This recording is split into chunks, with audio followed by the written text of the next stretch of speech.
bad ass bitches, fuck them jealous ass bitches. All my bad ass bitches, fuck them jealous ass bitches. All my bad ass bitches, fuck them jealous ass bitches. I'm a badass bitch, and let you know I ain't with that bullshit. You get me wrong, I'm a walk in this bitch. His shit, your shit, all shit. Cause all I'm trying to do is keep it real and let you broadly know how I feel. I'm not asking, I'm demanding for respect. And if not, it's your kid, I'm gon' check. Bitch, respect me when I come through. Looking good, I'm here with my crew. I brush you off cause you thought who you. Trying to sleep, girl, you weak. Do your thing, don't be scared. The men I got them and you don't have to blame. The style I got inside you, don't want to you. Cause you the hoe, a jealous hoe, you know it too. Stop hating, now you hoes don't be about shit. You bad hoes always worry about a bitch. You the hoes ain't gon' never have shit. Oh, we can always worry about a bitch. Girl, and you know it too. You argue with your man, fighting about me, boo. And he home, you call him up when he's with me. And yes, he is. The coolest in the baddest. You got the red in the head and you hating me. I'm looking good, representing why you hating me. Hate your man, he's a dog, and he's dogging you. I'm getting mine, get it fine, on your mind, you fool. Get it right, don't be jealous, hating, fighting on me. It's your man, leave it dip if you ain't wanting to be. With his games and his lies, I be jealous of me. Got you up right side, they nice to see you. Car fall outside, done blowed your high. Got you fucking up the shit, got you wanting to fight. Him when I turn him loose, you so jealous of me. Wondering what it is I do, I keep wanting to leave. Now you hoes don't be about shit. You jealous girls, always worry about a bitch. You jealous girls, ain't gon' never have shit.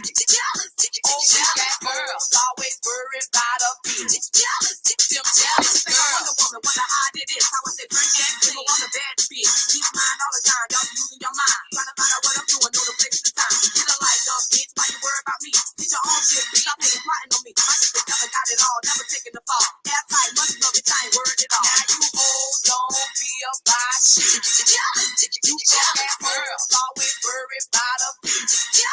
You jealous girls, ain't gon' never have shit. Oh, you got girls, always worry about a bitch. Them jealous girls don't be about shit. You jealous girls, always worry about a bitch. You jealous girls, ain't gon' never have shit.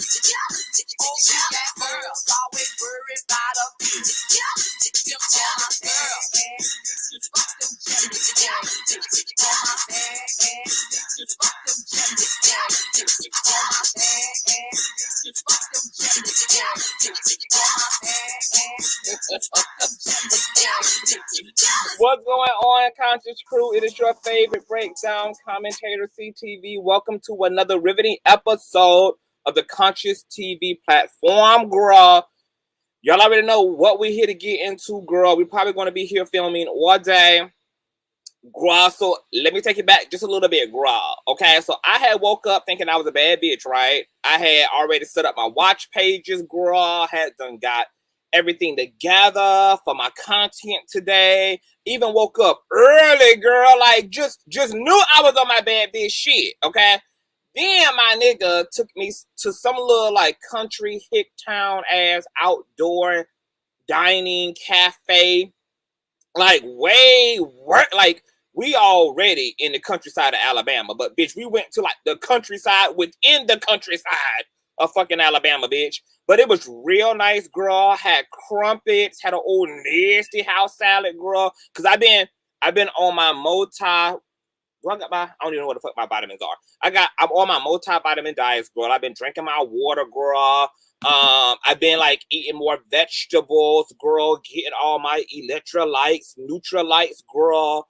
You know, cause I can't be having no goddamn fupa and shit, girl. You know, I gotta be able to do the flat stomach challenge all the time, bitch. All the time, honey. Okay, and it's about to be a summer, girl, and I'm trying to be a hot whole summer, bitch. So, you know, we gotta get it cracking, lacking for things, honey. So we had a nice little lunch, girl. I had done came home, bitch. I don't even remember falling asleep, bitch. When I tell you that the itis set in deep off in my spirit, girl, it had to be equivalent to the way that the death angel just kind of like scooted on in, girl. Ashante scooted on into Egypt, bitch. You know, just in the salacious midnight hour, girl. Just caught everybody firstborn. you know, off guard, bitch, because all I remember is getting in the house and then everything went black, girl. So I didn't wake up until Knockout Media. Shout out to Knockout Media, girl, because the only reason that the bitch got up, because see, my nigga would have let me sleep, girl, because he don't give a shit about none of this, girl. So the only reason I was even able to get up here, girl, and get it together is because of Knockout Media, who might be joining me today, girl. You know, Knockout always on our Color People time. So I had to push all my shit back. So I want to thank you all for being here nonetheless, girl. I had to come through with the come through, girl. With no further ado, let's just go ahead and get into it, girl, because I am going to be dropping the link. I am so curious to know what you guys think about Dababy.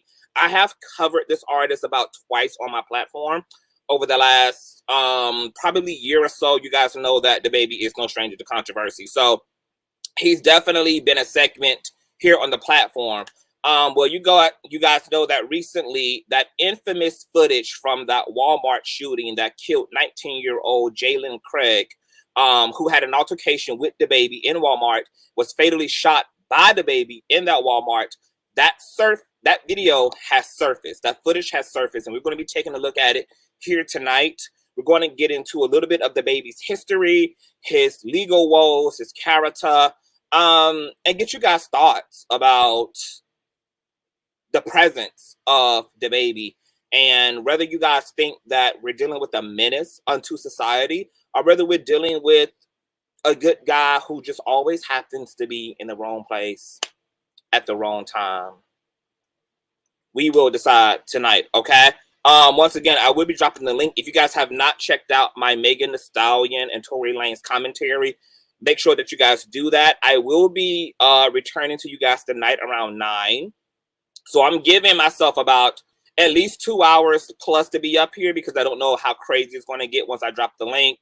I don't know how big the panel is going to get. I don't know how much everybody's going to have to say. So I made sure to just give enough time so that you guys can also come up here and give your 1-2s. But we will be coming back tonight to also get into those preliminary hearing transcripts from the Tory Lanez and Megan Thee Stallion court case, because apparently they are revealing. Now, I wanted to deal with these transcripts in real time, so I have not read through them yet. I have not taken any notes, so y'all are going to get my raw brain as it relates to the things that are transpiring within the transcripts. I know that some of the responding officers on the scene had to testify in court, obviously, so they have their testimony. So all that's going to be very interesting. So we will be returning tonight. I also will be dropping the link for that commentary as well, so you guys can come up here and do what you guys do best. Now, I need you guys to give me a nasty piece of thumbs up, girl. Thumbs up, thumbs up, thumbs up this video. This helps with YouTube's algorithm. It helps YouTube to recommend and suggest the platform. And welcome to all of the new fucking subbies.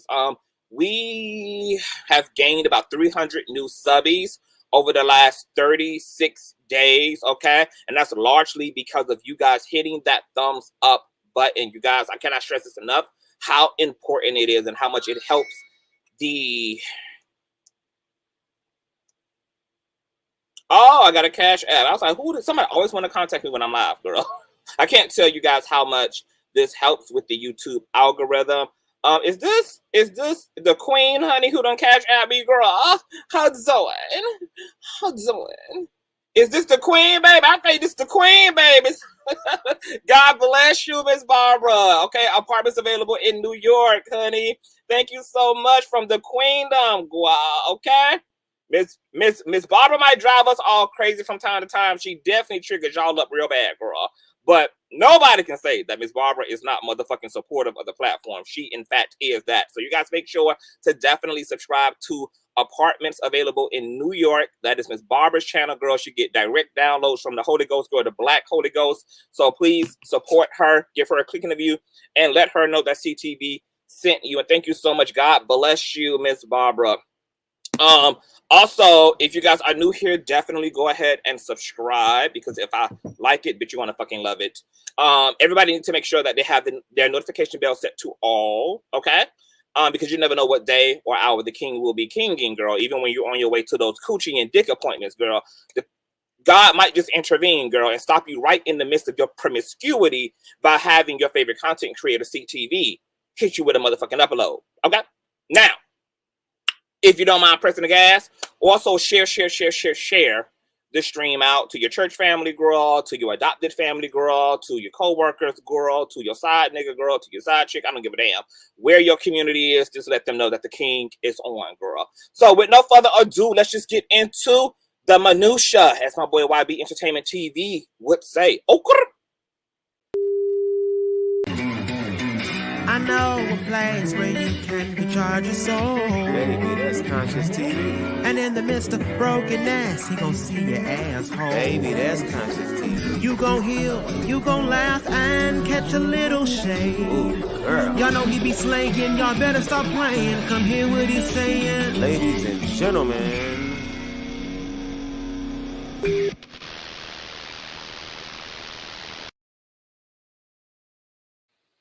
So, girl, before we get into the thick of it, girl, you know, why? See, this is the thing.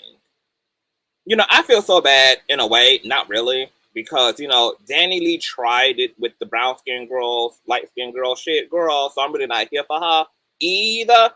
But, you know, there is something that needs to be said about the urban legend surrounding, like, the good dick of a really criminal, traumatized, narcissistic, animalistic ass nigga. Like, for some reason, they just be having like the strongest and the most passionate and the most good of dick, girl. You know, the type of dick that makes a good girl go bad. You know, the type of fucking dick that makes a virtuous, humble, Christian, homosexual man slap his motherfucking pastor. Okay, just the type of dick that turns you out. You know, and I'm just gonna need to have a conversation with God about why he be blessing these ratchet ass nigga with all this good pipe, because it's just not fair. It's just not fair. Okay? So, I'm gonna be contacting the Lord, girl. I got his direct number. Don't worry about it, child. You know, but I'll have that conversation on behalf of the motherfucking collective, child. Because if the baby was not so toxic, girl, like, you know, he might can catch the parking lot thought in the parking lot, bitch. But unfortunately for me, I need my dick to be saved too.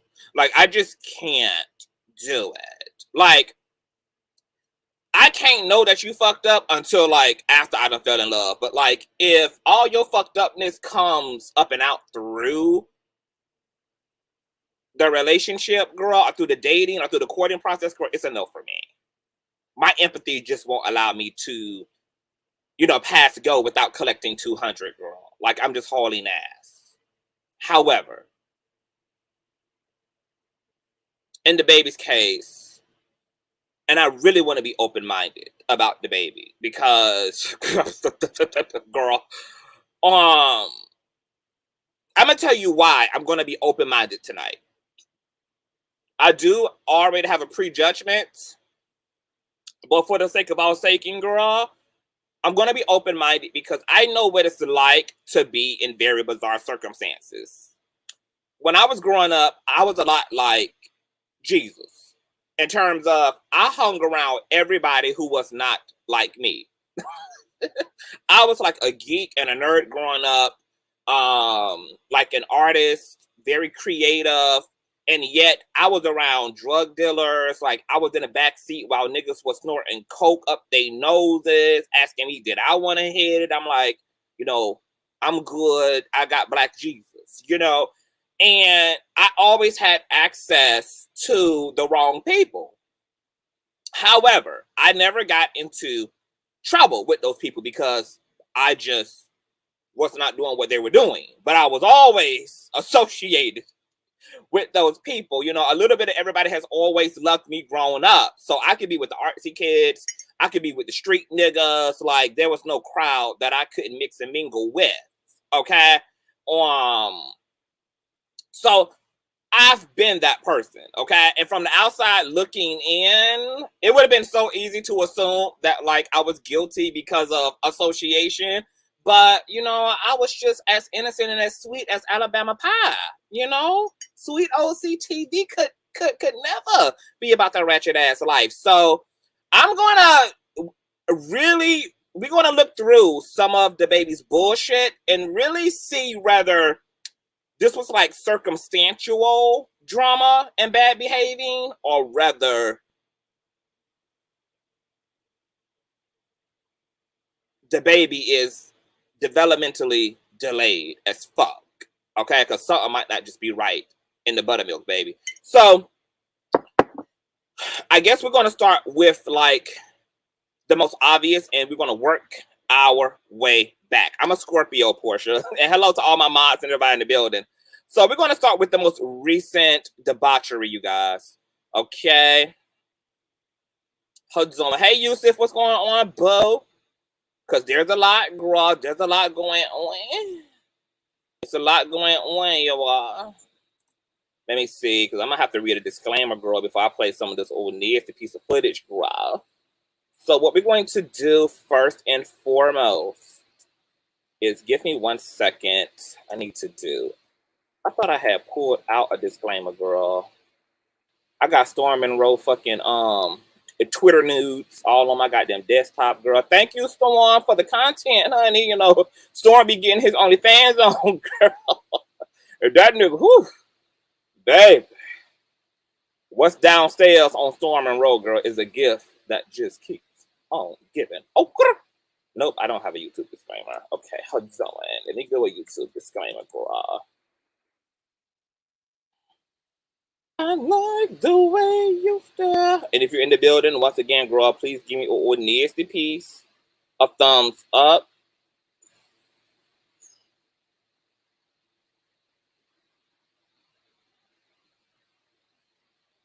Okay, 107. Oh, put up a whole motherfucking video, girl. Girl. Okay, I'm gonna use it, girl, because it really doesn't matter. Actually, see if I can take this here. Thumbs up, thumbs up, thumbs up, you guys, if you're in the building, please. Hold on. Yes, fair use doctrine, girl. Y'all know what we gotta do.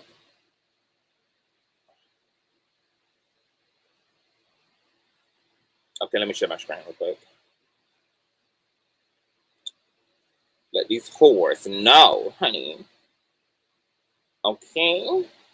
All right. Copyright disclaimer under Section 107 of the Copyright Act 1976. Allowance is made for fair use for purposes such as criticism, comment, news reporting, teaching, scholarship, and research. Fair use is permitted by copyright statute that might otherwise be infringing nonprofit, educational, or personal use tips to balance in favor of fair use, period. Now, let me... I have so many tabs, bitch. This is how long this bitch rep sheet is. It's ridiculous. It's really, like, ridiculous how much shit Dababy has been caught up in.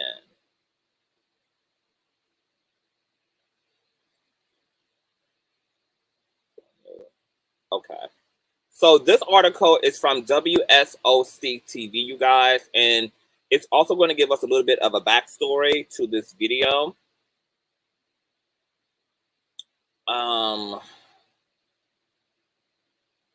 And I'm going to show you guys this footage right now and let you guys see what happened. Let me see if I can make this bigger as well.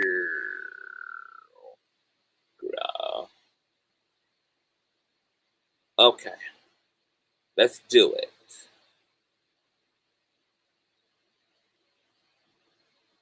So once again, this is the infamous 2018 fatal shooting of Jaylin Craig, 19 years of age, in Walmart. This is Henry, okay, who you see here in this sweatshirt or in this pullover. Where's my screen? Let me pull myself out so I can see what you guys are seeing. Okay, yeah, you guys can see. This guy in the sweatshirt is Henry, okay? So this is Jaylin's friend, okay? At some point, Jaylin jumps in to break up the altercation that initially was transpiring between Henry and Dababy, okay?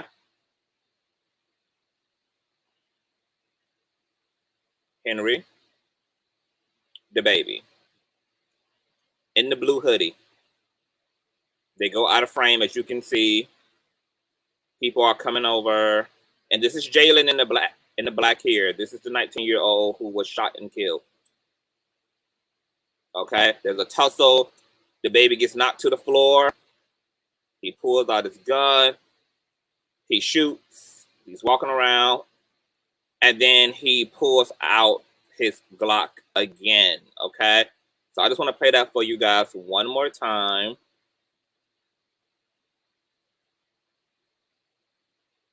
As you guys can see, once again, this is Henry, who was initially in the altercation. This is Jaylin here in the black. Okay.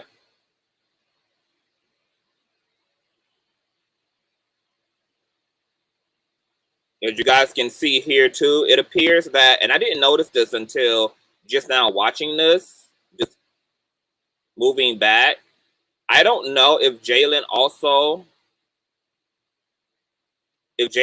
had a weapon on him, because from the moment that Dababy got into the scuffle with his friend Henry, he had reached down into his hip area and he kept his hands here the entire time. I don't know if through the investigation they found a weapon also on Jaylin or not, or whether he was posing, you know, for intimidation purposes. I don't know. But I didn't notice that he had kind of placed his hands here in his hip. And there may or may not have been something there. So he's trying to break up the fight. They're scuffling. Dababy once again gets flung through the damn concrete like a fucking mop.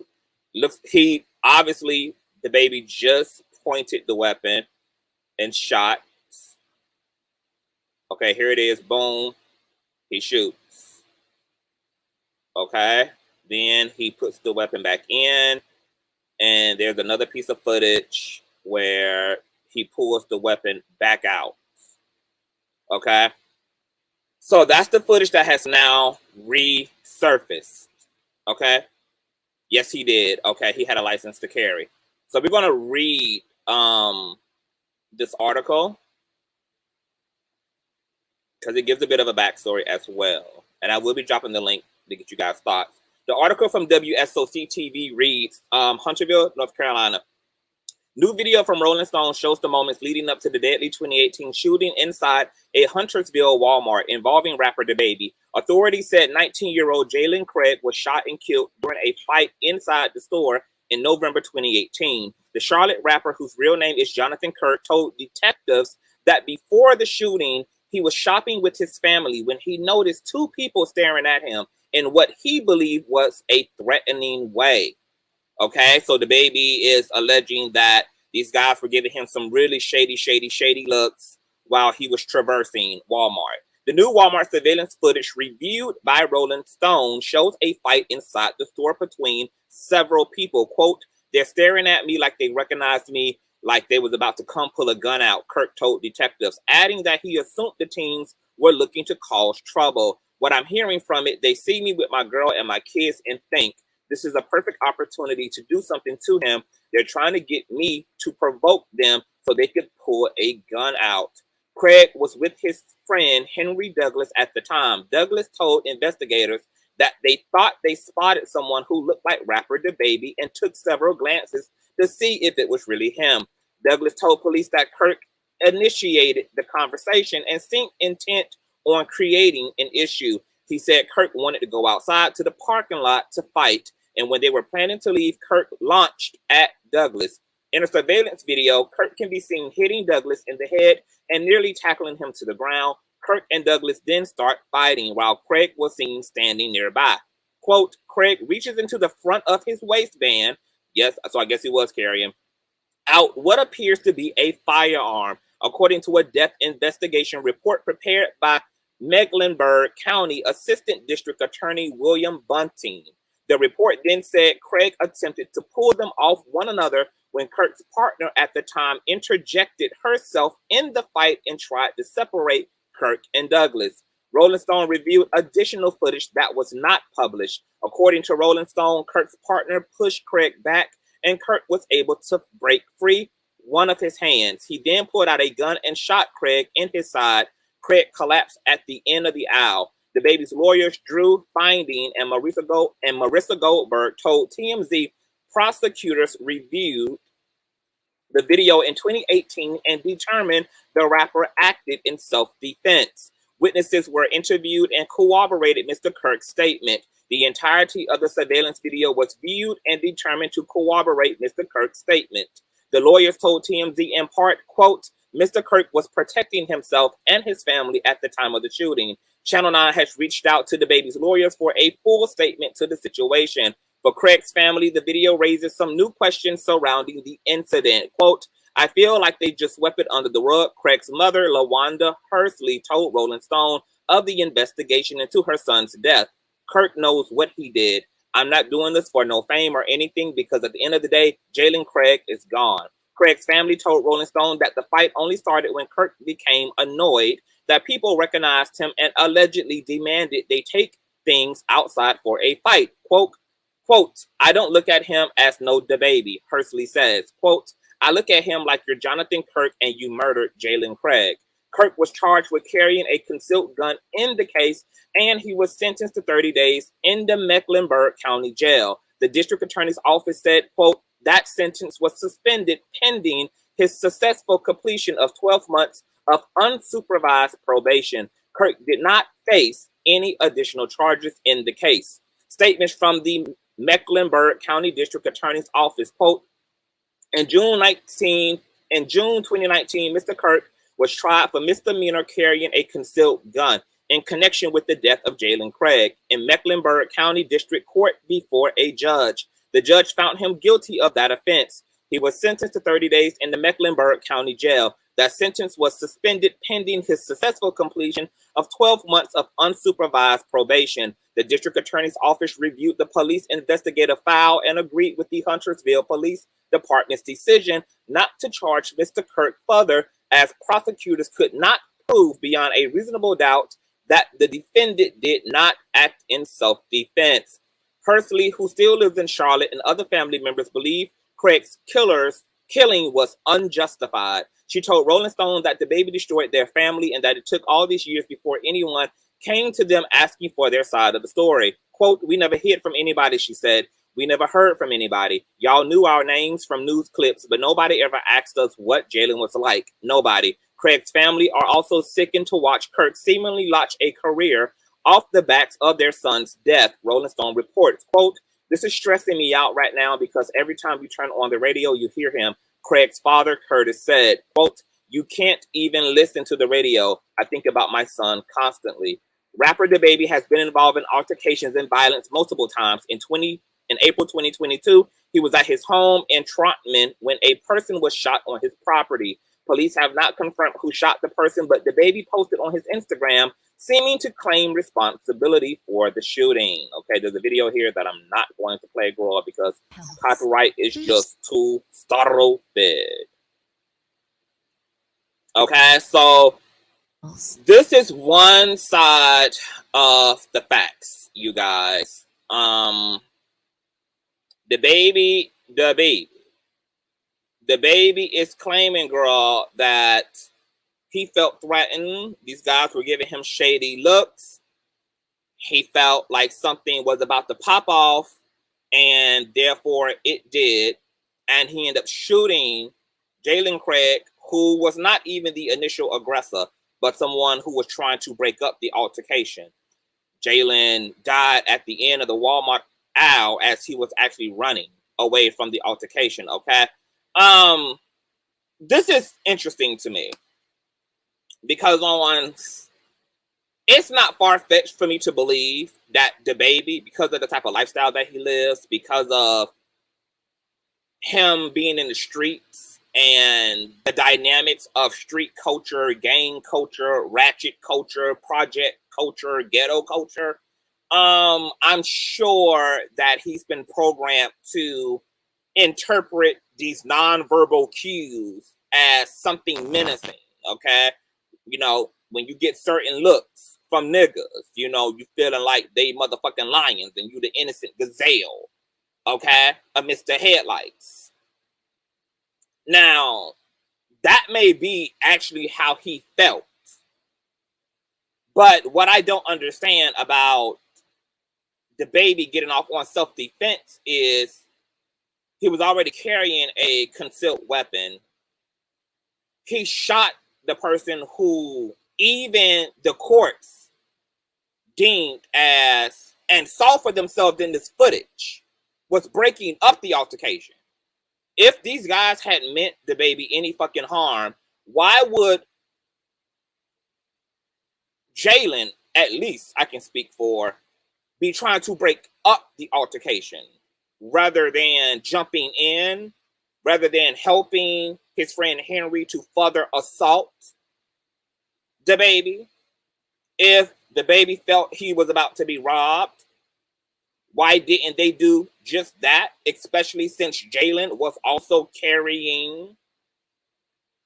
Jaylin could have utilized his motherfucking weapon in return, but that's just not what happened here. Also, autopsy reports showed that Jaylin was shot in the backside of his torso.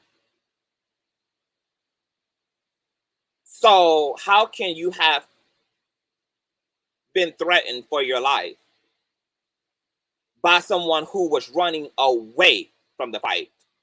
They found him unconscious and deceased at the end of the Walmart aisle. Shot from the back. There's a guy right now who has been sentenced. He's a store owner. And he was chasing down two thieves in the middle of the mall that his store was in.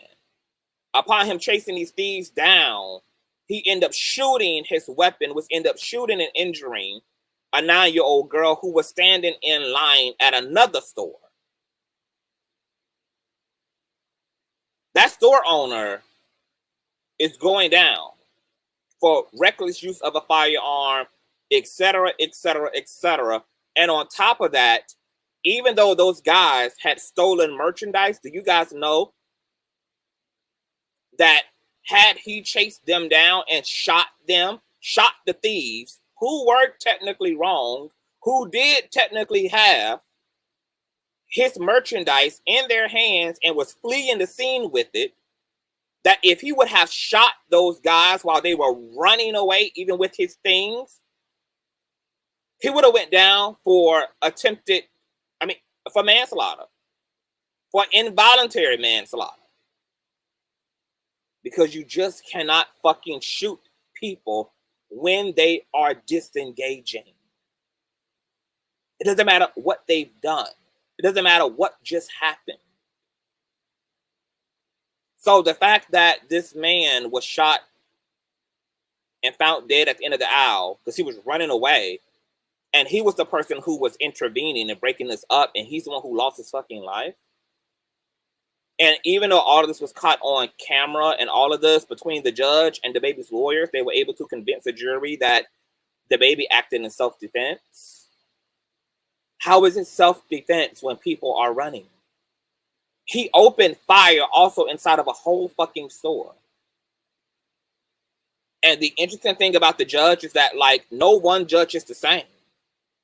No one jury is the same. So that's why you can get all these various fucking verdicts for essentially the same crime. Like, somebody somewhere did the same thing that DaBaby did and is serving 50 years right now. Because they got in front of a different jury and a different judge.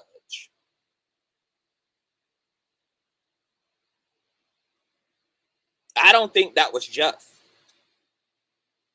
It might have been one thing for him to have at least targeted Henry, who he was actually in the scuffle with, but for the guy who was breaking up the fight and running away from the fight to have lost his life, that's bullshit. But let's continue on. The family speaks out in more of a nuanced detail regarding the shooting. So let me blow this back up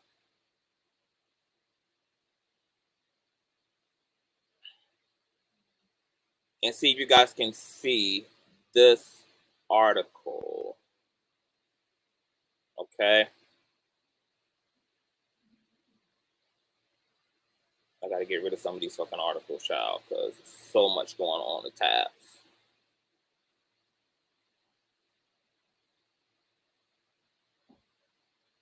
So this article is from hotnewhiphop.com, and this is an article where the cousin of Jaylin Craig spoke out, okay, and spoke about what they understood about what took place on Walmart that day, okay. Cousin of man killed in Dababy's Walmart shooting speaks out and calls him a killer and a menace, okay. Only 19 years old, Jaylin Craig was killed at a North Carolina area Walmart. Hold on, you guys. Okay. At a North Carolina Walmart area.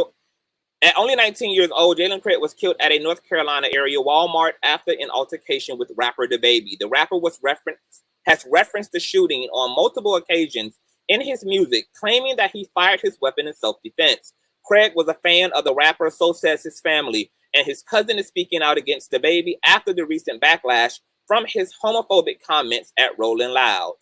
The Suge artist is facing off against cancel culture this week for some unprompted and harmful comments he made against the LGBTQ plus community, also spreading misinformation about HIV and AIDS. The alleged cousin of the man killed in the Walmart shooting figured that now was a perfect opportunity to come out with her story, speaking out in a Twitter thread.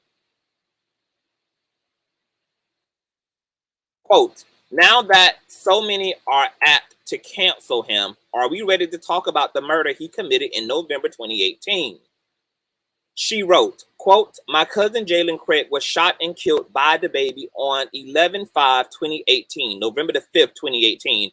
He lied and said that Jaylin was trying to rob him and that he shot in self-defense shortly after he blew up on the scene and had the nerve to brag about it in his songs. Dababy is a killer and a menace. On November 5th, 2018, 19-year-old Jaylin Craig got off work. Jaylin and his friend Henry, known to his family and close friends as Spanky, went to the Walmart store after work that day to buy Long Johns. As they made their way to the men's undergarment section, Jaylin and Spanky damn near lost their shits when they caught a glimpse of who they thought was up-and-coming local rapper Dababy. He hadn't blown up at this point, but both of the other young men were fans of his music and had been following him on the social media scene for some time. Can you imagine the excitement they felt? They were excited, and as they navigated the aisles of the store to buy their... Oh shit, hold on. Hi, Jara. We Pop up, guess who, bitch? Not an ad. We made the business decision to switch to liquor. Girl, what the fuck is this Your ad? performance have been decreasing over the last few quarters. There's no innovation, no Oh my features, God. poor How customer dare you support, and guys. there have been several complaints for years. I don't know how these shits just like, they just start speaking, girl. Artificial motherfucking intelligence, girl. Okay. They were excited, and as they navigated the aisles of the store to buy their wares, he crossed paths with them again. But this time, in spite of their genuine, innocent, and pure excitement to see him up close, Kirk became agitated. After spewing a few words, he assaulted Henry with a punch to the face. A scuffle ensued. Jaylin attempted to defuse the situation and break up the fight. Kirk's girlfriend punched Jaylin in the face. While still entangled with Spanky, Kirk fired a shot from his illegal and unregistered gun as Jaylin turned to run. Ballistics and physical evidence showed that Jaylin was shot in the backside of his torso while he was trying to flee. One of the detectives who worked the case told the family that this incident was never being investigated as a robbery gone bad. Yet the lie that's been told, recirculated, referenced in rap songs, and adopted as the truth by the masses is that my little cousin was a thug who tried it and got what he deserved. No, it's quite the opposite. Not only did Dababy kill Jaylin, he perpetuated a lie that continues to assassinate Jaylin's character and tarnish his good name. Well, my family and I have had enough. So here it is, the cousin, you guys. Baby, this is some heavy shit. Here it is. The cousin is speaking out, defending the untimely death and life lost of her cousin, saying that no. The baby is playing in all of our motherfucking faces. My cousin Jaylin is a hardworking man who was just getting off work. Everybody in the city knew who the fuck the baby was because he was an up-and-coming rapper. He was making a lot of noise before he popped off. They recognized him. They were looking at him because they were trying to figure out if this, in fact, was him.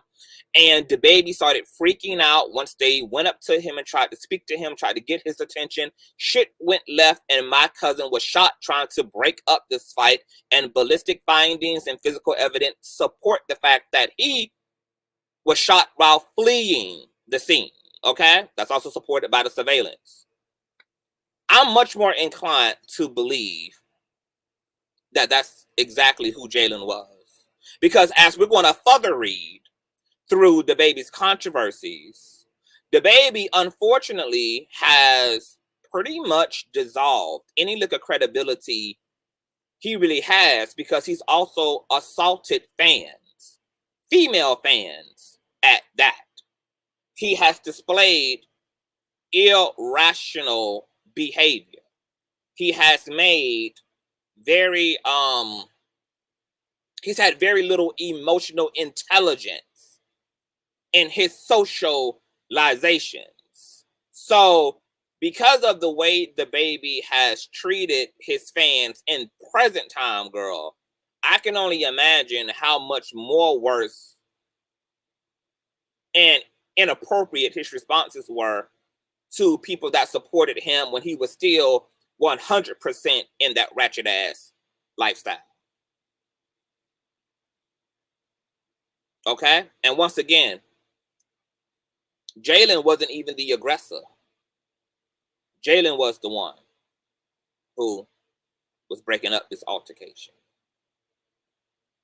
A lot of foul play, Nicole. So let's rest there. The cousin wants justice. The family wants justice. Apparently, Dababy has also bragged about this incident in his music, making matters worse. Could you imagine that? Could you imagine all the evidence supporting your relatives being innocent in this matter? You get to see your relatives' involvement in the situation and saw that they were being a good Samaritan trying to defuse the situation rather than agitate a situation. Jaylin trying to defuse it. And could you imagine seeing the person who killed your son, your brother, your best friend, your cousin,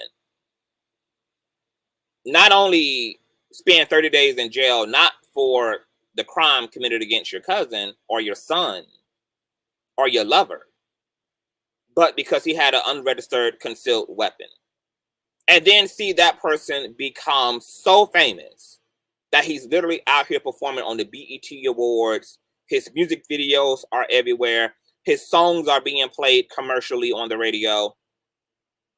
And then this person double downs and adds insult to injury if matters are not fucking worse by rapping about it. Maybe even sometimes bragging about it. Maybe in some ways making a parody in light of what took place. It's interesting to me that the law allowed Dababy to walk away because of his assumptions. North Carolina apparently is an open carry state. But goddamn, if you can just assume threat and then shoot somebody in a fucking retail store at that, and had he had a registered weapon that he could open carry with, he would have literally walked away scot-free, not even doing any fucking time. That's some wild shit. Thank you, Ebony. Kinky straight, boo. So let's move along to further legal woes of DaBaby, you guys. Just like Zimmerman. Just like Zimmerman. This article, boo, is from Nikki Swift, and it is titled Inside DaBaby's Legal Troubles, okay? Actually, what I want to do is not read hers. Hold on. I want to read Billboard's, actually. Billboard, okay. I don't know why my webcam want to act stupid today. Very bizarre. Okay, so let me blow this up for you guys. Boom, pow. Okay. So this article is from Billboard.com, and it is titled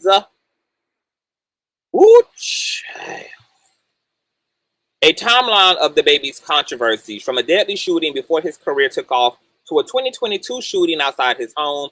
Here are the most newsworthy controversies DaBaby has been involved in. Even before DaBaby made his ascent to stardom with the release of his 2019 debut studio album, Baby on Baby, he had his fair share of controversies that have cast a shadow over his short yet successful career in music. The earliest public incident surrounding DaBaby took place in 2018 when he was involved in a deadly shooting at a Walmart in Huntersville, North Carolina. Though the rapper was originally charged with murder, the charges were reduced to a misdemeanor for carrying a weapon, as a judge ruled that he acted in self-defense. In the years since, the 30-year-old has infamously made headlines for careless comments and violent actions, which most recently earned him a lawsuit for allegedly getting into a now viral altercation in a California bowling alley in February 2022, followed by an April 22 shooting outside of his Trumpman, North Carolina home, leaving one injured, where DaBaby appears to be the gunman.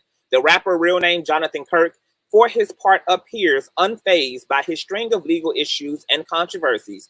As he said during his 2019 Billboard cover interview, quote, "At the end of the day, any legal situation that I got going on, I wasn't in the wrong. And I'm the type of person, if I ain't wrong, I'm going to stand on that. I don't lose no sleep at all when having shit going on. I just let the work overpower the shit." Below, find a timeline of DaBaby's biggest controversies before his stardom and beyond. So we just already got into the teenager, Jaylin Craig, who was killed in Walmart, okay, as one of his strings of controversies. Jumping and robbing a music promoter. In January 2020, DaBaby was detained and questioned for his connection to a robbery investigation. According to TMZ, the rapper and multiple members of his crew jumped a music promoter for only paying him $20,000 out of the $30,000 that was owed for a Miami performance. The reports alleged DaBaby stole a credit card, an iPhone 7, and $80 from the promoter, but he was not charged with robbery. After spending 48 hours at the Miami-Dade County Jail, the rapper was released and later charged with battery for his involvement in the incident. I mean, this nigga must got some goddamn Haitian voodoo protecting him, because the way he is fucking slipping and sliding and butterflying through these like extreme ass situations, considering, I mean, this is kind of unfucking believable. Unbelievable. Hitting a female fan at a concert. Ahead of performing at a Tampa concert in March 2020, DaBaby slapped a female fan on the way to the stage. The incident resulted in him getting booed off stage and leaving the venue without performing any songs. DaBaby later took to Instagram to issue a public apology and said, quote, "I do sincerely apologize. I'm very sorry that there was a female on the other end of that flashlight on the phone, but you know, keep in mind, I couldn't see you because you had the flash this close to me. I think by this time, you know, it's a well-known fact that the male or female, I would have responded the exact same way." So I don't even understand this apology. You sincerely apologize for slapping the fuck out of anybody behind the flashlight. It's basically what I just read here. How are you going to sincerely apologize and then, like a complete psychopath, say that I think by this time you all know that it's a well-known fact about me that women are a man? I would have responded the exact same way. He slaps the fuck out of a fan. Now, I want you to keep in mind what Jaylin Craig's 19-year-old Walmart teenager killed. What was just said about him. Him and Henry were what? According to some reports and the people that knew them, they were fans. And just like Dababy is saying anybody can get it, including the people who have paid their money to be at a venue to see him and to support him, that he doesn't give a fuck. That for whatever reason he feels disrespected or feels slighted, he will assault, punch, and it's being alleged even shoot and fucking kill if he has to. This ain't looking good.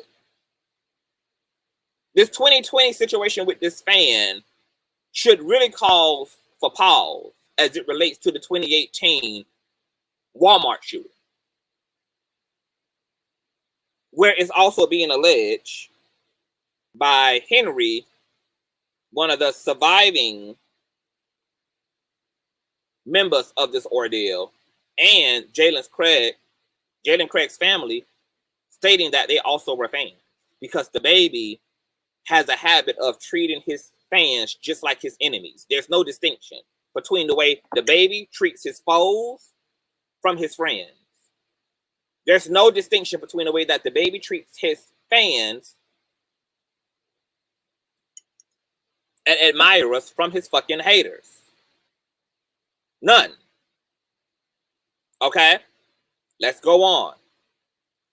Endorsing Kanye runs for president. More clownery, girl. But the clown ain't yet coming back to bite for some reason. Good Haitian voodoo, honey. In August 2020, West took to Twitter and gave a nod to Dababy and his signature ad libs.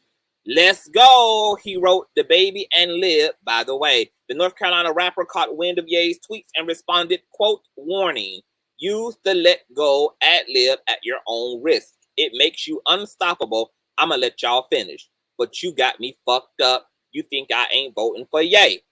Dababy's tweet about endorsing Ye's run for the U.S. presidency was met with backlash online at the time for potentially redirecting voters from President Joe Biden winning the election and in turn heightening the chances of former President Donald Trump's re-election. The clownery of it all. Collaborating with Tory Lanez. Okay, y'all know that toxic masculinity, girl, sticks together, girl. Y'all be talking about how the LGBT stick together, bitch, but nobody protects each other more than toxic niggas, girl.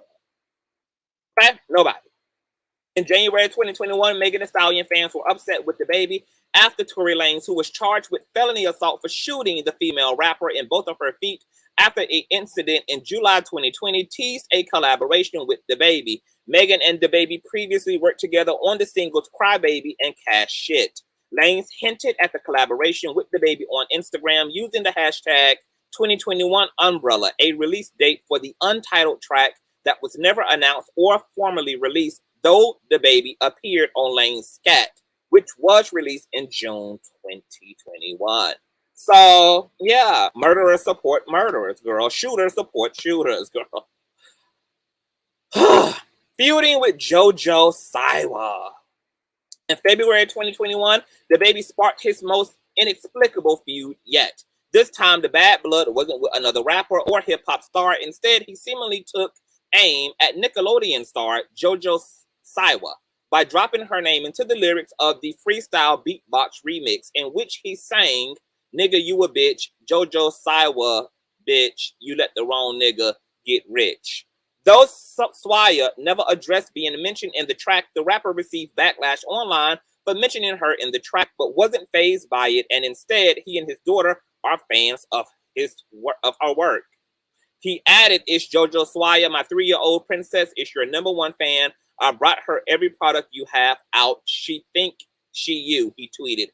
Don't let them trick you into thinking I'd ever have a problem with you. My wordplay just went over their heads. All love on my end, shawty. Keep shining.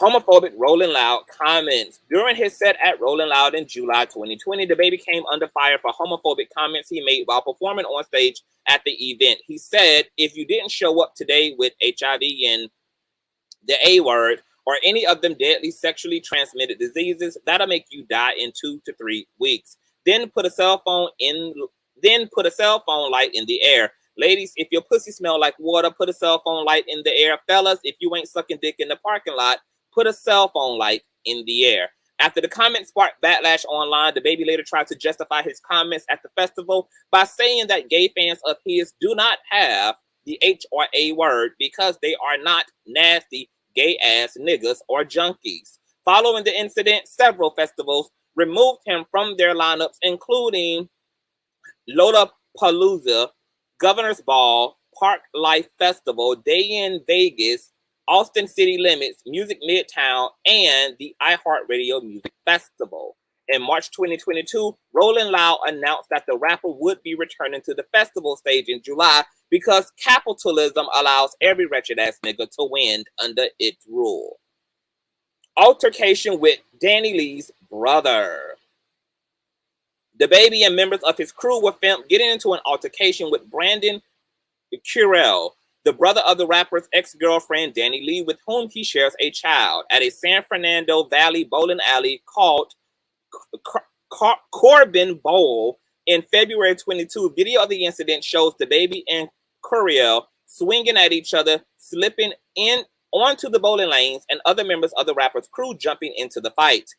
Curell filed a lawsuit following the incident that DaBaby is legally liable for physically assaulting him, quote, suddenly and without warning, as he walked by the rapper. He also claims that the incident has caused him severe injury and pain and left him psychologically damaged, though DaBaby has publicly stated he was protecting himself as a means of self-defense, girl. Now, that situation, I'll give it to him, is a whole hot mess. And maybe in this situation, DaBaby is actually innocent, girl, because even a broke clock is right twice a motherfucking day. Okay? And we all know that Danny Lee's brother felt the way after DaBaby seemingly disrespected Danny Lee on live, kicked her out of his home, etc. And her brother came to her defense virtually by also going live and sending shots at DaBaby, letting him know that when he see him, it's on sight.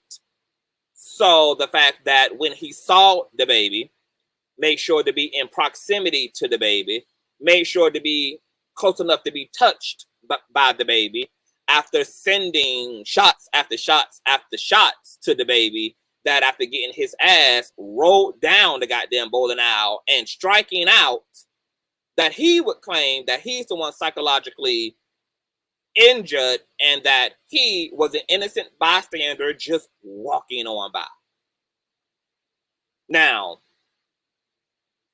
this may be why you need to let motherfuckers swing first, okay?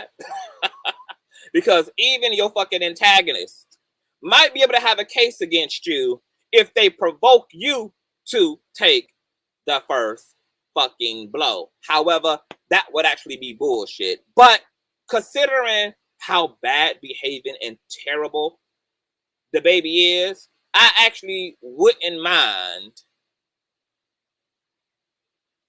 even in situations where he's innocent, him being deemed as guilty, because at some point in time, there just has to come some type of fucking accountability. So who really cares, right? If the one time that DaBaby is actually innocent, that he's actually innocent. Who really, right, gives a damn about that? Considering that he done punched female fans, he done shot teenagers in Walmart, he done verbally and emotionally disrespected and abused his children's mother for all the world to see. And it gets worse. In tandem with that, he also shot a man outside of his Trumpman, North Carolina home and seemingly took responsibility for it on Instagram. while performing on the Rolling Loud Festival, disrespecting the living fuck out of heterosexual and homosexual people living with HIV and the A word alike. But it gets worse. Let's continue to read here.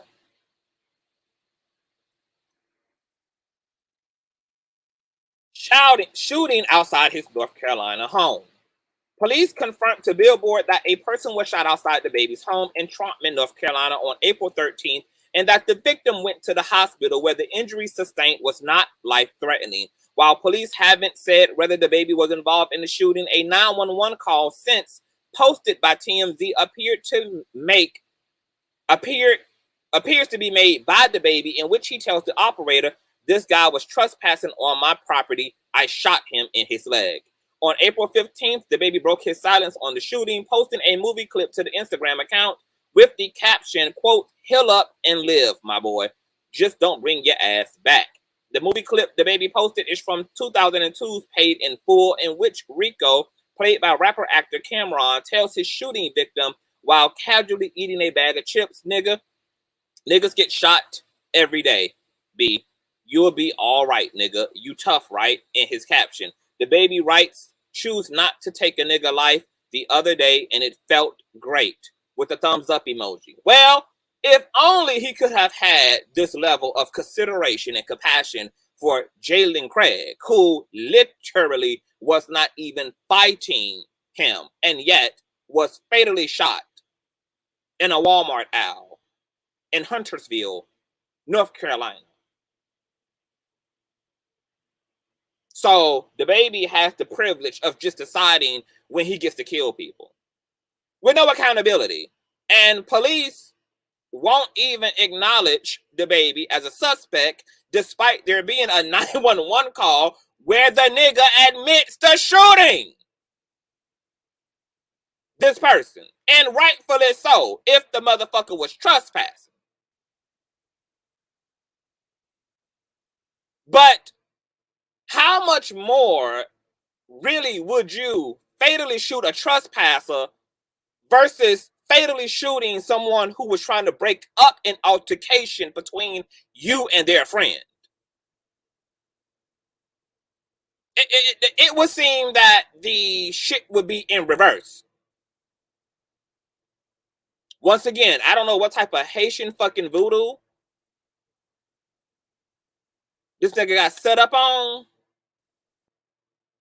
But baby, I'm gonna need that witch doctor. And a quick and in a hurry. Okay?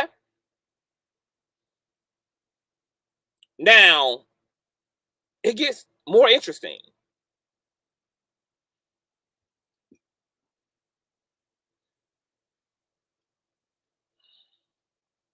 More interesting.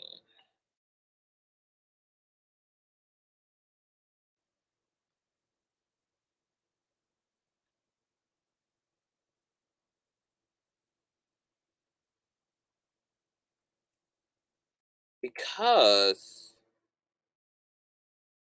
DaBaby also damn near killed a homeowner. Okay? And this article comes from iHeartRadio.com, baby. Now, this shit was just also straight up niggerment.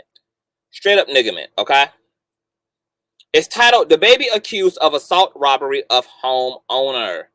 More legal woes for DaBaby, who has been accused of assaulting and robbing a 64-year-old man who rented him a house. According to a lawsuit filed on February 22nd in Los Angeles, the 29-year-old rapper, whose real name is Jonathan Kirk, rented a home from Gary Pager on the condition that it was for a private vacation with no more than 9 friends. Pager claims that DaBaby violated the rental agreement by bringing as many as 40 people to the property to shoot a music video. When he confronted the rapper on December the 2nd of 2020, DaBaby and his associates beat, punched, spat on, threatened, and shoved and robbed him. The lawsuit alleges that when Pager tried to shut the production down, they, quote, beat and battered him, stole his phone, by force so he couldn't call the police and threaten him. Then they vandalized his house and left after stealing various valuable items.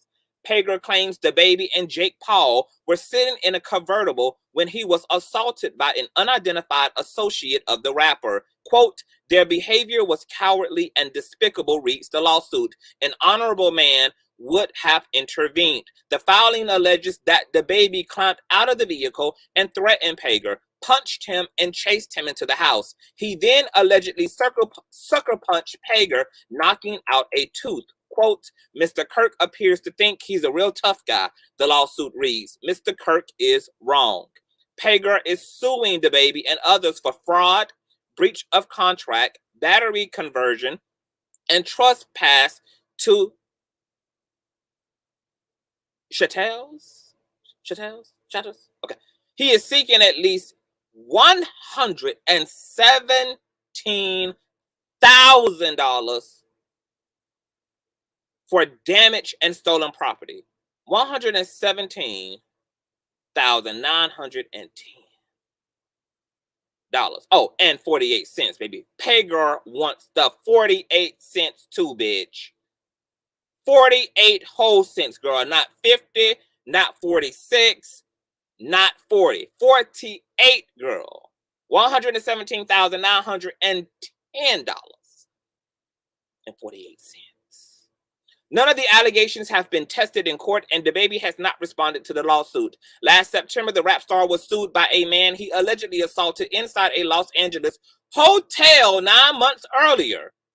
Christopher Procasangri filed a lawsuit claiming assault, battery, and infliction of emotional distress. DaBaby was charged with possession of a loaded weapon earlier this year in Beverly Hills after officers responded to a 911 call about a man with a gun on Tony Rodeo Drive, recovered a 9mm gun inside the vehicle of the rapper. In January 2020, DaBaby was arrested during an investigation into a robbery when he was discovered he had a fugitive arrest warrant for allegedly engaging in organized criminal activity in Dallas, Texas.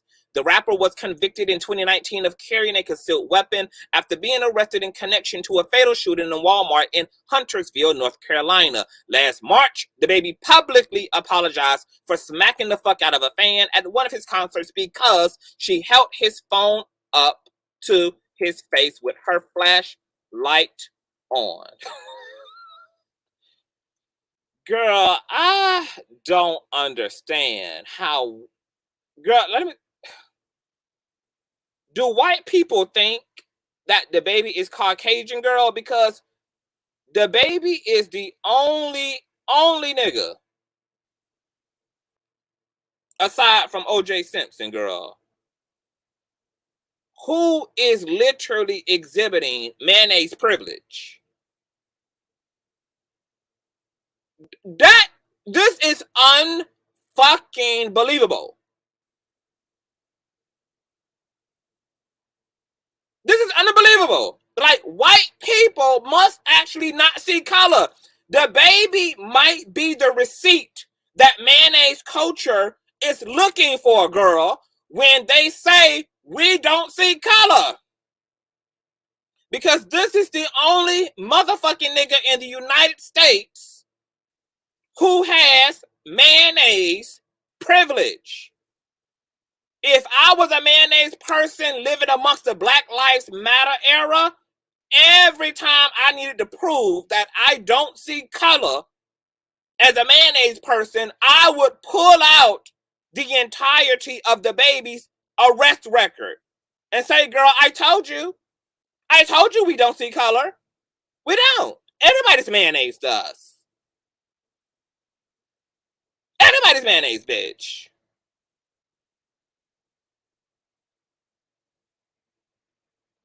How do you knock the tooth out of a 67-year-old man who's renting out his expensive property to you and your ratchet ass gang of heathens?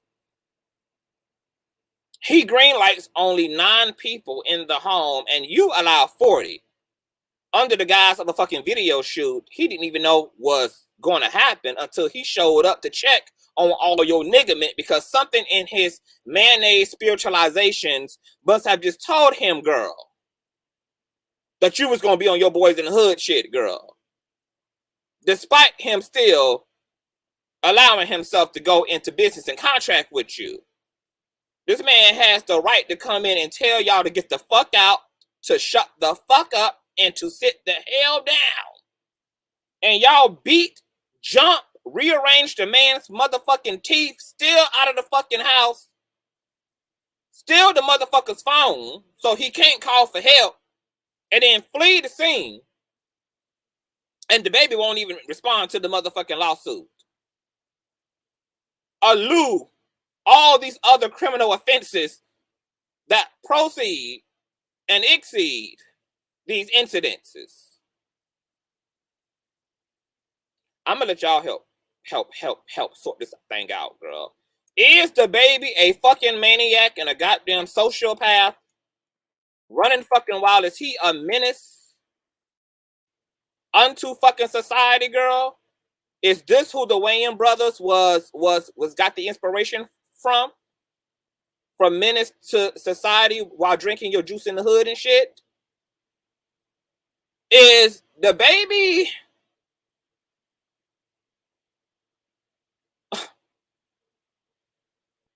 and this is what I don't understand. The same culture that made the baby famous and put the baby on television and radio, it's the same culture that's outraged by Lil Nas X kissing niggas as an openly gay man. The same culture completely empowered a ratchet ass, low down, low vibrating, woman disrespecting, society disrespecting, law breaking ass nigga and thought that he's what was best for the kids.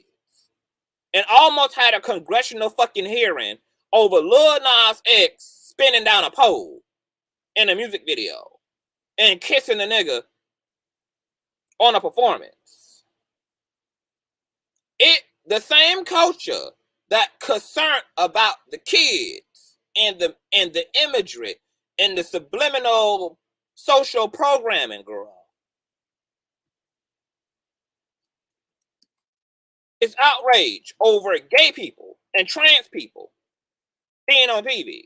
So how the fuck do we justify the love for the culture and the love for the children by making someone like the baby the most famous?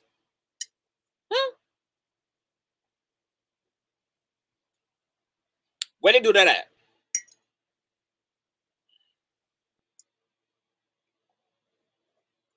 And let's be logical and fair.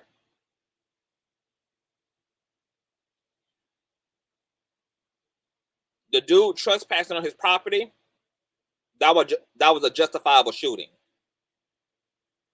Because you trespass on my property, the same thing is going to happen, bitch. You're going to have no legs, no arms.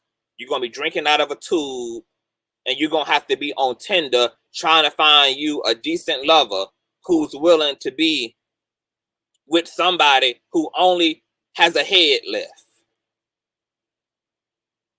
Okay?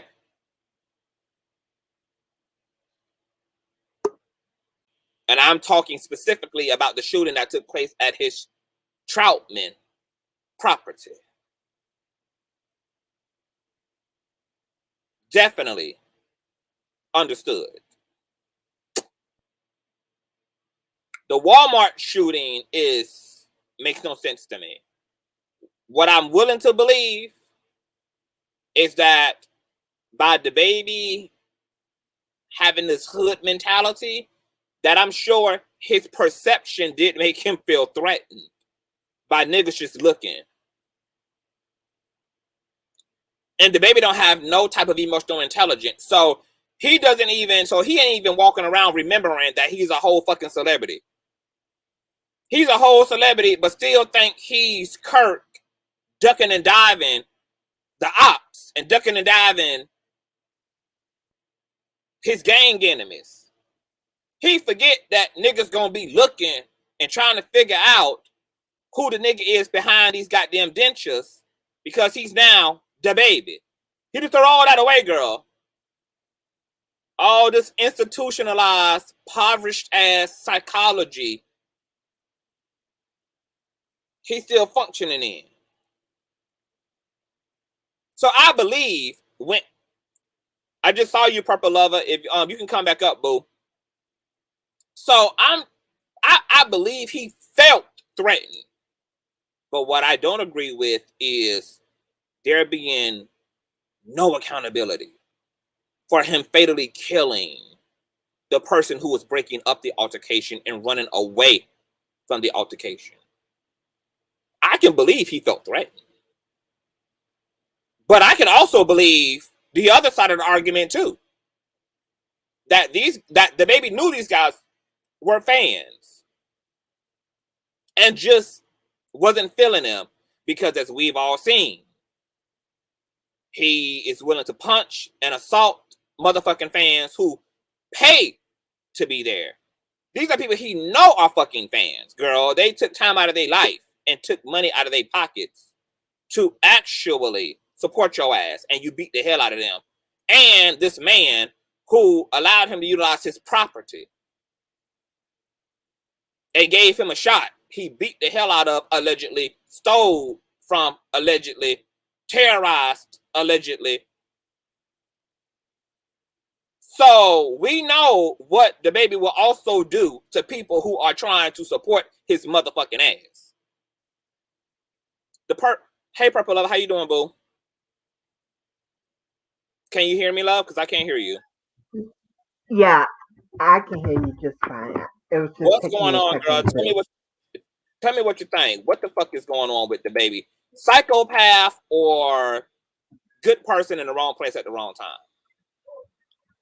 I think he's actually showing what I've been warning people about, taking the hood mentality into your new reality.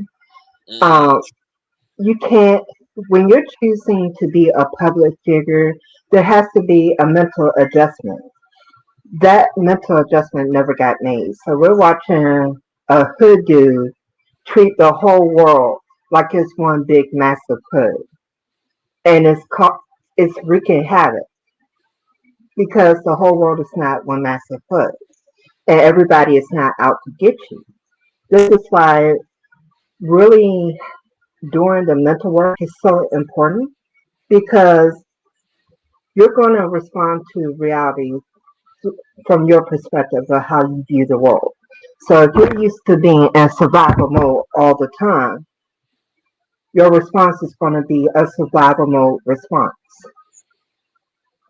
And it's showing up in the baby. The baby is used to having to survive. So even when somebody is coming up to him in a friendly manner, he's receiving it as a threat. Because in his mind, if you're approaching me, what are you approaching me for? Because it can't be good. Because he never transitioned. That's why it's so freaking important. If you're going to pursue a lifestyle, being in the public eye, you have to really make sure that you're making those mental adjustments, because this is the result of just being rigid in your thinking and not allowing your thinking to progress beyond your trauma. This is all trauma response. This is all, I'm going, like that Dr. Phil moment in the Medea movie, I'm going to get you before you get me. Mentality at work. And just like with Medea, even though that's a comedy, you still get to see how living that mentality has been destructive. Medea done been to jail many, many times. Because she doesn't, her thinking is very rigid and she's not willing to adjust it. And there's, like my father said, there's a time and a place for everything. And you have to know the difference. And clearly he doesn't know the difference.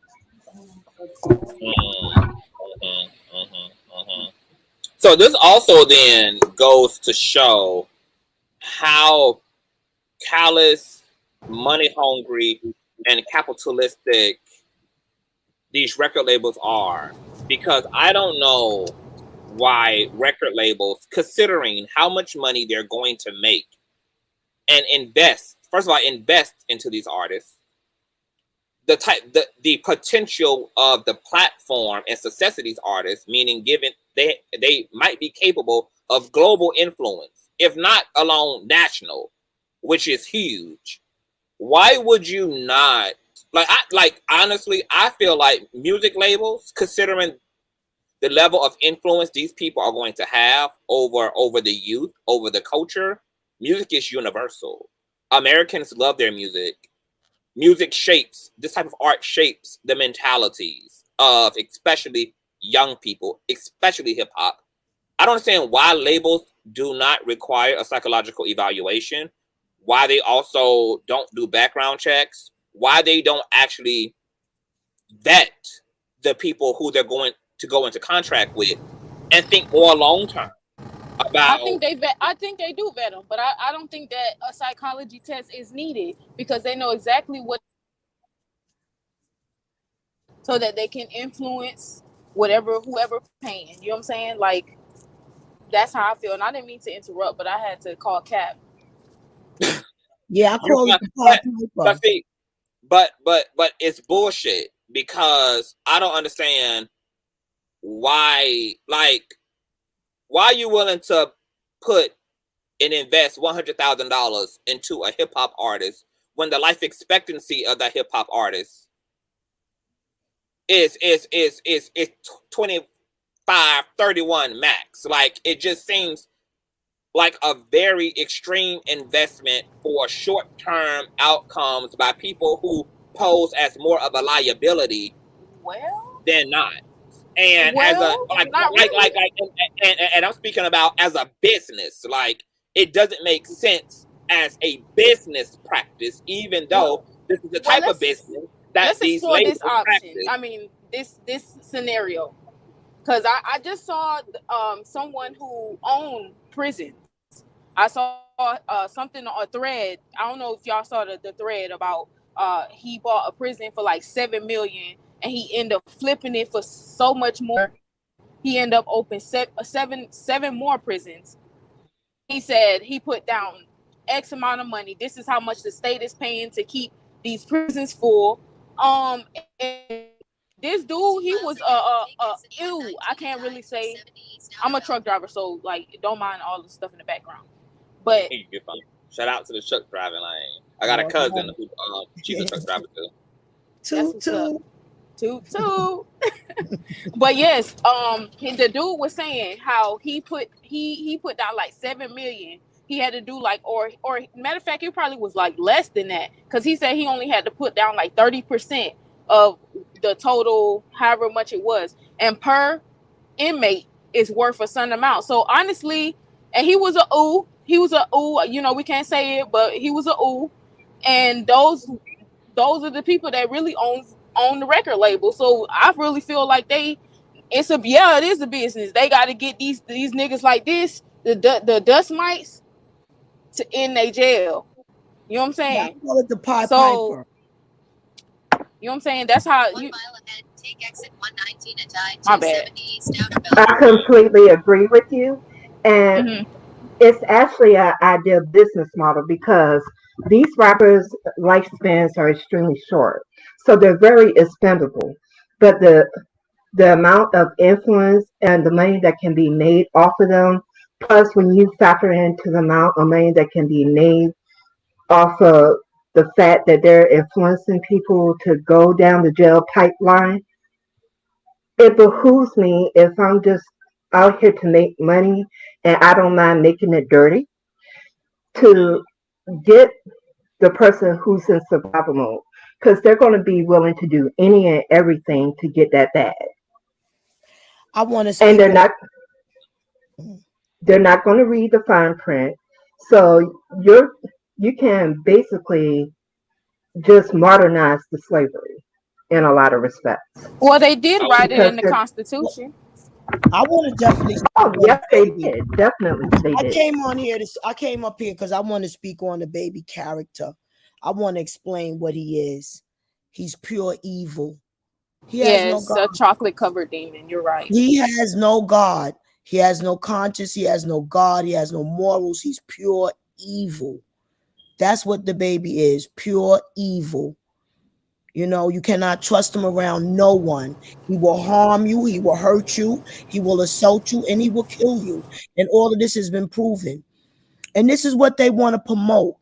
Young men to do this, to fill those jails up, the pipe. I call him the Piper, spreading all that bad music to make the young generation act bad. And you know, my brother, he actually, we didn't grow up like that. Like, we didn't grow up like that. But he jumped his ass into the pipeline. Yeah.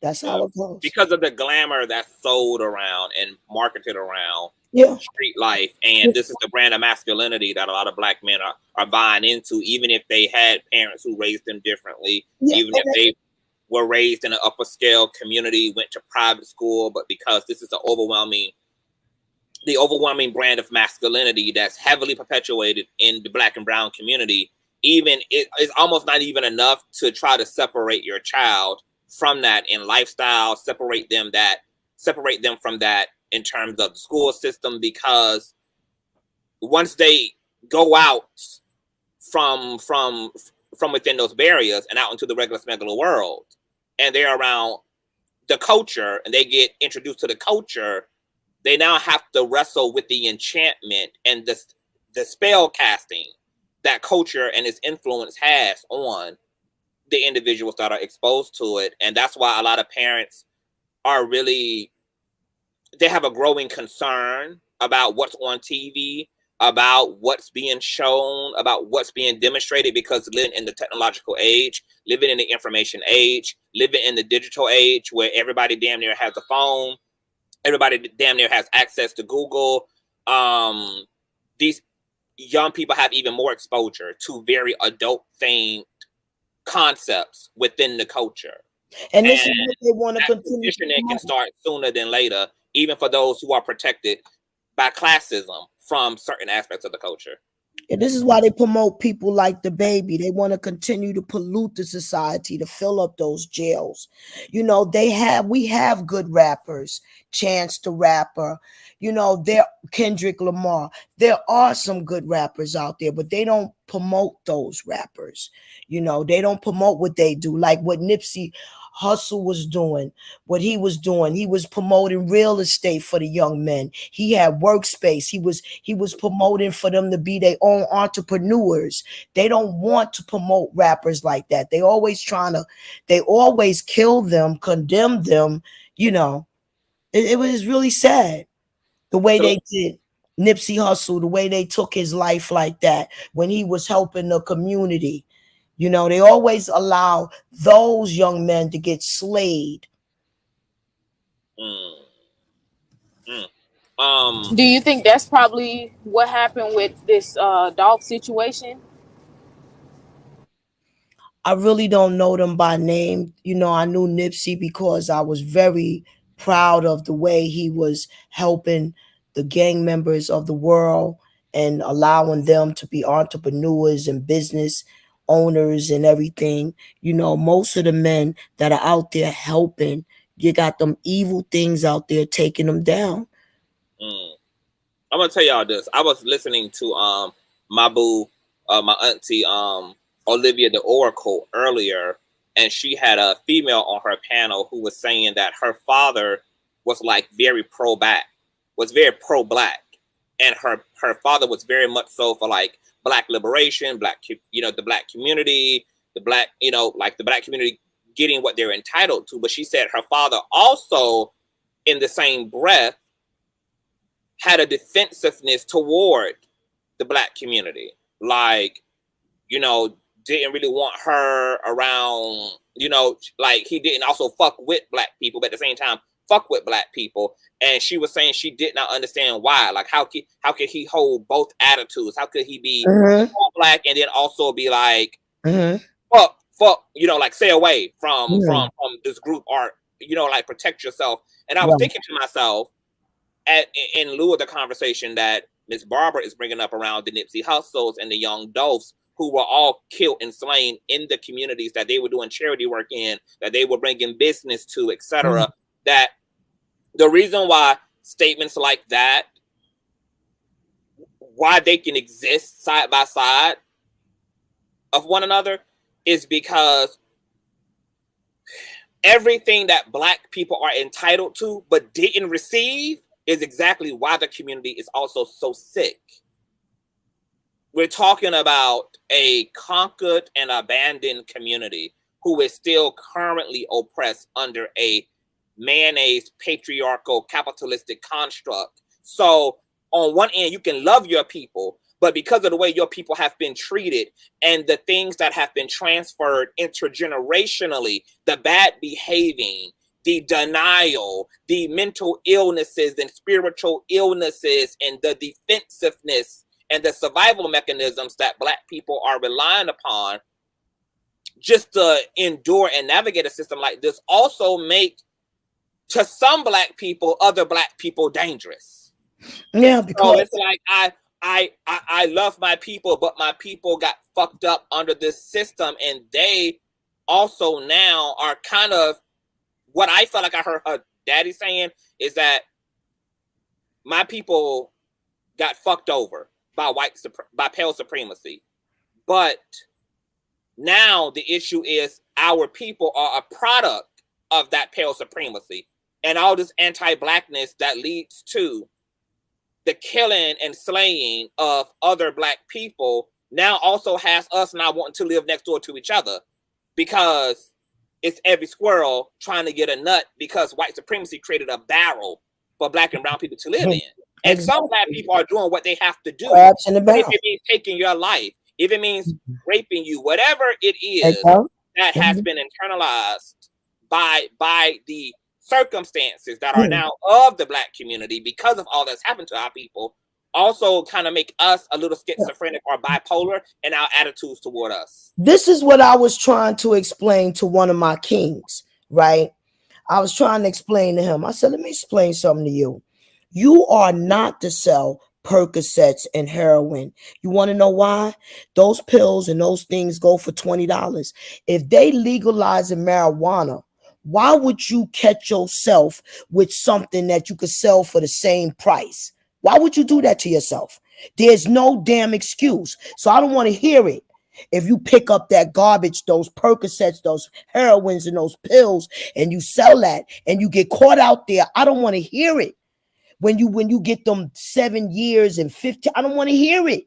Don't say nothing, because when the government is allowing you to run around with marijuana that costs the same amount of money, in other words, I was trying to tell my king, you cannot make money off of people misery. You cannot make money off of people misery. You will pay the piper. You know, just like when I was young out there selling heroin, I thought I was slicker than everybody else because of what happened to everybody else. But I wind up marrying a heroin addict. You understand? And I wind up knowing what the suffering entailed.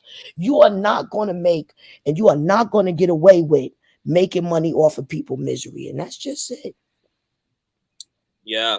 I mean, in lieu of like the whole how we also have to protect, how we also feel we have to protect ourselves from one another. Like, you had people like Nipsey Hussle, Young Dolph, and the likes trying to give back to their people and be amongst their people. And while that intention was completely pure of heart and godly, because of the condition of some of the people in the community, they were killed and slain as a result. Definitely, because it wasn't gonna make the government no money. I believe that these young men was actually set up by the CIA. I believe that Nipsey was set up by the CIA because he was going to better the community of gang members uniting together. And if once the gang members unite together, the power the power within that. You know, there will be no more slayings and jails, you know, so they don't want that to happen. And that's just sad. This That's shit is the truth. fucked. This shit is fucked up. Like Yeah. black men are left to try to make do with all of the options, and they all are fucking like ridiculous.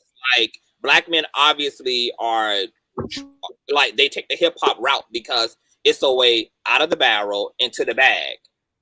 And then they have to deal with the shallowness of an industry that's completely objectifying in them and materialistic and really doesn't give a fuck about really putting any of these guys on a right path.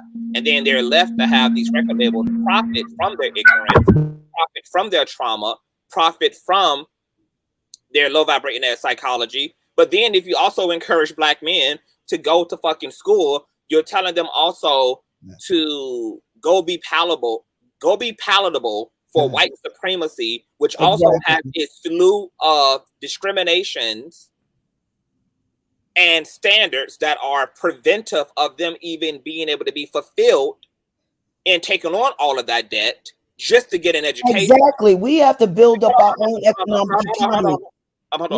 Just to get an education with the idea and expectation of going to make something out of themselves, to still have to be met with the colorism that exists within corporate America, to deal with the standards of masculinity that we now know about, because black men have to deeply like subtract and subdue themselves just to be seen as non-threatening in these work environments. All of the discrimination on the phenotypes that we all have as black and brown people, the discrimination against our hair, our nose, all these things are translated and can make us unqualifiable.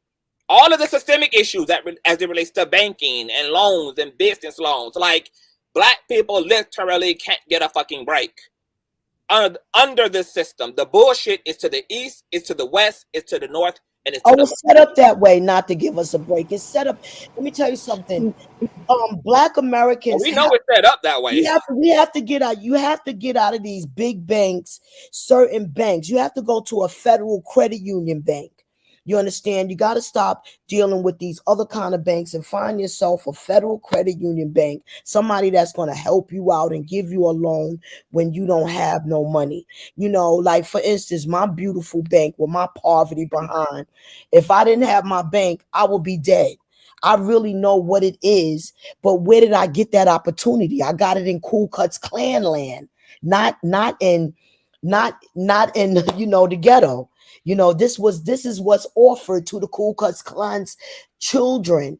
Low car insurance, low car rates, you know, banking, federal credit unions, credit cards. Yeah, that's what they have offered for them. But in the ghetto, no. You don't have the opportunity to be a 16-year-old and drive a car. You do not have that opportunity when you live in the city, because the insurance is about $1,600 a month versus when it's upstate for a brand new young driver, $200 a month for a brand new car.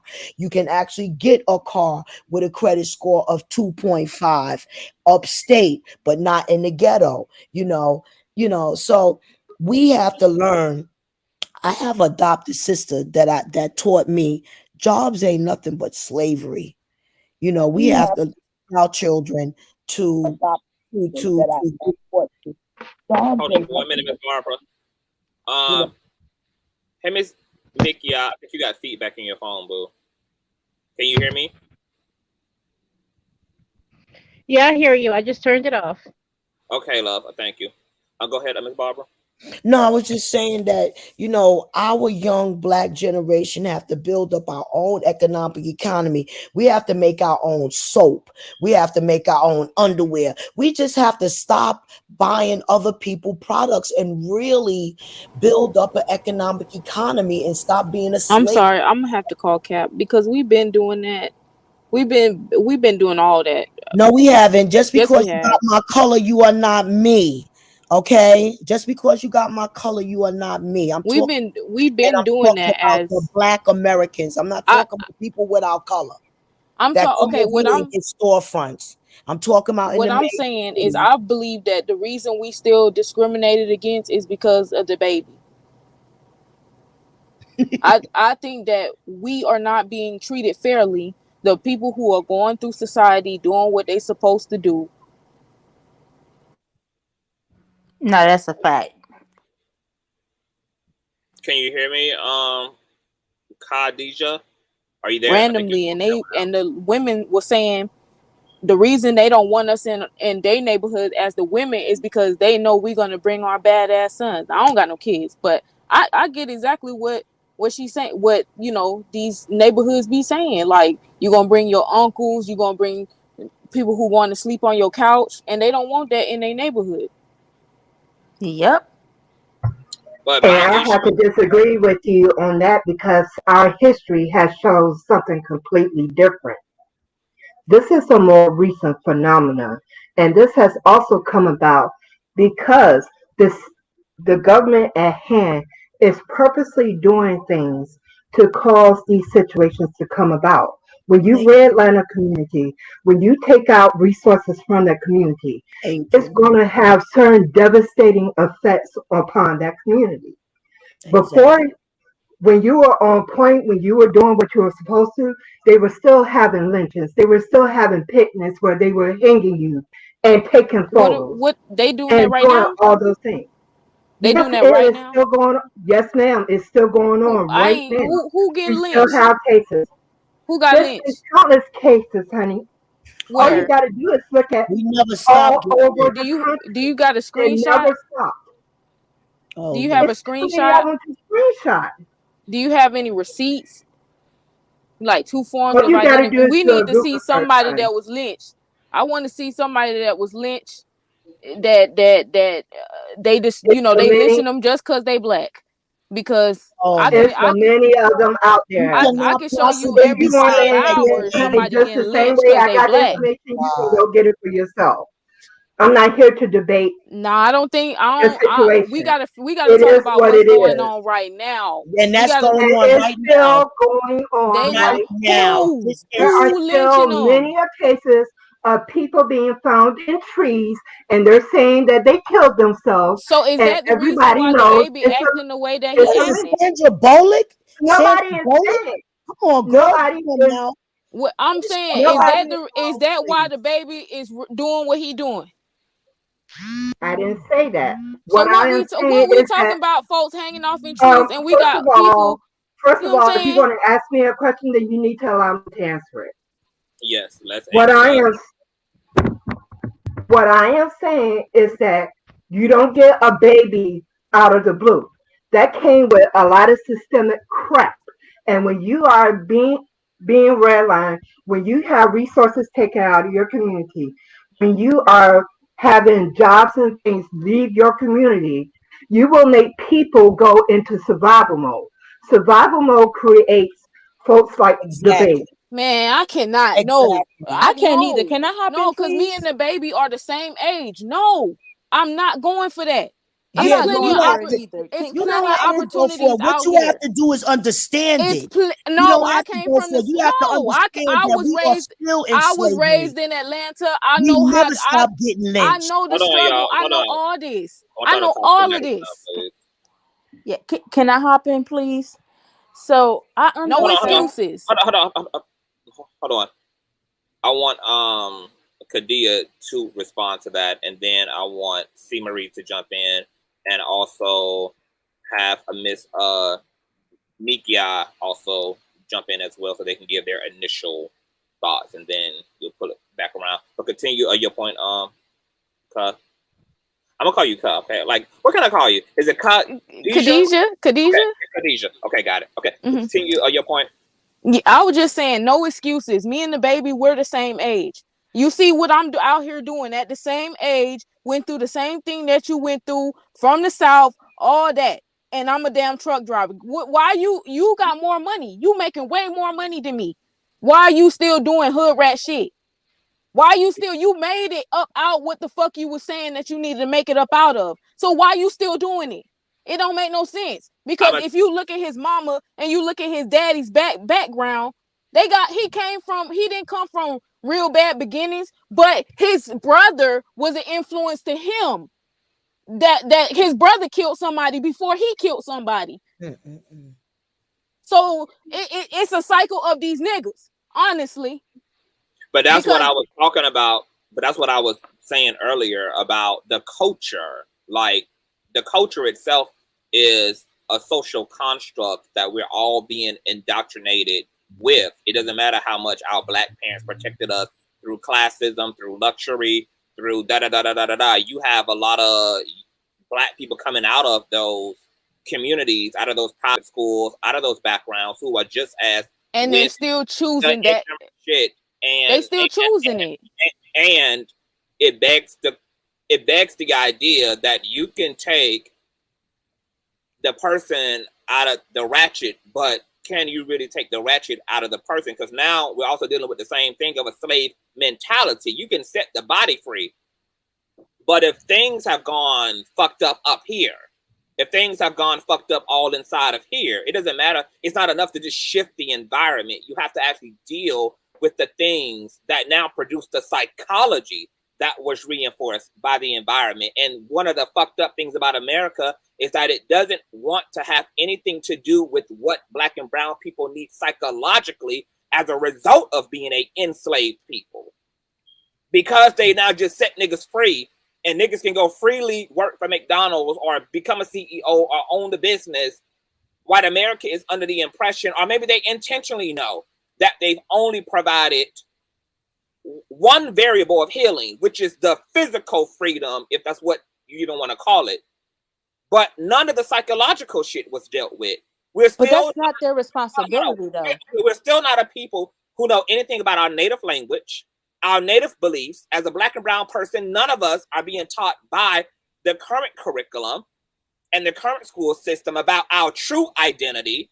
The fact that this entire country was built upon off of the backs of our people. We get one fucking month to talk about the same fucking revolutionary niggas that been talked about since they've been revolutionary niggas. We have no nuance understanding of our identity unless that's self-initiated. And America is watching the black community still struggle with a sense of identity and a sense of self, primarily because white supremacy is still allowed, is loud, live, and in motherfucking color. Because slavery never actually stopped. Exactly. They just gave us a better hamster cage to live in. They just sprinkled a nice big wheel in that motherfucker. Put some nice greenery. Should we just get rid of the people that's causing? Hold on. So there has to be a conversation around the system, and there has to be a conversation around the still existence of pale supremacy in the land. The culture has now become toxic as a result of not being able to escape the system. And to Purple Lover's point, in terms of this idea that we can pull ourselves up by our bootstraps and we can use niggas like Oprah and Obama and Michelle as examples that all niggas have the opportunity. All niggas don't. When we see these niggas, we're talking about the phenomenon of exceptionalism, and there's always going to be exceptions to every rule. So using hold on. So using one model nigga as a model citizen for all niggas is not going to work. It also denies the actual data and systemic issues that are handicapping the total liberation of a community. When black people go to do this respectability polishing and do this pussy popping, you got to remember that even when niggas was not dressed or acting or speaking like the baby, but was in their fine clothing and they Sunday's best and had Wall Street and Black Wall Street going up, that this same patriarchal, capitalistic, white supremacist ass system came and constantly destroyed black efforts every time they were made collectively, not individually. They will allow you to they'll allow you to have individual liberation, but no collective liberation. All the nuclear warheads, all the goddamn tanks will be poured out when black people start moving as a unit. That's what our history tore down communities reflects back to us. Tore down communities like can Black Ms. Wall Barbara, Street. before you start going, can I hop in, please? Yes. Mm. All right, because this is like my favorite conversation. And you know what, CTV? You absolutely have like my favorite channel on YouTube. This is like the first time I've ever disagreed with you. So I think it's a combination of what you guys are trying to get across and what Khadija, I'm sorry, is trying to say. But I more so agree with Khadija. Yes, racism exists. Yes, systemic racism exists. Yes, the system is fucking over black people. So what? Like, you just gonna let the shit defeat you? This is what I mean. I preach this all day long. I'm from the hoods of New Orleans. I'm from the projects of New Orleans, the gutter, the dirt, and I'm doing extremely well in life. Ain't nobody hand me shit. Ain't nobody say, "Hey, would you like all your dreams handed to?" Fuck no. I had to fight, sacrifice, get therapy, pull myself up, knock myself down, dust myself off. Like, I feel like yes, black people go through shit. We all know that. We've seen the effects of slavery. But how many decades upon decades upon decades are we just going to keep using the excuse like they beat us down? Pick your ass No, up no, then. no. Like, Stop, yes. stop. It's I'm not an going. Nope. excuse. I let It's y'all not. Hold on, talk. y'all. It's I Hold on, let it's y'all not. talk. Let me hold on, let y'all. me go. I want to see Marie to complete her thought, please. Let me go. I let y'all have it. Like, Mm. yes, they are because and let me explain this. Like I said, I come from the hoods of New Orleans, served in the military, own my own business. I work in tech now. Like, I done went through different levels, different financial brackets. Yes, people are trying to keep black people down, but the system trying to keep everybody fucking down. Like, the system is a breathing, living organism that's gonna self-contain itself. Like, yes, white people may get treated better, but they not getting like the golden carpet. Like, they just not. You know what I'm saying? Like, I feel like yes, we've been beat down, Course. but at what point do we as a community pick our community up? Yeah. Because I'm gonna say this, it's people like the baby in our community that's knocking other black people down. Like, yes, it's the system, but it's also us too. Like, we keep each Oh, other down.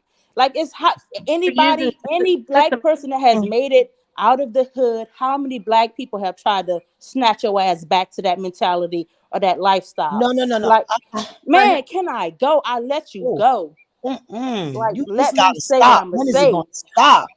Yes, continue, C. Marie. All So y'all more says if you got to jot down your notes Yep. and whatever, Jot just it jot it down. down because take Jot notes and it circle down. back around. It's because fine. look, I agree with you. Like, yes, the system is trying to keep black people down, but black people trying to keep black people down too, man. Like, in my lifetime, I've been held back and fucked over more by black people than by the system or white. But I can't even say more. I'm gonna say this: the way we talk about the system, the way we talk about white people, and this, that, and racism and all that. I was prepared for that shit when I left the house. I was like, okay, I know I'm gonna have to step out here and fight racism, systemic racism, this, that, and the third. I was ready for those punches and blows. I wasn't ready for some of the punches and blows that came from my own people. That shit knocked me back and hurt me more than anything. So yes, we can evolve as a community, but the shit is gonna have to be as a community. Like, yes, there's exceptionalism, but we can be an exceptional community if we ever truly stuck together as a community instead of pulling each other back, because people like the baby exist because that shit is cool. Like CTV was saying, it's the culture. It's cool to be ignorant as fuck like he is. It's cool to have your pants sagging off your ass. It's cool to be out here talking about fuck the police, and then you got to call the police 5 minutes later because somebody beating your ass. Period. It's cool to be, you know what I'm saying? It's not cool to be well educated, well traveled, into politics, financially literate. Like, we don't look at that shit in our community like, damn, Khadijah out here driving trucks, getting herself together. That shit's cool. No, people don't say that shit is cool. People say people like the baby is cool. And that's why our young black boys model themselves after him. Because I didn't know, like Khadijah was saying, he really didn't come from a extremely impoverished family. I have cousins like that. These fools grew up middle class and out here gang banging and selling drugs and stuff. I'm like, bro, you didn't even struggle going. Like, what are you doing? It's cool for that shit to happen. Like, we have to take some form of accountability in our community and stop. I think that's what's crippling our community. We try to put all the fucking blame on them. Like, if we put all the blame on them, what does that say about us? We that damn weak that we just gonna let them just keep continuously, decade after decade after decade, just keep destroying our community? No, fucking fight back. Like, I want to go ahead. I want to say something to that, and then I want to let others respond to that, and then I want to let Miss Meek. Yeah, I'm probably butchering this name, but I want to say to that. So it's a double entendre. Like, both things are true.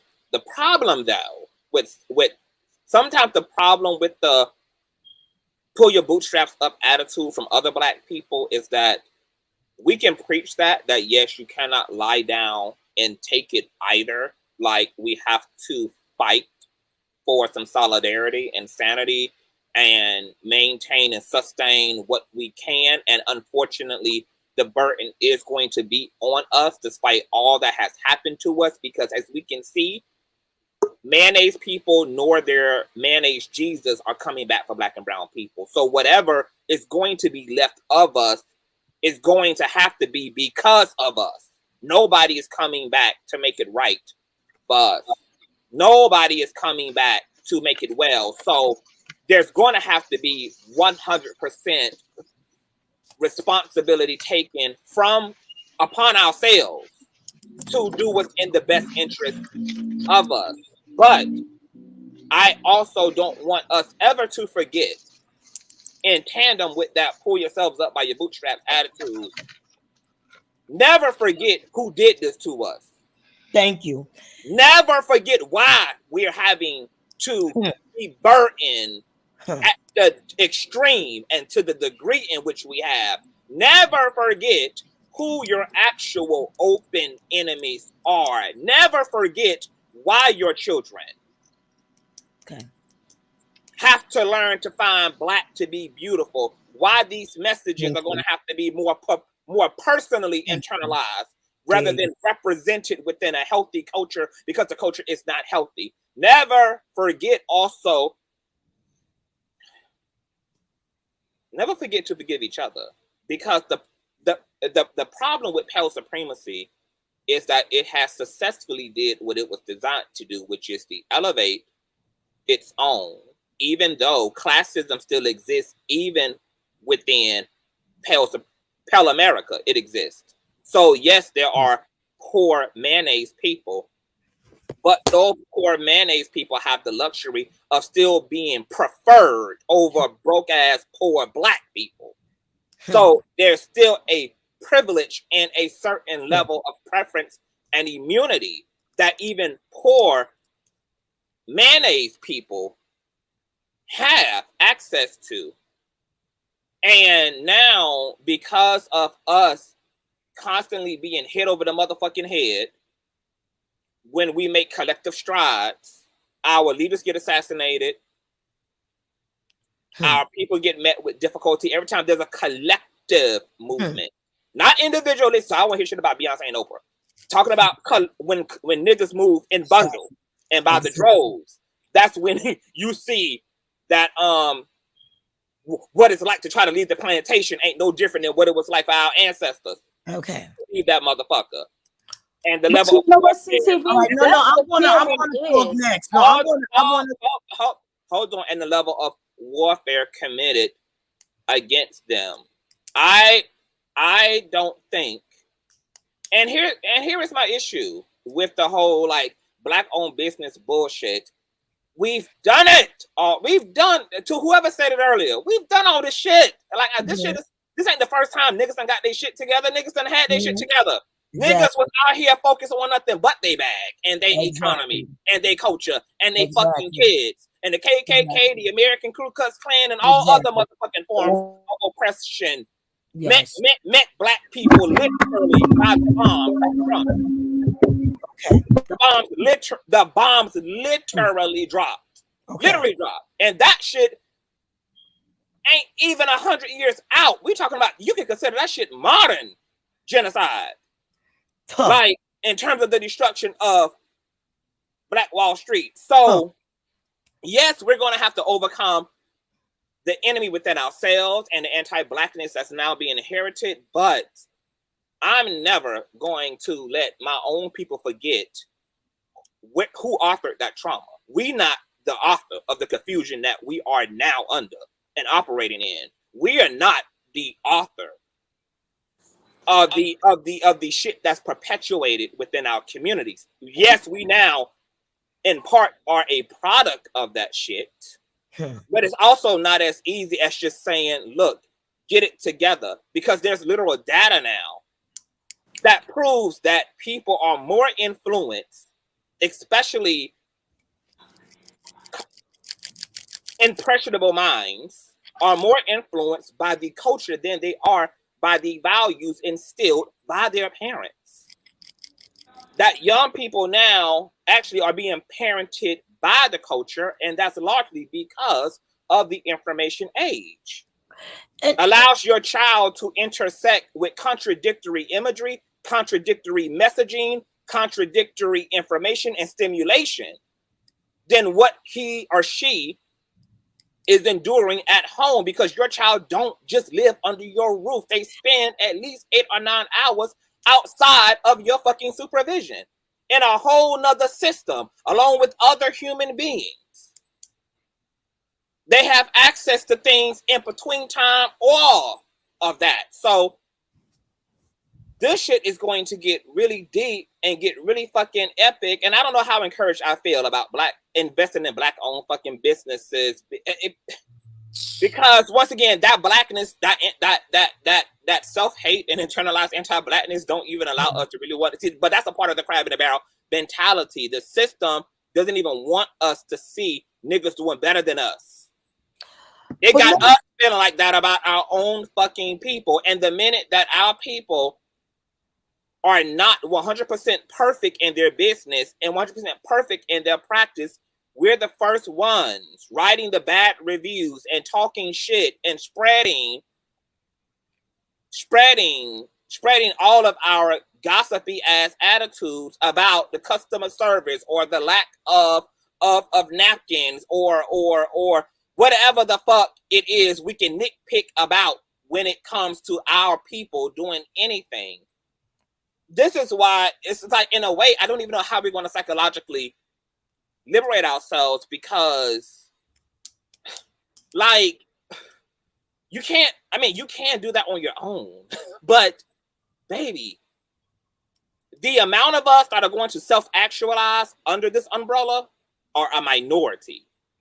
Okay. Are a minority. And the fact that America knows what the fuck has happened to our community and refuses to issue free health care, refuses to allow because the conversation around reparations can be more than just niggas getting a check every month, even though that certainly should be a part of the reparations. But the reparations could be free education, free health care, like, and I'm talking about quality, high profile health care, because we're dealing with some really deep systemic intergenerational ass pathologies that require the highest level of psychoanalyzing and psychotherapy to treat. We got real issues with our bodies, real issues with our complexion, real issues with our hair, real issues with the way we perceive ourselves in the center of America's gravity. And this shit is being literally passed down out of ignorance. Just like when I was growing up, I didn't know how anti-Black it was for an elder to tell me to stay out of the sun, that I don't want to get too black, that I want to get too dark. Didn't even know how anti-Black that was at the time. We had no idea at all these things that's been said to us and the way we've been groomed about our Blackness. And the fact that there are generations of Black people, unbeknownst to them, reinforcing injury and anti-Blackness, because I don't believe that our elders were intentional. They didn't know no better either. And that's why it's called ignorance. We, in the words of Christ, we know not what the fuck we do. We don't know what the fuck we do. I think that this system is going to have to not be worked with, but fucking destroyed. I don't think that supporting Black-owned businesses is the way out. I think that there's going to have to be a literal destruction against the barrel. The barrel is going to have to be fucking destroyed.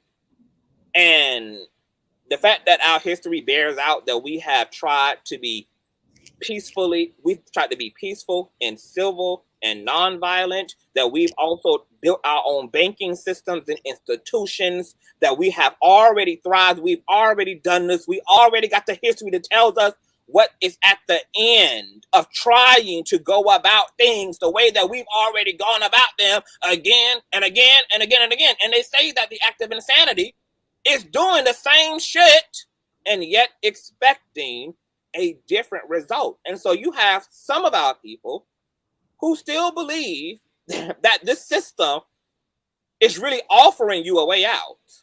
And it's not. And unfortunately, we are once again going to not want to realize that until we are trying to move together collectively and see that our enemies are still who the fuck they are and still waiting for us before we get to the victory line. Okay. Now, I want to speak on this now. You know, I had a debate with someone, and I told someone that the government have and always have been creating the N-words, right? It was a debate. I did a very good video on that, but I want to say this. I was a witness because I was there when I lived in the ghetto and the government put drugs and guns in my community. I'm talking about my community. I was a witness. Why I was a witness? Because I was one of them that was selling them for the police precinct. Okay, not no theories and all of this. I'm talking about what's real right now.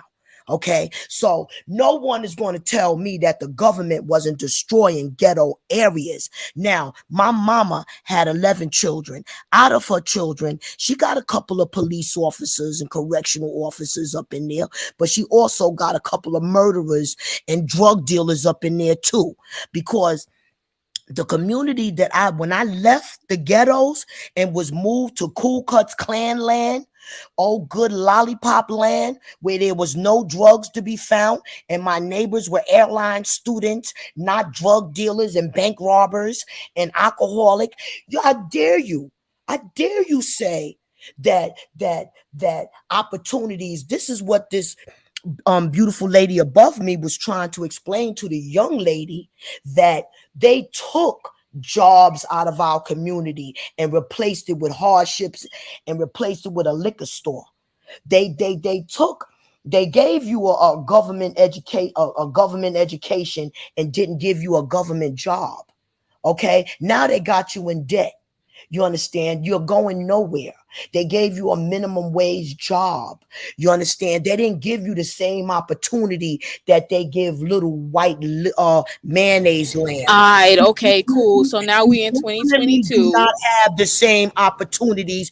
You know why you don't have? Because I was there.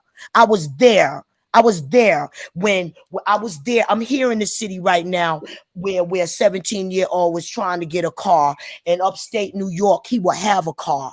They will have a car. They will have a car in Georgia. They won't have it in the ghetto. Okay, You know? so how can we make the community This is how we make it better. This is how we make it better. We stop buying the mayonnaise merchandise and we get our communities back. No, and ma'am. we rebuild They got all the beef.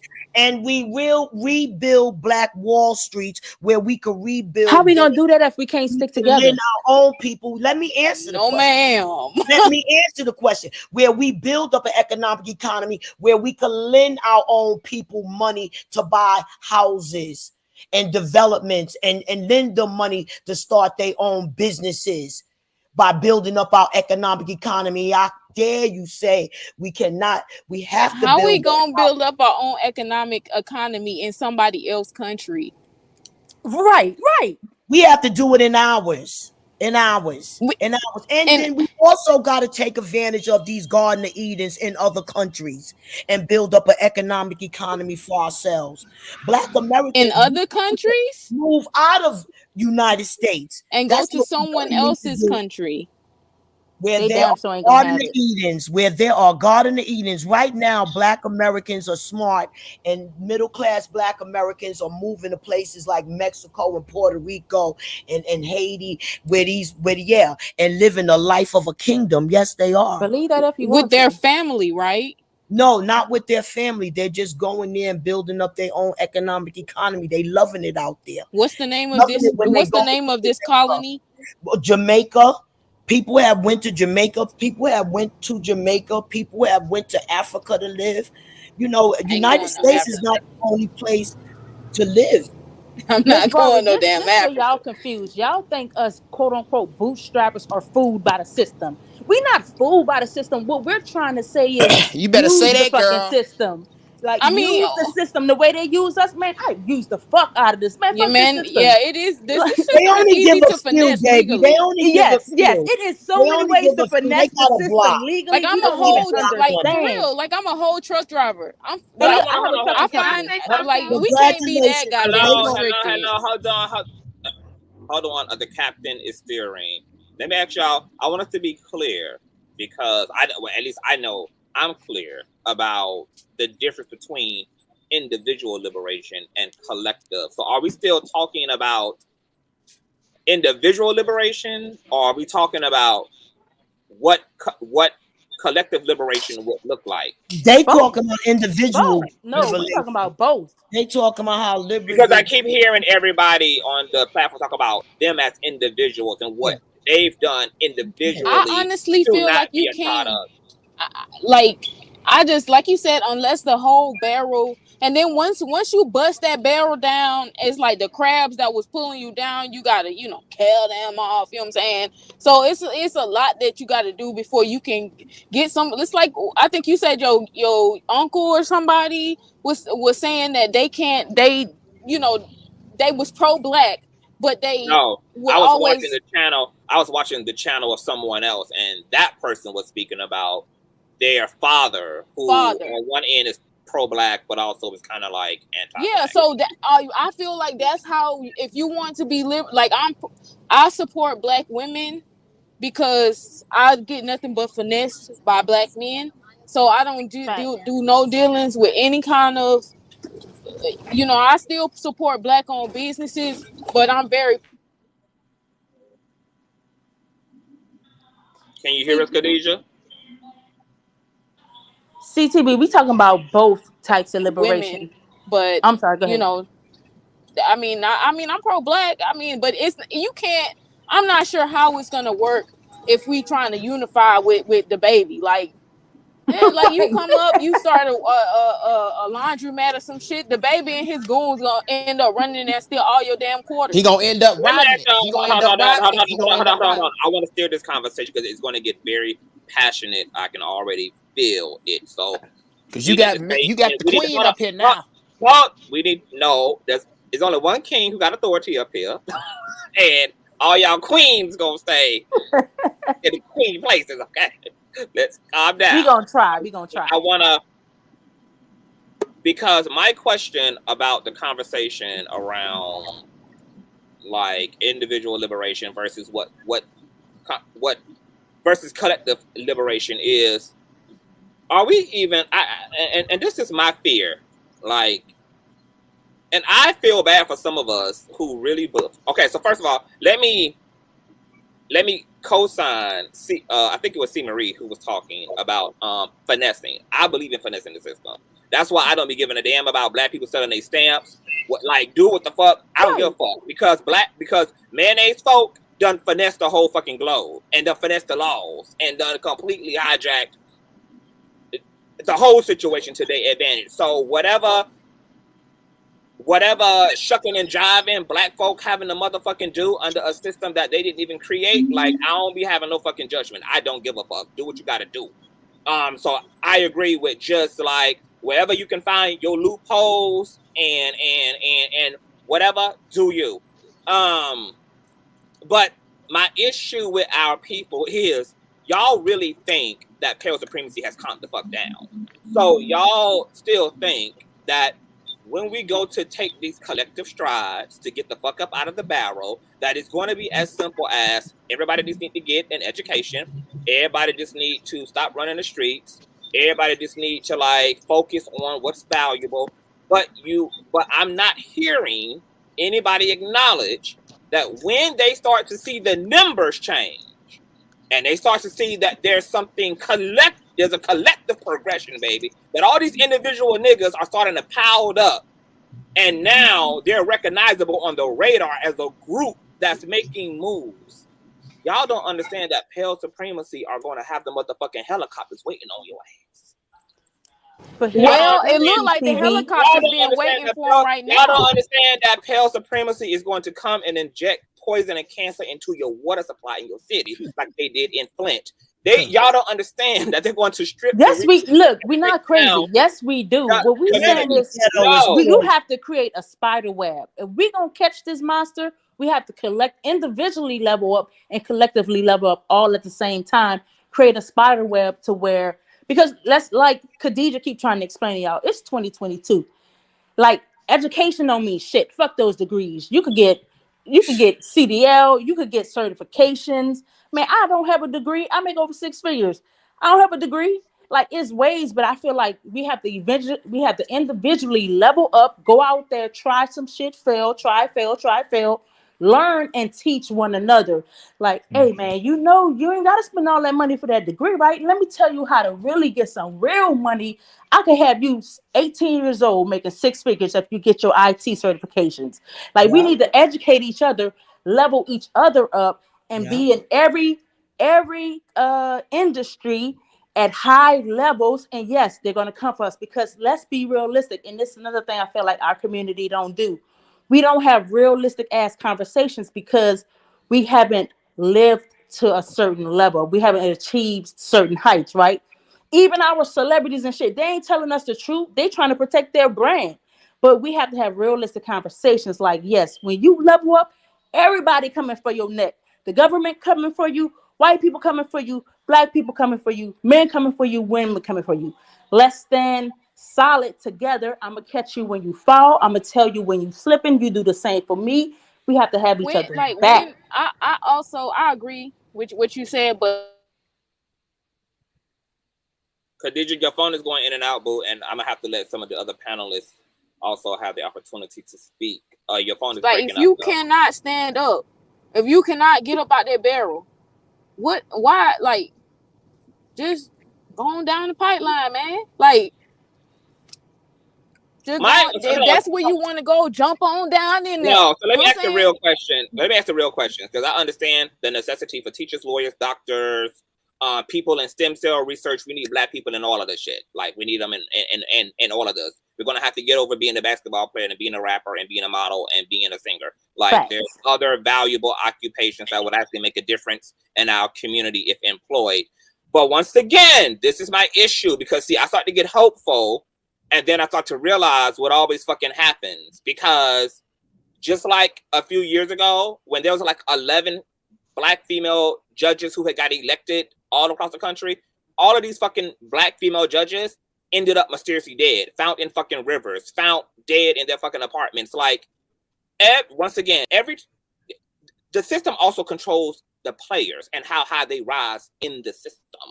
This is why mayonnaise folk own the intellectual property of America. They're in control of your proximity to power. They're in control of your access to authority. They're in control of your access to resources. And which means they have the power to also manipulate these systems, just like just like all this shit going on right now around voters registration. White supremacy's after our asses, and whatever they got to do to stop our asses is going to be done. So my real question is, while I understand we need black-owned businesses and we need teachers and we need doctors and we need science and we need blah, blah, blah, blah, blah, the other question is, why are we also not? And I'm almost shook, because I kind of don't want to have this conversation here, because it's way too Old Testament. But, and y'all also use code language if y'all gonna respond to this question, is why are we not preparing? Why are we not raising our children also, like, in preparation for that epic ass, like, R war? That R war that's heavily talked about. I'm raising my son that way. I'm raising mine is raised that way. Hold on, I ain't finished with the question. And what are we doing to prepare for the collapse of this system so that it can be resurrected in the name of something that's whole and something Okay, hold on. Somebody got some feedback and some tapping going on, and I need them to mute. Somebody got something going on in the background. Okay, I think it's going on. Are we prepared to collapse this system? That means knowing how to grow food. That means knowing how to use a weapon. That means have almost a militant survival skills, because it's not going to be Black people just working that's going to save us. There's going to be a war, because that's what it's always been when niggas get they shit together. And I don't want us to act like we just gonna vote our way out of this shit and we just gonna work our way on conventional 9-to-5s out of this shit, and that all we just gotta do is arrange the niggas in the right place of the monopoly board. There's going to be all hell that's going to break loose. Are we prepared for the fucking hell? The hell that historically has always showed up when niggas have rightfully triangulated on the monopoly board. It's putting those pieces, the right pieces on the monopoly board. So forget voting, forgetting all that other typical Americanized BS that we taught or whatever, the American dream, right? Yes, putting the right pieces on the monopoly board. But like I said, you have to create a spider web. So I'm in IT. I also work in government, state government and federal government. So all these high people, they really just figureheads. They stand in front of the country, but they're not really running the country. It's the people in the background, the administrative assistants, the secretary, like the players that you don't hear about. And we have we have Black people in all those positions. If Black people would unite and stick together, like we would know what's going on before the public would know, before the fucking president would know, because so-and-so was held so-and-so. And that's how they could have protected those Black lady judges. Like, hey, I heard such and such. I was standing by the water cooler. I heard such and such. The maids, everybody in these little positions that's invisible to these pale people, that they run their mouth off in front of because they don't even see them as people. They need to be picking up that knowledge and spreading it around to other people in their position. Just like back in the day, like they knew the Ku Klux Klan was out there, right? Why in the hell would you let your kids walk alone? It should have been a mob of Black men and women surrounding them everywhere they went. Like, oh, y'all want to go to the store? Go get 2 of your uncles, 2 of your cousins. Y'all go walk them to the store.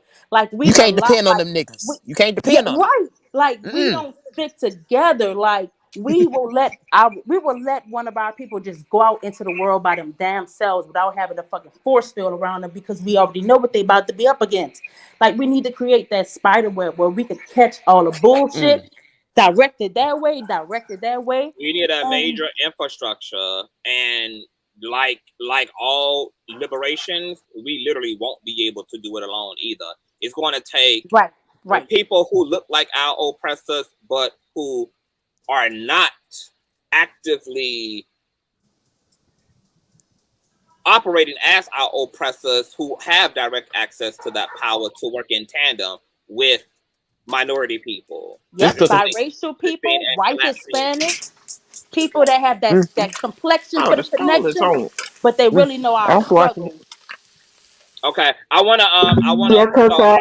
still want to go in chronological order because we got some new folk on the panel. I want to let Miss Mickey have at it, and then my girl Monica, and then my boy Marquez. Miss, can you pronounce your name, boo, for me?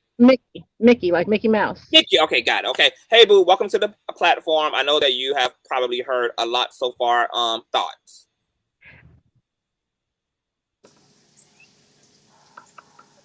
If you can you hear me, Miss Mickey? I can't hear you, love. Okay, Miss Mickey is. Can you hear me, Miss Mickey? Okay, I'm gonna take you out. Check and see if you got yourself on mute, Brian. No, she's off mute now, but she can't hear me. I'm gonna take you out and come back in, Miss Mickey, because something's going on. I'm gonna let my boo Monica sound off. Hey, love. Are you on mute, boo? Can you hear me, Miss Monica? Yeah, I'm actually cooking, so I can't be on long. I just had to come show my face. Okay. These herbs, by the way. Drop some herbs. Period. What are your thoughts on this subject? Like, tell us about it. First of all, it's about the baby, right? That's the original subject. Yeah. So, what was it about? You got to give me a rundown first. We basically was just trying to figure out if, based upon all of Dababy'S litigations, his legal woes, him killing his teenager in Walmart, him beating the hell out of a female fan, him having all this baby mama drama. He allegedly beat up a club promoter and stole from him. He beat up a homeowner who rented out his property to him and his compadres for a video shoot. And if Dababy is a good guy who's just being found in all the wrong places at the wrong time, or if he's a fucking He's a maniac, bad guy. He's absolutely bad. You know, like most of them are, they're absolutely bad. They're bad. You know, they don't need to be trusted. See, people like that. Hold on, let me step outside real quick. Let me put the link back down for Miss Mickey or anyone else who wants to join. See, people like that, niggas like that, you need to let their asses go. They are a negative impact. I don't actually claim them as people. Right. I don't claim them. I just don't want to be fucking around them. They the ones that's fucking up the damn community, shooting up the motherfucking place, and all this bullshit. Them niggas That's doing why that. it needs to be individual. These niggas don't give a fuck about black. See, why are y'all out marching for these niggas when they ain't even marching for themselves? These same niggas you marching for to be the same niggas that'll put a bullet in your head 2 hours after the goddamn protest. These niggas, these same thugged out niggas with tattoos all over their bodies. You think these motherfuckers are Don't marching do for too much, themselves? Miss Monica, about the tattoos. Now. Yeah, don't do the tattoos now. Oh yeah, I love tattoos. I'm actually finna get me one. Yeah, try Well, like you know what I mean. You know what I Yeah, mean. I do. These thugged out ass, these thugged out pants sagging to they damn pants sagging to they hip ass, no job having baby mama's couch sleeping ass niggas. Goddamn 10 kids having ass, 10 baby mama having ass niggas. Goddamn ain't got no hairline, crooked hairline looking ass niggas. Goddamn ain't got no education. Don't want no education. High school dropout, can't get in college because they too damn stupid head ass niggas. They the ones fucking up the damn community. But let me ask you this question, Miss Monica. Let me ask you this question. Because, see, I think that, but see, like, that's for me what makes me angry at pale supremacy. Because when I see those types of black and brown people who have become a domestic terrorist upon their own kind, upon their own tribe members, I know that for everybody else, they look at like that player, but it just reminds me of pale supremacy. No, and let me tell you something. Let me say this. Because hold on. Because just like when like you be raging, and I be having to explain to the audience that rage and that kind of like I don't fuck with our own people attitude comes from the system. Mulattoes. I like mulattoes. Mulatto men. Monica. Okay. That has like, you know, I have to remind them that the system that yes, like cisgender heterosexual folk have largely participated and reinforced transphobia, homophobia, and that shit burdens the lives of black and brown queer people, and cisgendered people are responding to a religious system. They're responding to cultural norms that are shaping their attitudes toward people who are different from everyone else. And so when I look at people like Dababy and I look at kind of like these menaces to our society, I absolutely agree, obviously, that these people should be stopped. They should be apprehended. Something should be done about them. But at the same time, I also see that these are also the works of some. And until like we got like Young Pharaoh, it's a lot of shit that I don't agree with, but there's some things that I do agree with that he has said. And one of the things that he has said is that like all we really want to do as black and brown people is have joy and also get our bag. Like when Jay-Z got his bag back, he went and sat his ass down. Like when Kanye went and got his bag, he sat his ass down. Like when Soulja Boy went and got his bag back, he sat his ass down. That like largely people, black and brown people are out here doing what they have to do. And sometimes this is the way Black and brown people think that it can be done and should be done, depending on background, depending on environment, depending on context and situation, environment, whatever the circumstances are. And I don't think there's not one situation I'm going to be able to look at in Black America where I'm not going to be able to see the hands of pale supremacy. Right? Even our bad behaving Black and brown people are the product of an even more evil system than the individual Black people who perpetuate that evil upon their own people. This system is evil. Pale supremacy is fucking evil. Pale supremacy is a mad scientist who is a genius and weaponized its intelligence to successfully colonize at this point the majority of this fucking planet, and certainly the entirety of the American system. Preach. So and teach. We have mental illness. I fully believe that when there is a destruction of the barrel and that power structure is disrupted, successfully disrupted, that only then when we truly have a fair shot at finally cleaning up the spiritual and the psychological work, and we will see a grandiose shift in the way that our Black men and our Black women move, because the system clears the pathway. And once again, I agree with education. I agree we need Black judges, Black lawyers, Black mayors, blah, blah, blah, blah, blah, blah. But man, I just don't know how I feel anymore, because once again, not only do I see the system kill off Black judges, Black leaders, Black nutritionists, Dr. Sebi. Do y'all know that the same year that Dr. Sebi died, that 14 Black holistic doctors all mysteriously died at the same time, chronological order of each other, making Dr. Sebi like the 14th or 15th of them to just mysteriously pass away or died under very suspicious circumstances and conditions. So on top of there being the issue of the system destroying or keeping Black people from those systems, we also have the issue of anti-Blackness. It's ironic that we all went up in joy and happiness when Obama took office, and it did nothing for us. Nothing. It did nothing for us.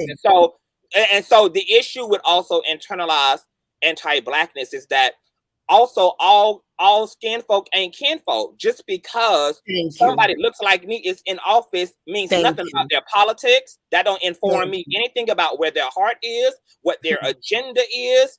I don't know whether these are fucking coons and tap dancers and motherfuckers who just trying to get out of their barrel and could care less ultimately about what it takes for everybody else to come back, and is just interested in appeasing a white overseer or massa. So anti-Blackness is a hindrance, and the system itself is also explicitly targeting Black people.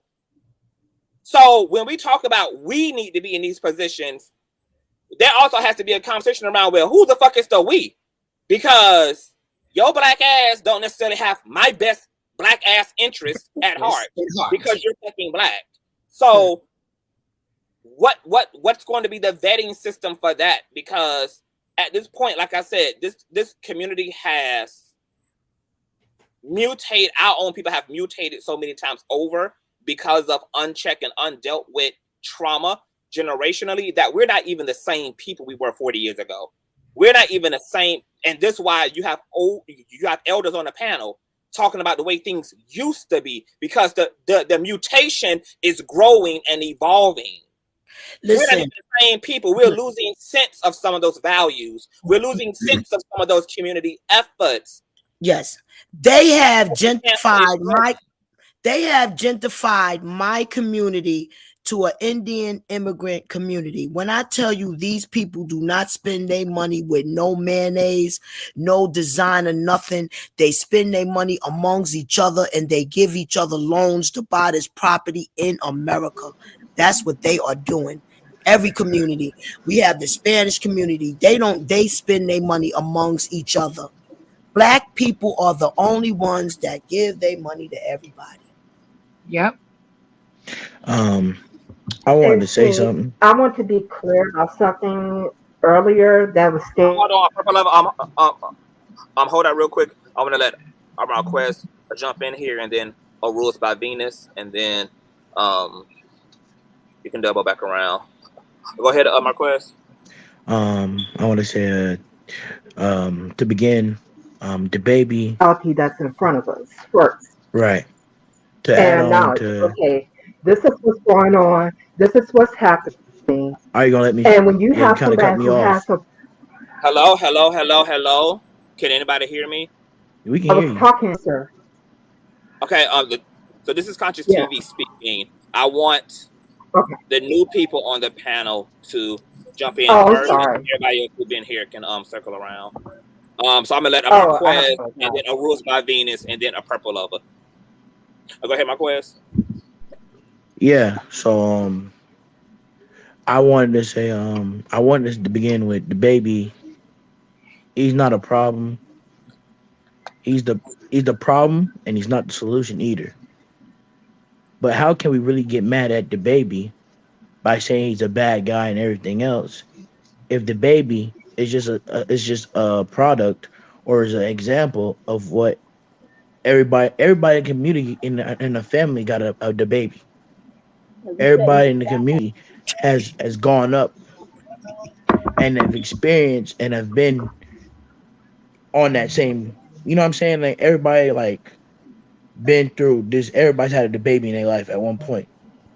So you saying just be like that, or So you No, that's no, gotta no, no, no, okay. no, no, no, no. get rid of See, them? see, you So guys, he before would y'all he be guys start the cutting me example? off, And hold on. Let me and if you guys are going to interrupt and ask each other questions, don't berate the person in the questioning. Ask them a direct question, and then give them an opportunity to give you a direct answer. But don't start thank spilling and you. beating out over the person. But go ahead, Marquez. Thank you. And I say that he's not a problem, but he's not a solution. And again, I said everybody in the black household has experienced a baby. Does that make it right? No, it does not. But my problem with it is how can I've heard people talk about how in this comment section how we can build up the black communities and we could do all this and we could do all that. But how can we build the black communities if you all are all talking about it being individualized and only helping out yourselves? Exactly. Can I answer Because that? I'm Gotta not grow that finished. barrel And too. and the truth of the truth of the matter is we can say all we want to, but at the end of the day, everybody in this panel is gonna have to think about themselves individually before they can change the community first. So You just answered your own everybody in the question though. panels, can I finish? I've been very patiently. Can I finish? Everybody has talked about individualized plans. The reason I feel like the best plan forward for us would be is to come together because the Asian people are together, the Jewish Thank people you. are together. Mm-hmm. Marquez, are you on mute, sir? I don't know if you did that intentionally or not, but you're on mute. Hold on, y'all. Hold on. Let me. While he was making good points. Hold on. Let me figure out. Was Marquez, he can you hear? though? Hold Yes, he on. was. He was not. Hello, Marquez. Can you hear me, sir?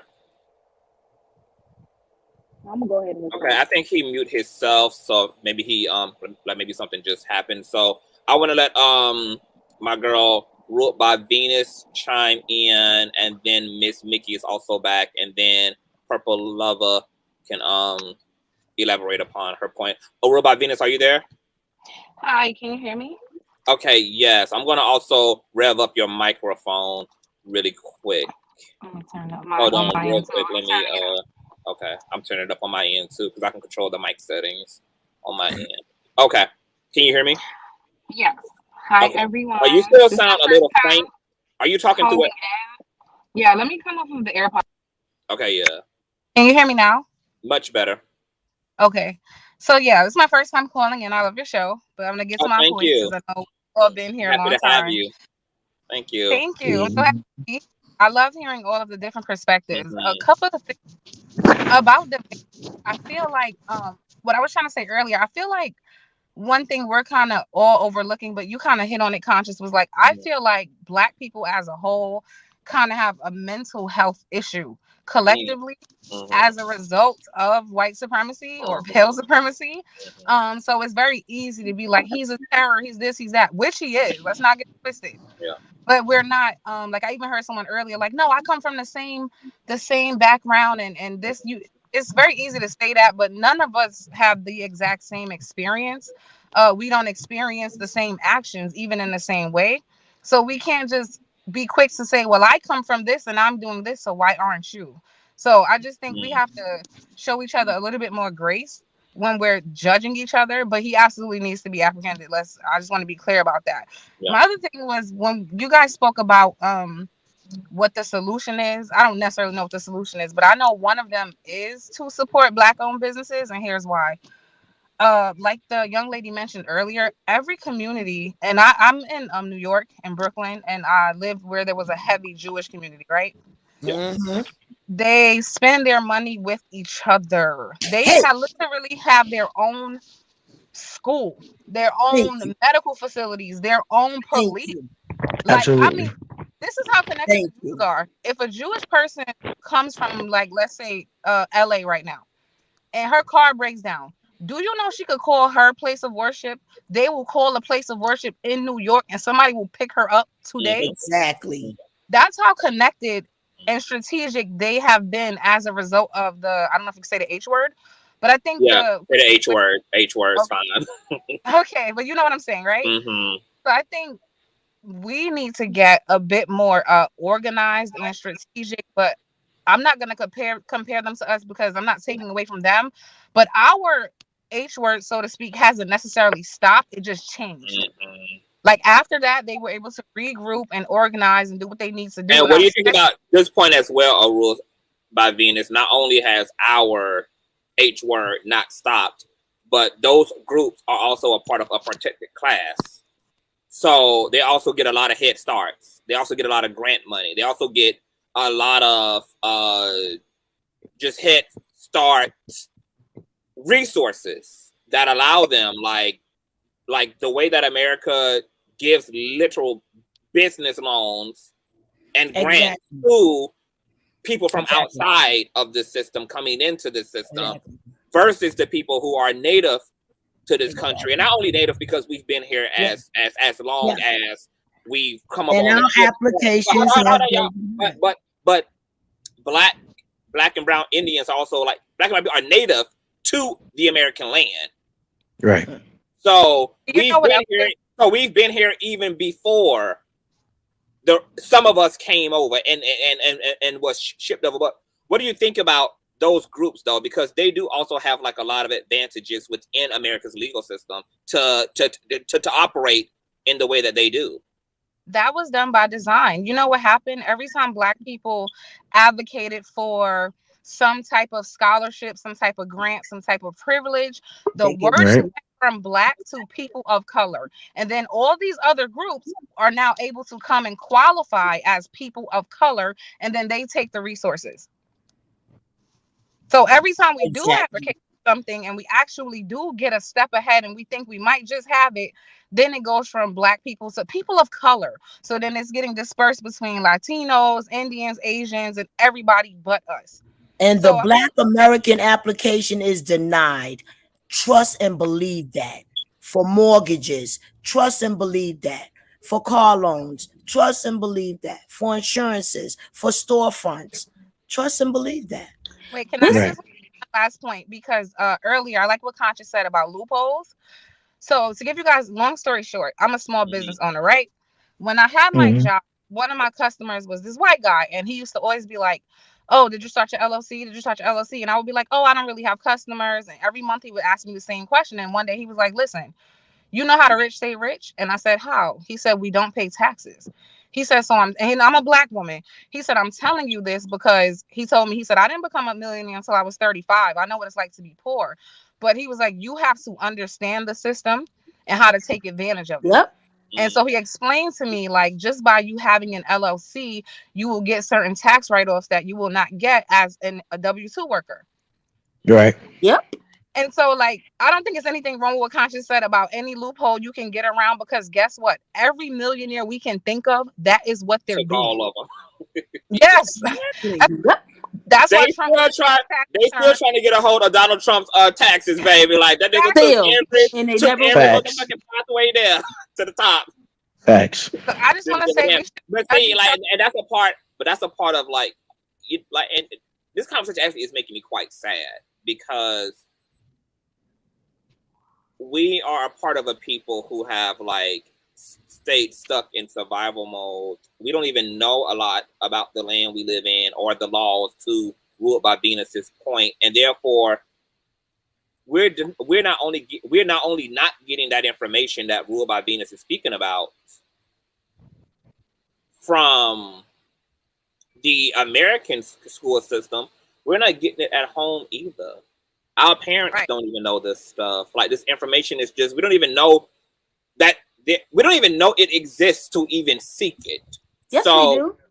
We know no, it a lot of exists. people don't. A lot of people don't. No, and let me tell you, a lot of people don't. But this is why I was saying about us building like a spider web and communicate with one another. And I'm gonna tell you this, CTV, I have come a long way, and up my whole way up, I've been trying to put Black people on. A lot of people who don't want to hear this shit, they want to do it on themselves. They want to be the first. They don't want to help build together.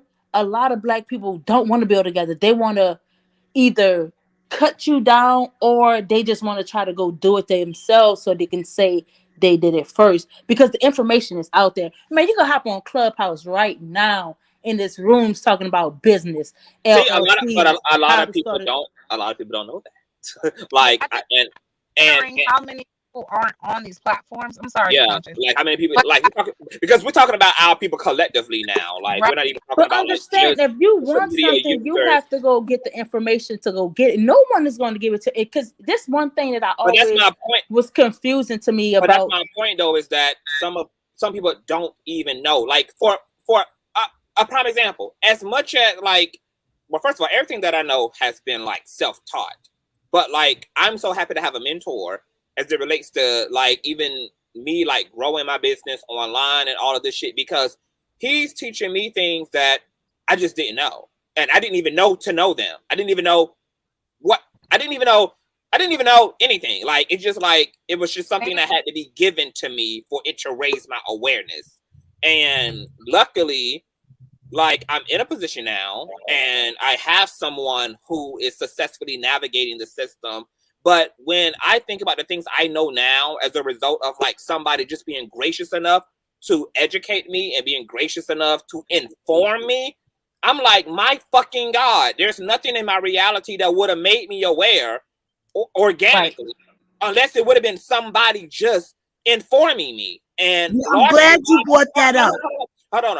Largely why our people are behind is because there's not only been a lack of intergenerational transference of wealth between the upper class of Black America and the lower class, but there's damn sure been a profound lack of intergenerational transference of knowledge. Like, if you don't want to come back in physically or financially invest in your community, the least that wealthy Black Americans could do is give their people the knowledge so they can fish for their fucking selves. And we don't even have that. And it would take nothing for them niggas to use their platforms and their resources to properly educate.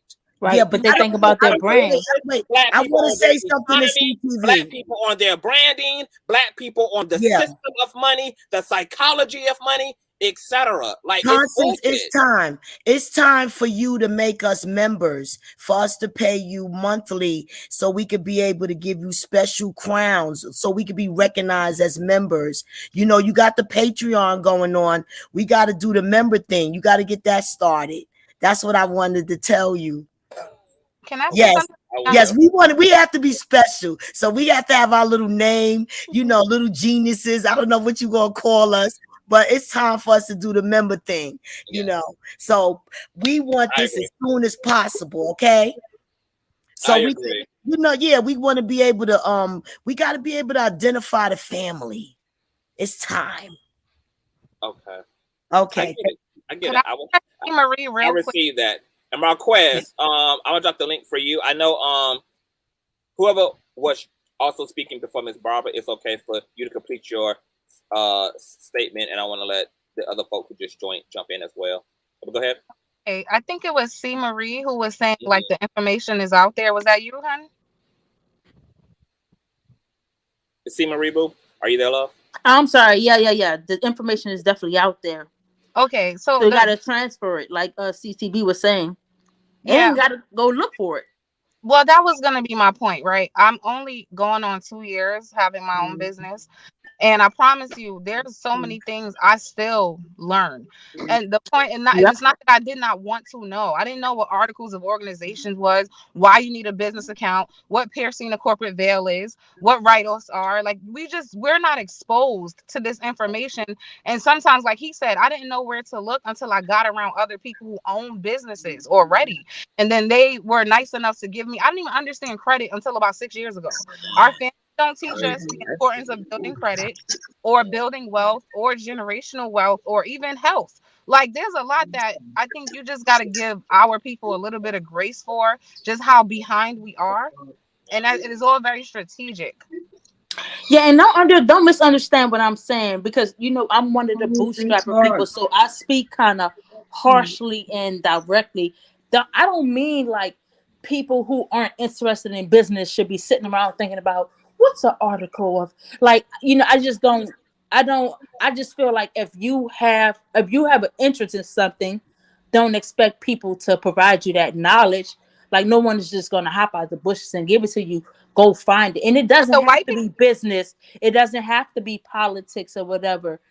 But I also agree with what you're saying too. Like there's other communities that just pass that information down. Since we know we don't live in that type of community, we have to go get it and be the ones to pass it down. Yeah. Like CTV had a mentor that passed the information down. Now CTV has information he could pass down and keep passing down. Everybody's not going to want the information, but for the people that do, give it to them and share everything. I'm working right now to create out, because I'm literally right now like creating a whole program, working on a whole program in my Patreon to fucking teach content creators who are looking to see growth and make moves. And there's all type of ways to monetize your shit and to make money off of what you do. And it's just things that we just don't know, things that I wouldn't have known. And so I want to offer that system and that knowledge to those who are actually interested. But it's so wild. Like even hearing, I think it's ruled by Venus talk about, she just really learned about credit six years ago. Most of us don't even know enough about the taxes and how beneficial, like how much luxury is in knowing how to file your taxes and write-offs. And like, you're just not, nobody sat down with a lot of us and just taught, like, no, they didn't even know it to really give it to us. And like I said, the system outside of us isn't necessarily chasing us down to necessarily make us informed. It's really something that you just have to end up in proximity of, and that either will or won't happen, which is why the burden has to be on upper class Black America to come back and give their people that fucking knowledge. How are you? I mean, that's the least that can be given to us, as at least the instruction manual on the way out. Like, even if you're gonna leave us to find our way out, fine. And that's my issue with people like DaBaby, because old school, like the old Italian mobster gangsters back in the day, they took that money. Because America was built on the bullshit. Let's be clear. America was built on alcohol and drugs and pornography and stuff like that. But those white men took that money and they put it into building a community. And like even if they didn't want to learn something, they gave their people the money to go down and like, hey, you go learn about taxes. I don't know shit about taxes. It don't interest me, but I'm going to give you $100,000 so you can learn everything about it and go build a tax business for our people. Our upper class Black people don't do that. Our Black celebrities don't do that. They too busy protecting their brand. When people like DaBaby be like, man, I'm a millionaire now. Hey man, I don't know nothing about, like, we all like to smoke weed in the crew, right? I'm gonna give you $100,000. You go learn how to build the THC business and put one in the hood and have all Black people run it and teach them kids how to grow, and not only grow marijuana, but grow fruits and vegetables. And we can make a farm, but they're not doing that. He could literally be creating programs for the all of the weed distributors in those black communities, all of our Right, leaders. exactly. He could be creating programs for them to, like you said, learn business, open up That's what they better dispensaries. do. Like, this is how you start inspiring people to operate appropriately and in ways that are truly beneficial and enriching to not only them, but also make them indirectly of service to the community around them in the proper way. Like, but see, once again, how is the baby supposed to know that? He's just a fucking raggedy motherfucker in the system, just worried about his bag. So, but I don't believe that, because I feel like these celebrities have exposure that we don't have. They fly to Paris and Milan, and instead of them partying it up, why don't they go talk to people and have conversations instead of trying to be thugs and hards and just want to party and do drugs and stuff?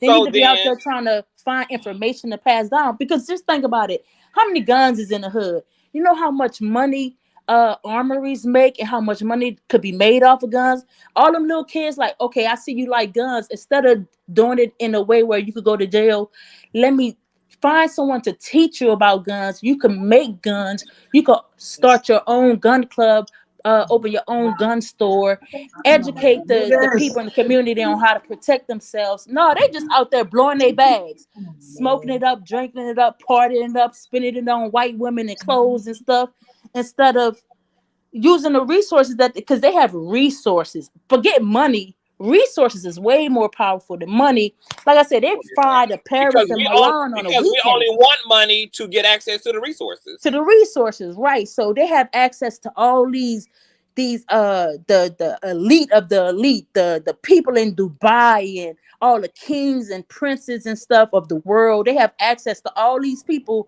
with all this wealth of knowledge. But it seems like they not use the money for it. As soon as they get the money, most of these. Hold on, somebody is talking, but they're very drowned out. Like, your audio is completely shot to hell. I don't know who it is trying to talk because I can't really see it. But whoever is trying to talk, like, your audio is tore up from the flow up. I see you also. I am playing Jane in the background, but it says that your device is not connected. I also want to let Miss Mickey jump in here real quick as well before we go any further. Okay, I'm sorry. That was my audio. I'm so. My apologies. Oh, that's Khadijah. Yeah, your audio is. Yes, my apologies. But what also, I was don't saying forget was about that as soon as these dudes get these opportunities or he have these resources, they do use it. Yes. I'm sorry. Can you hear me? Yes. Yeah. We can hear you. Yeah. Mm-hmm. Okay. Yes, I was saying they do use it because as soon as they go from slinging some nickel bags, it's now they moving whole pounds of coke. So they are using they resource or whatever they want. It's just that they don't have no interest in saving the community.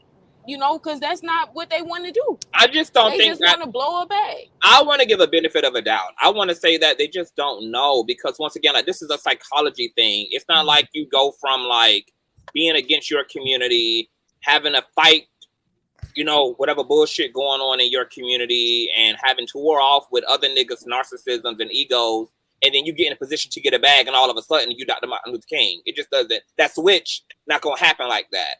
Like. I want to believe that even like the babies and the TIs and all these other motherfuckers, like all of our celebrities, actors alike, politicians alike, like the TD Jakes of the world, like I'm not sure what any of these millionaires are necessarily fucking doing, but I'm gonna tell you right now, in the midst of this conversation, like it's making me side eye all of the Jay-Z's and Beyonce's and Oprah's of the world, because I'm like, y'all all also, because see, these are the more woke celebrities in these. Right. Hold on. These are the woke celebrities in these top tier Illuminati ass positions, and it really makes me feel like there must be a fucking agenda, because even our so-called very wealthy, woke, black celebrities, as much as they in their music may represent African beauty and all of this propaganda bullshit, like, the truth is, girl, y'all also have the highest level of visibility. And y'all ain't doing shit for the platform in terms of really offering your own people something real and tangible. Like, and the question is why? The question is why? Is there something more nefarious truly going on at the top? Is there a conspiracy truly against Black and brown people, and it just brings to life all of this fucking urban legends around what's really going on. Because even the people who kind of talk about this shit, they hint to it in their art, they hint to it in their messaging, won't full out endorse educational systems and offer resources that directly impact and better the communities that they come from and that they're so-called serving. It's just a very strange thing. I want to let I Am Plain Jane jump. No, I want to let Miss Mickey, then I Am Plain Jane, and then the Owl Show jump in here. Miss Mickey, can you hear me? Because I know I hear you. audio Can you problems. hear me? Okay, love. Yes, I can hear you. All right. I your think thoughts. to what you're saying, it's not all. I think the system, the way it's built, like when you have people like Steve Harvey or LeBron or all these other folks that do their camps and build schools and do all of this to try to give back to the community, we don't really hear that. We might see a blip of it on social media or the news, and then all of a sudden it's instantly gone. But this shit with the baby, it's what, 3 years old now, 4 years old, and we still talking about it. But we don't talk about that to encourage other people to put their money back into the community. The baby is nothing more than a product of the system, and he's being used whether he knows it or not. Because let that have been a white boy in Walmart, he'd be under the jail. Yeah. So they're using things like this to try to keep us down, and nothing is going to change for us until we start looking within ourselves as individuals and as a community. We got to put this whole King James Bible and all of this other nonsense to save us. It ain't going to save us. We have to save ourselves. I know exactly what will save us. Hold on, y'all. Like, I need to let some of the new people definitely jump in, because it's already been a lot of conversation, and I just want to make sure we get to everybody with their initial thoughts. Are you complete in your initial thoughts, Miss Mickey? Yeah, that's fine. And I definitely agree. Like, the burden on us is to save ourselves. We're just gonna have to. Marquez, I know you also was making a point, and then you went Right. and it dropped. So I want to give you an opportunity to complete what you were saying, and then go to I Am Plain, and then the Owl Show. Okay, so I was trying, and the reason why I was bringing up the baby was because of the fact that the baby is being used, like Miss Mickey was saying, the baby is being used as a tool to destroy us, and also to add to the fact he's used to destroy us because, again, he shoot one of us, it's not a problem. You know what I mean? He shoot one of them, he'd be underneath the jail, which just shows the hypocrisy of, like what you said, pale supremacy can do to us. You know what I mean? And that's why it's a double-edged sword, because we are the only ones that can protect ourselves, but also it's like, how can we protect ourselves and be one together as a community if every single one of us is only worrying about themselves, being individuals? Which is why I understand what the older generation in the panel has discussed, because we're looking at it from a younger generation as, oh, we got to get out the mud, and if you don't want to get out the mud, then we're just going to leave you behind. But as a community, we should elevate the people that we know are slackers or know that that are left behind, because you're not gonna like the number like it is now, but that number is gonna help you eventually in the future. Yeah. Which is why I said, the Koreans and the Asian people and the Puerto Ricans and the Jewish people, they all stick together, even though they have their flaws. Same as German people, even though they had their flaws. And the reason why their groups are able to go through the hassle of the pale supremacy, it's because of the fact that they're willing to stand up for their own. Mm-hmm. It's like, for example, like earlier, I was hearing the panel like, oh, the baby is this, that, and the fourth, and I understand he's not a good person, right? But also, he one of us. You understand what I'm trying to say? Yes. And if we're gonna sit there and degrade him and his ways of weakness, because I call it ways of weakness, because he's the baby, despite all his problems, he has put other people on, people who has the same talent as him.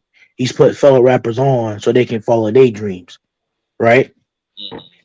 And I know they're gonna say, "Oh, not everybody can be rappers," and that's true. Not everybody can be rappers, but the same reason why we judge him, he's also kind of going back into the community and bringing people out the mud that was just as in his situation like he is.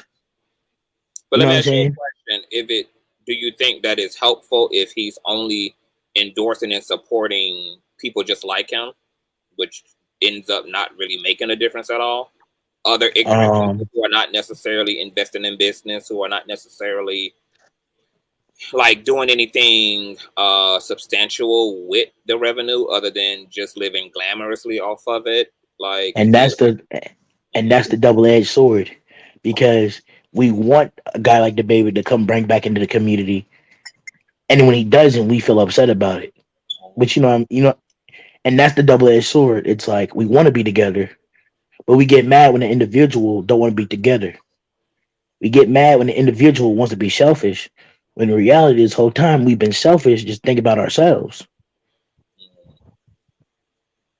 It's like we can't win for losing. It's either we go up and we stick together and the pale supremacy bring us down, or we build up together and our own racist jealousy against our own is going to tear us down. So Let me. Mhm. it's like it's not really a it's really hard to pick really a side which one is on, because I understand you understand both sides, but you also have to understand that white supremacy plays a big part on the reason why we can't really elevate as a community as much as we can. Absolutely. How do you feel? Because I need to let I am Plain Jane and the Owl Show get in here too. How do you feel about? I mean, like, do you feel like look, it's not me, but it is a lot of our people. A lot of our people think that we can live alongside this power, this oppressive, narcissistic, sociopathic, psychotic, maniacal power structure that is colonizing the living fuck out of God's green earth in the worst kind of a way. Do you Right. think that that power structure is just going to watch us level up and just sit there in our level upness without contention and conflict? Because I asked earlier on the panel, does anybody here feel that our community is ready to physically have to fight for that solidarity and for that progress, which I know is inevitable because Right. historically it's always You been have to separate. that case. So do you feel like, because I feel like because we're seeing a lot of successful Black people, a lot of individual successful Black people, that it's for some of our people, it's also convinced them that pale supremacy is calmer and more domesticated, which Right. also nothing in our history, even in modern contemporary history, is bearing that out to be the case. But everything around Black Lives Matter is the result of a ongoing systemic, oppressive, maniacal power structure that still has its fucking foot on the necks of Black and brown people. So They do not want us to live with them. Bottom line. Yeah. Bottom line. So what do you think about that power today? Do you think that it's more innocent? Do you think that that power is more submissive? Do you think that that No. power No. is violent No. today? Do you No. do you think that that power is interested in a collaborative effort? No. No. Yes. No. And I want Marquez to answer, and then everybody else can sound off. Okay. Okay. Honestly, no. And I'm gonna say no because they've been in power for so long. It's that even they've constantly hurt us and oppressed us for all these years. At some point, you got to think about, even if we seem the calmer of the pale supremacy, it's at that point it's on us to execute it when it's at its lowest. You know what I'm saying? Like if we find a crack in the brakes of the armor, we got to attack the cracks and the breaks of the armor while it's there. We got to attack the weakness. And if we can't attack that weakness, then it's not really a point. And I don't see as a community doing that anytime soon, because it is about individuality and it is about kind of being selfish to get what you want. So no, I don't see it happening. Okay, I want can everybody else respond to that, but keep it cute, because I want to let the other people, I want them to have time to get their initial thoughts on. Let me. It's now been a 3-hour commentary. Yeah. Go ahead, Barbara. Let me go, because I had 30 years to have to live amongst mayonnaise. Okay, I had to live amongst KKK, the Ku Klux Klan. They do not want us to live with them. We have to separate for world peace. Okay. And also, I would like you to get back after I let everybody else answer. I got the whole solution, and it's the gang members that could save this world. And I want to be able to explain that after everybody else talk. Okay. Anybody else wants to respond before I allow some of the other people to how do y'all feel about this power structure, and if we are also developing the resources to be able to be challenged on a physical level? Are we prepared for our neighborhoods to be bombed? Are we prepared for some disease to be put in the air that ironically will disproportionately affect more broke ass Black and brown people than anybody else? Are we prepared? Are we prepared for the physical warfare, because we've barely even begun the healing upon the goddamn psychological warfare that pale supremacy has done to us? But everybody else on the panel, do y'all think that power structure is interested in a collaborative effort with Black and brown Americans? No, I don't think so. The country hasn't been built on a collaboration. It's been built on one group of people in power, and they steal from the other group. That's how it's always been. That's the way the machine was built, and they're going to do everything in their power to keep it that way. And unless we get together spiritually and individually, that's when we can arm. Like COVID should have the C word should have taught us everything. More people that I know that look like me are armed. I even had my mama out at the gun range. You know what I mean? You got to get yourself together, and you got to teach one another and encourage one another to get out there and do these things and be prepared. You got to know how to garden. You got to know how to live off the land, and you got to have your own protection, because they don't want us to be here with them. They want us to be here for them. Yeah, I'll say that. Wow, it's powerful. Jesus. Well, I wanted to just, before I came up, I was listening to what someone had to say about, I guess it was Dababy, and sort of the access of celebrities to various individuals. And I wanted to view things from two perspectives, 2 points that I wanted to make. The first point, I think, is, as somebody who's grown up in a multiracial and multicultural, multi-ethnic place, I've observed a number of ethnic and racial groups.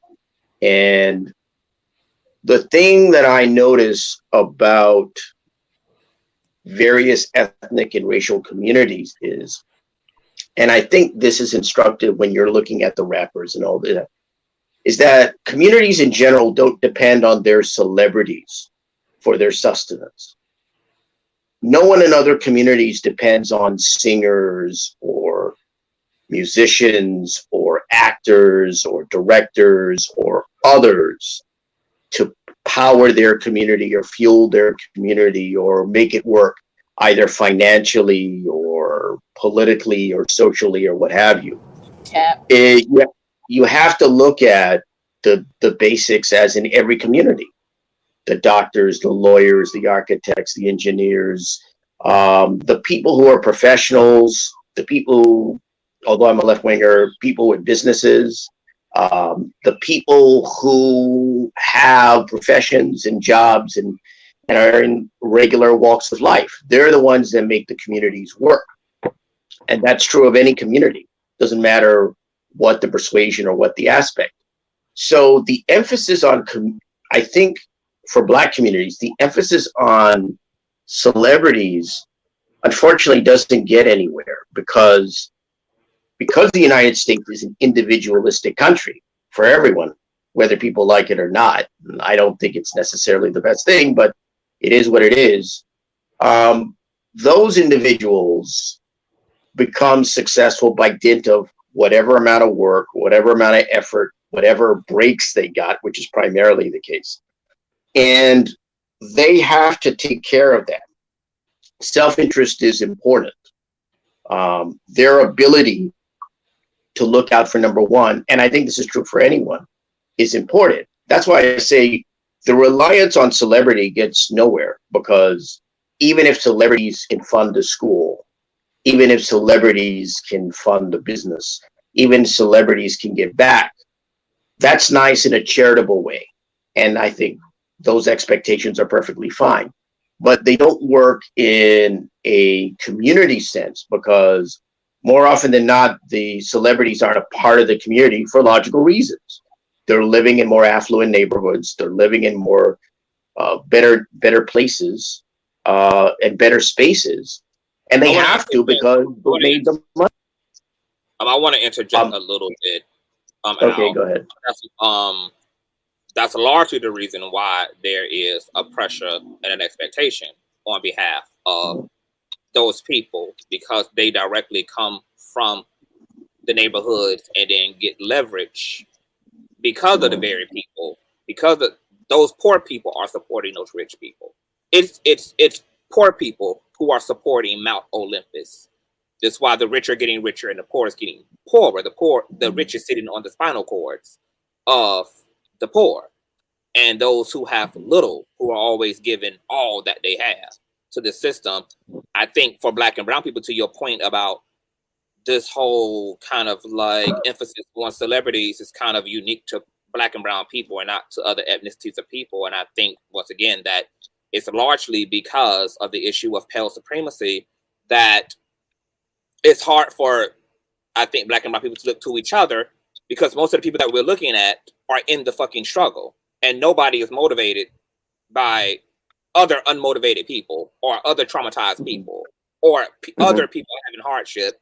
And then we covered in this conversation the issue of there being people who look like us, who don't have what's in the best interest, who don't have us in their best interest, even when they do occupy positions of presidency, or they do occupy positions of mayor and prosecutor and DA and judge and etc. And so now the only go-to a lot of times for Black and brown people are the Black and brown people who we know explicitly have it, who we know got it. And that's for sure our celebrities, who we know are sitting in infinite resources, infinite hypervisibility, who have God knows what access to money, to finances, to knowledge, to whatever. Because at this point, our elders are too focused on respectability politics, and have also, in a way, the world has changed in a way that makes some of what they even are offering kind of antiquated and outdated in terms of some of their remedies. But to your point, like, we are relying on celebrities because that actually speaks to how desperate the Black community is in leadership. That we haven't been able to move our government accordingly, that we've been stopped at the voting polls, that we have non-Black identifying Black people more busy being cuddled and cozy with massa than really breaking down doors and being revolutionary in their authority, etc., taking those chances. It's a fucked up entanglement. That it's a fucked up predicament that Black and brown people are in. And then you do have this issue of individuality. So more now than ever, Black America is going to struggle to come together because we're living in such a powerful age of individuality. And now, well, I was going to say that gets to my second point, and this is a more general point of the society. And as I mentioned before, individuality, and you mentioned this too, is basically the foundation of American society in many respects. But the problem that you have in terms of the general society is, I don't know who that is. Somebody's got issue. Can somebody? You're getting some feedback. I think it's Corinthia Adams. Boo, can you? I'm a mute you, Boo, until it's time to speak. I think that's it. Okay. Go ahead, Al. Okay. Then we get to the second point. I had talked about celebrities in community and so forth, right? Then we get to the larger point of the way that economic status and the structure of society, right? Economically, fiscally, and so forth. I pointed this out to a couple of people, and I'll point it out here in the past, I'll point it out again. The problem in general, when you look at a society like this one and some other societies, is that if you live it, where you live is important in American society. And I would say in some other societies, but primarily in American society, because your neighborhood is an arbiter of resources. I didn't realize this personally until one day I looked out the window where I lived and I realized that the neighborhood where I lived, I had a library nearby. Where I grew up, I had a library nearby. I had a bank nearby. I had a grocery store nearby. And so, and those things just seem like common everyday businesses and aspects. But they're components to a neighborhood. And so when you talk about, people talk about wealth, generational wealth, or finances, or for me in general, you look at where you live, the zip code, the neighborhood. What are the resources that are in that neighborhood? And the problem with a lot of, as you mentioned, Black and brown neighborhoods and communities is that you have food deserts because you don't have grocery stores with fresh fruit and vegetables and a lot of other resources. You have bank deserts because you don't have banks. You have these, payday loan and check cashing places. You don't have the infrastructure and the resources. So when you look at these neighborhoods, they lack the resources. And the schools, and some of them are not very good. Some of them have decent schools, but not all. So when you look at these resources, the resources are lacking. So when you talk about, so when you look at what's important in regards to Black neighborhoods, from what I've seen, just from my outsider perspective, the priorities are pretty straightforward. You have to get grocery stores and supermarkets into Black neighborhoods. You have to be able to get banks into Black neighborhoods. You have to be able to get a hospital into them. You have to be able to get schools that, having schools that function to a better extent in them. I mean, we're talking very basic structures within neighborhoods. But this is what differentiates the quote unquote Black and brown neighborhoods from, say, Caucasian and other neighborhoods. Caucasian neighborhoods have the resources. They have the banks, they have the restaurants, they have the hospitals, they have the the stores, they have the supermarkets. I remember seeing I think it was The Guardian had done a series. It was in Tennessee.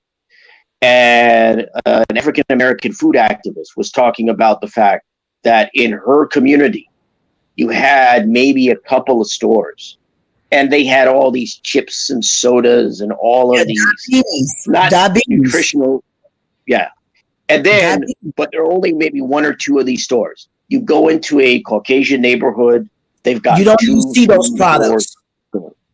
They have fresh fruit, vegetables, all these things. I know this. Oh, go ahead. I know this personally because when I lived in LA, I lived in West Hollywood in LA years ago. And where I went to shop was Whole Foods. Right. I didn't shop at a neighborhood food store like I had elsewhere.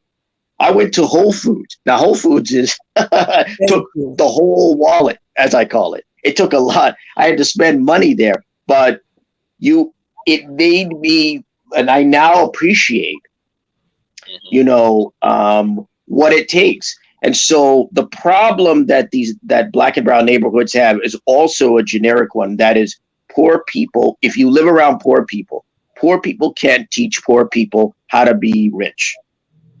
They can only teach them how to be poor. Right. Middle class people can't teach middle class people how to be working class because they don't know. Not really. Working class people can't teach working class people how to be middle class because they don't know. Your neighborhood, your community, in many respects in this country, is destiny. And that, when you talk about the problems that beset Black and brown communities, neighborhood, community, resources, and of course that's tied to economics, it's tied to everything. And so that's a problem. And so it's a dual aspect, right? When I mentioned before, you need the people within the community, the professionals, the aspect to make the community function, but you also need the resources. So not only do you not have, to a certain extent, in the Black and brown communities, you have professionals, you have people that of course help the community and make it and help it function, but they don't have the resources. They don't have the stores. They don't have the hospitals. They don't have the banks. They don't have the capital, the money, because of course, capitalism doesn't trump racism. Racism trumps capitalism. You know. So let me ask you this question, and those were some really great points that you made about the power structure that created and is hyper weaponizing capitalism, etc. What do you think about the way Black and brown people are going to have to face off with that power structure? What do you think about the history of the efforts that power structure made to destroy Black liberation and Black efforts? What do you think? What is the reality of that of the extreme that power structure may go to protect its seat? Oh, you're asking me? Yes. Are you asking me? Yes. Okay. Well, when you look at what happened in African nations, it's very clear an extent of what happened, right? What you saw in African nations was the great anti-colonial and anti-imperialist leaders eventually died. Stephen Biko in South Africa, Patrice Lumumba in what was the Belgian Congo, Amilcar Cabral, I think in Guinea-Bissau. They eventually died. They either were assassinated or killed or died in some way. And so, and what they were replaced with were leaders that were, I'll just call it what it is, corrupt for the most part, that were self-serving, that were logically, to some extent, interested in self-interest, but self-interest to the point that it became selfishness and it became self-serving. So in African nations, you see that those leaders that were trying to, coming out of the independence movements and struggles away from colonial powers, and trying to bring about and the people who had fought against colonialism and imperialism, and were trying to create nations that were that tried to benefit its own citizens, as opposed to benefiting France, Britain, or should I say the UK and Germany and other colonial powers in terms of resource allocation, raw materials and so forth. And so we see what happened there. And so in some respects, it's not a surprise that in the US, you see a little of that, right? Someone like Malcolm X, an internationalist who was internationalist. He wasn't somebody who was domestically tied. He was someone who said, we got to link up with other peoples and other nations. He ends up being assassinated. Someone like Martin Luther King, who near the end of his life was critical of capitalism and critical of the political and economic structure in this country, he ends up being assassinated, right? And you have other leaders as well. So there doesn't seem to be an investment in fighting a system, right? You could fight it, but depending on how you fight it or how you deal with it, you will eventually either be eliminated or you will be co-opted, right? I would argue that Mandela in South Africa saw the writing on the wall and accommodated himself to, the demands of capital outside of South Africa and elsewhere to a certain extent.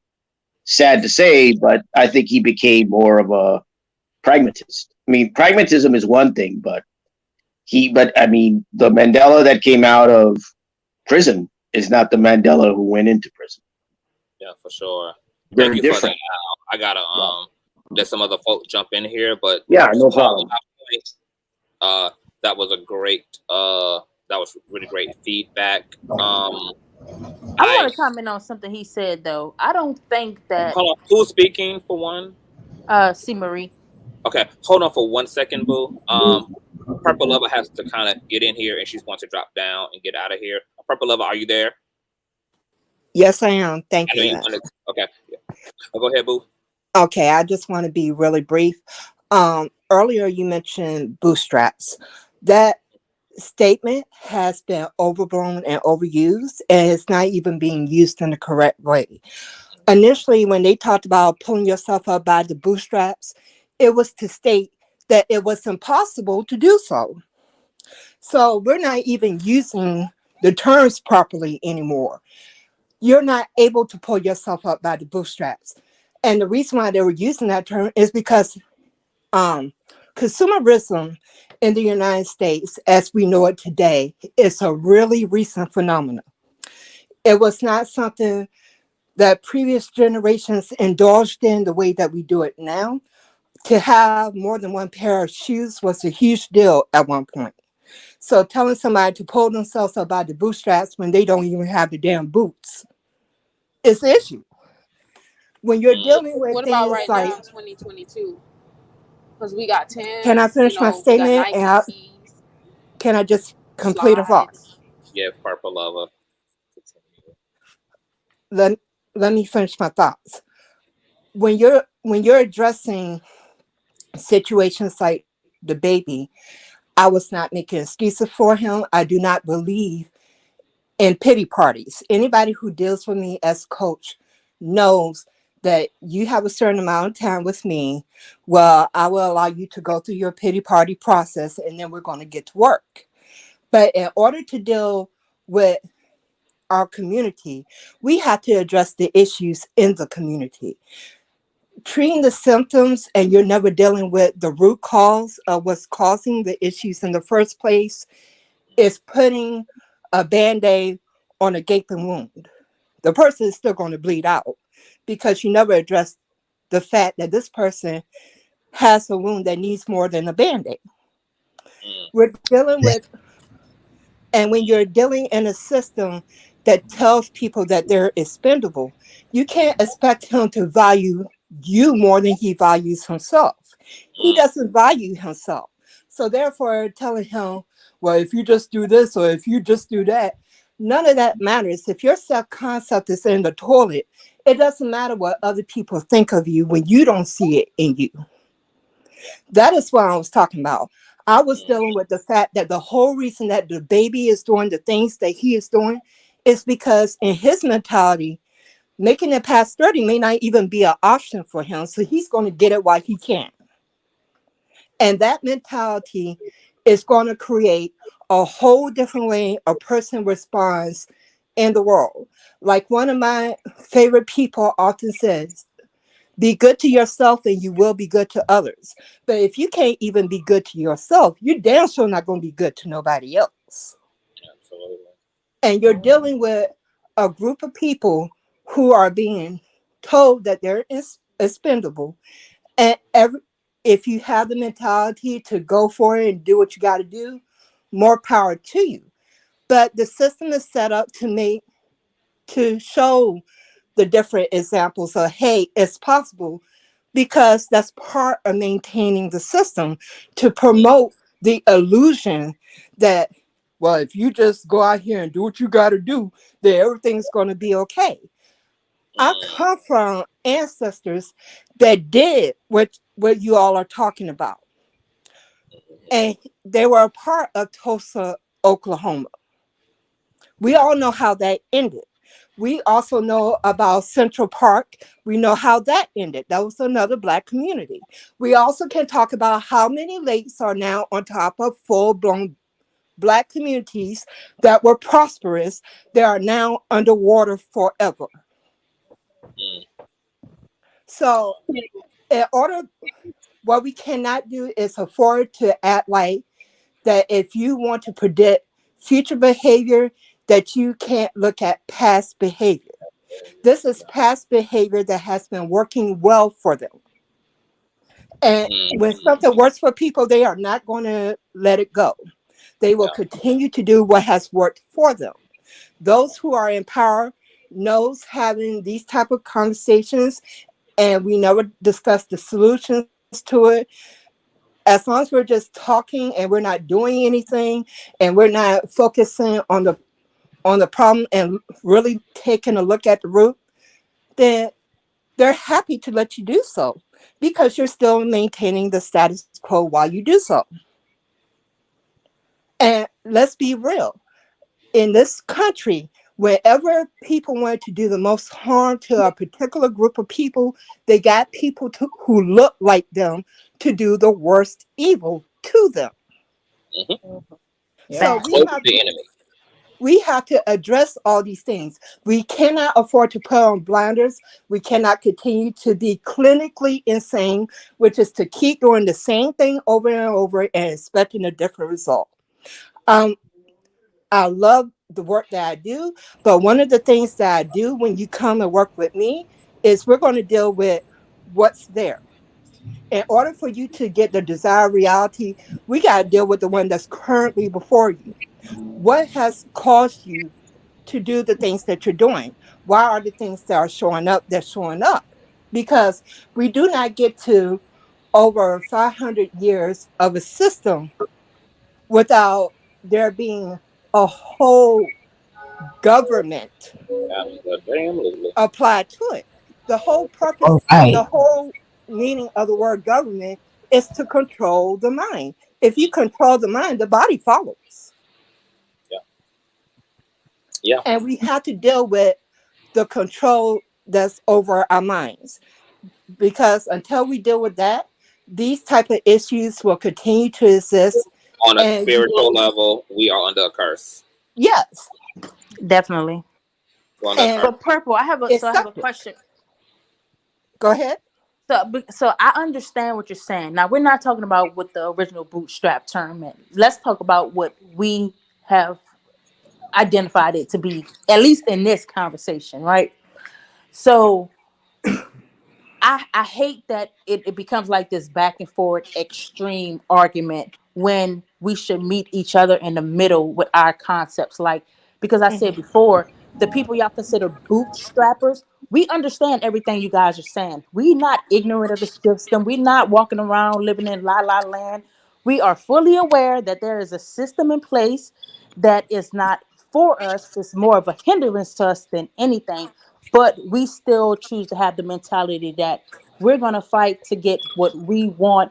And, oh, mind you, educate the people alongside of us along the way and try to pull them up with us. I don't see why it becomes like a combative conversation when we say pull yourself up by the bootstraps, because I feel like everything should be happening all at once. We should be attacking the system. We should be pulling ourselves up. We should be pulling our brothers and sisters up with us.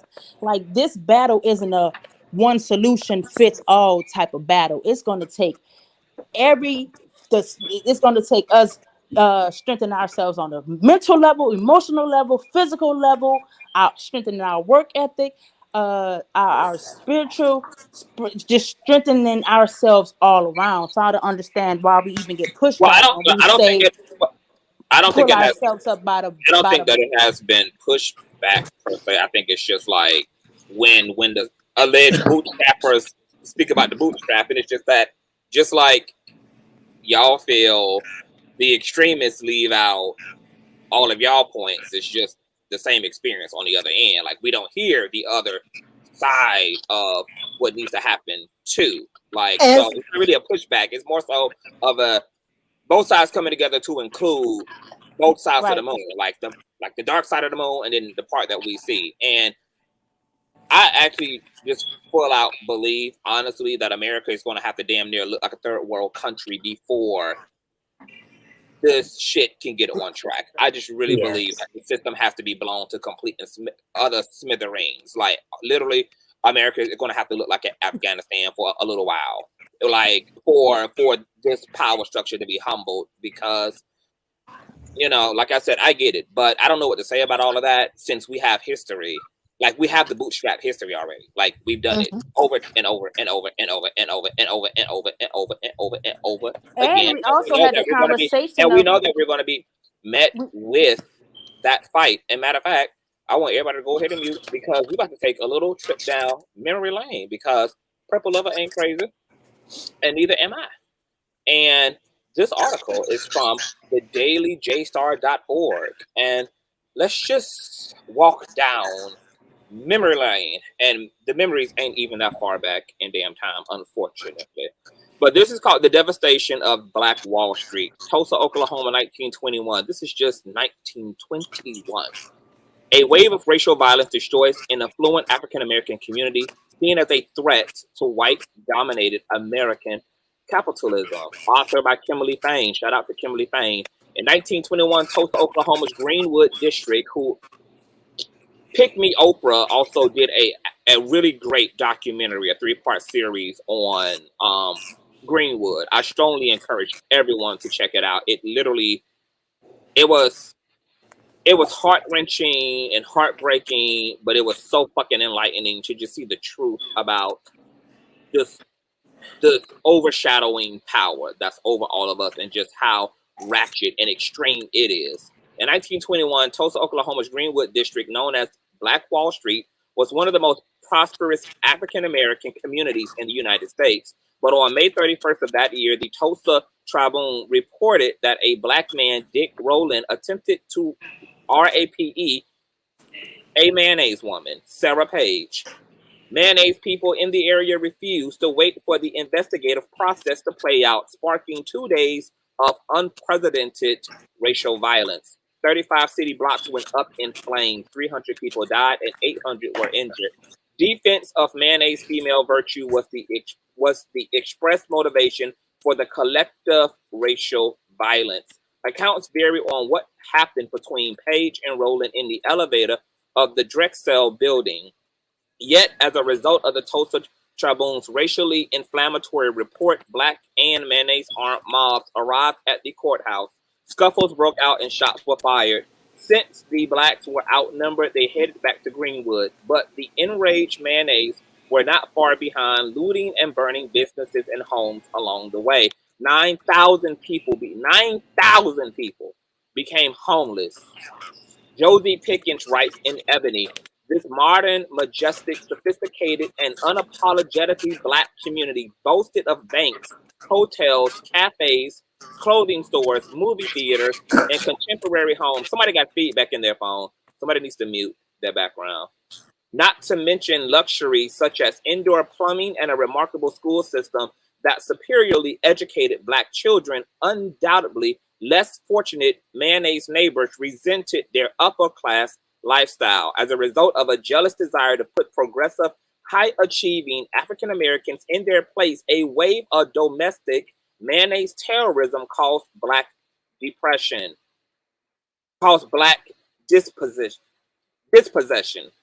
The creation of the powerful black community known as Black Wall Street was intentional. In 1906, O.W. Gurley, a wealthy African-American from Arkansas, moved to Tulsa and purchased over 40 acres of land that he made sure was only sold to other African-Americans, writes Christina Montfort in the Atlanta Black Star. Gurley provided an opportunity for those migrating from the harsh oppression of Mississippi. The average income of black families in the area exceeded what minimum wage is today. As a result of segregation, a dollar circulated 36 to 100 times and remained in Greenwood almost a year before leaving. Even more impressive at that time, the state of Oklahoma only had 2 airports. 6 black families owned their own planes. These African Americans' economic status could not save them from the racial hostility of their day. Let me reiterate that. These African Americans' economic status could not save them from the racial hostility of their day. I want to say it one more time. These African Americans' economic status, representing bankers, judges, a politician, authors, fashion designers, pastors, preachers, restaurant owners, none of them could be saved from the racial hostility of their day. Greenwood survivors recount disturbing details about what really happened that night. Eyewitnesses claim that the area was bombed with kerosene and or not, I don't even know how to pronounce that, causing the inferno to rage more aggressively. Official accounts state that the private planes were on reconnaissance missions. They were surveying the area to see what happened. Despite all of the economic damage, Hannibal Johnson, author of Black Wall Street: From Riot to Renaissance in Tulsa's historic Greenwood district, explains that neither the survivors nor their families ever received the reparations suggested by the Tulsa Race Riot Commission. The commission recommended reparations for people who lost property and proposed the establishment of a scholarship fund that did happen for a limited time. The commission also proposed initiatives for the economic revitalization of the Greenwood community. Despite the tragic events, these grand ideas never manifested into a tangible reality. In the Tulsa Race Riot of 1921, the integrative theory of collective violence, the sociologist Chris M. Messer explores the underlying causes of the massacre.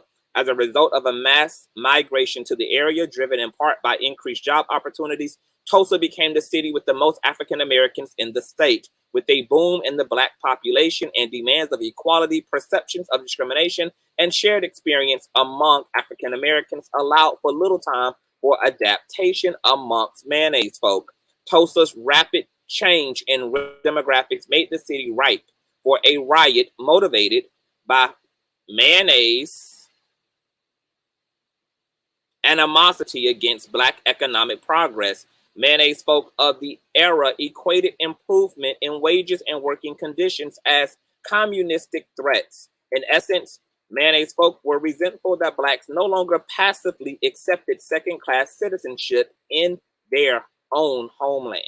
Another structural factor that played a vital role in the Tulsa Race Riot was segregation. Ironically, Black businesses benefited from self-sufficiency, which held both benefits and drawbacks for entrepreneurship. Through maintenance of the legal separation of race in society, business, education, and residential areas, the structure of segregation encouraged initiative, but also placed parameters by restricting African American opportunities. Messer writes, in other words, since it was against the law for Blacks to shop at white-owned stores, Black businesses flourished. However, even though Black businesses profited from how segregation reduced competition for Black patrons, segregation also limited Blacks' mobility and opportunities to achieve outside of their own community. So I'm just going to let that article rest there. And what I think is fascinating. Can I speak on that real quick? That, Because O.W. Gurley is actually an ancestor of mine. The whole reason why he went by O.W. Gurley was to force white folks to give him his proper respect, because his name was Ottawa Gurley, but he went by O.W. to make them recognize him on the same level as themselves. So I'm not telling you to sit up here and to be in victimhood. I don't come from people who believe in victimhood. By no means am I saying that.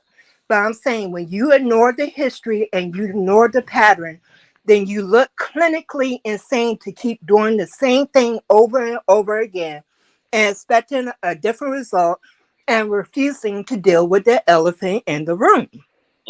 But you know what the problem is? It's not the pulling yourself up by the bootstraps. It's the not protecting the community. It was 9,000 people in that community. I don't know how many people were in the mob. Like, I don't see why they didn't get rid of the damn mob. Like, why would they let them? And I don't want to. Okay, I don't want to. I'm not trying to upset anybody or offend anybody or blame them. Hello. To my point, because what our people have a habit of doing is underestimating their enemy. That's why, just like on the slave plantation, there was more slaves than masters and overseers, Right. and yet they were able to psychologically condition those people to operate within the psychological fence around their mind. We as a black people have a habit of believing that when we get pretty, when we get rich, and when we get business, that somehow this means that mayonnaise terrorism has calmed down and the world is safe and everything is okay. And just when we let our fucking guards down and we don't remember who our open enemies are, and just when we allow ourselves to feel good, fucking boom. Carousel filled pipe bombs, nuclear fucking warheads, the village is burning. And they were, and I'm not willing to, at least for me, ever willing to forget what's at the end of our progress is a inevitable war. Yes. Also, to answer your question, they were being bombed from the air as well. Yeah. That's something that is not really talked about and covered. They were being bombed by people who don't look like us in the freaking air. We are the only group in the United States history that has had bombing after bombing done to us repeatedly. Yes, and that's why I said this is an extremely sensitive subject. I'm really trying to choose my words wisely because I don't want to make it seem like I'm blaming them in any way. So I'll say this. This is where I think the insanity comes in, that is that we are pulling ourselves up by the bootstrap, but we're not learning to protect ourselves and build our community or strengthen the sense of community to protect and look out for one another. Right? Because you're right. It was dropping from the sky, stuff everywhere. So, like Conscious has been saying, it's going to be a war. So why don't we prepare as we are building individually and as a community, be preparing for a war at the same time? That's all I was saying. I was never saying let's be victims, because if you look at my ancestors, none of them were victims, by no means. And they would not condone, well, since it's out to get you, you just lay down and take it. No, that's not the people I come from. But at the same time, when we're doing all of this developing, and like you said, we have to protect our communities and recognize that everybody isn't out to get us and everybody ain't for us neither. And we have to understand that there are people who really do not want to do well. I would like to say this. I came from a community of action. I was born in 1963. Okay, so we had the Civil Rights Movement, then we had the Black Panther movement, then we had all kinds of movements. I come from a movement of action. So like I said, after all of this, I know the solution and what we got to do. I would like to be able to say it. Well, let me say this. Here's an example of 2022. Now, I have my own business. I've had my own business forever. Single mom, whatever. Okay. Went to the bank to get a loan. I want a building in my own community. It's $400,000. They won't give me the loan for the building in my own community, but they will give me a loan for $2.5 million in a community that doesn't look like me. So what I have to do is sit down with the banker and say, okay, well, how much do I actually qualify for? Now, I'm going to get that building that they told me I have to get, but I'm also going to take proceeds from that loan and still buy the building in my own damn community, because you're not going to tell me what business I can and can't operate in my own community. They want to stop you. They're going to give you progression. They're going to let you get, but they're also set up to stop you. And if you allow them to stop you, then we lose. So, yes, you got to arm yourself. You got to be ready, but you also got to be able to play the game with them. Yep. You won't let me buy this building over here. Okay, I gotta buy this building over here. Well, guess what? I'm about to do a 2-for-1 on that ass. Well, that's interesting that you mentioned they will give you the bank would give you money to buy a building in another neighborhood outside of the black neighborhood, I guess, that you live in. That's interesting. That, I guess, is progress of a way, because I know that decades ago, certainly, and even years ago, African Americans couldn't get property in other neighborhoods or probably buy property to start businesses with. And But this is a again, point that I have made, and that is, people complain. I hear a number of black people complain about other ethnic groups opening businesses in black neighborhoods.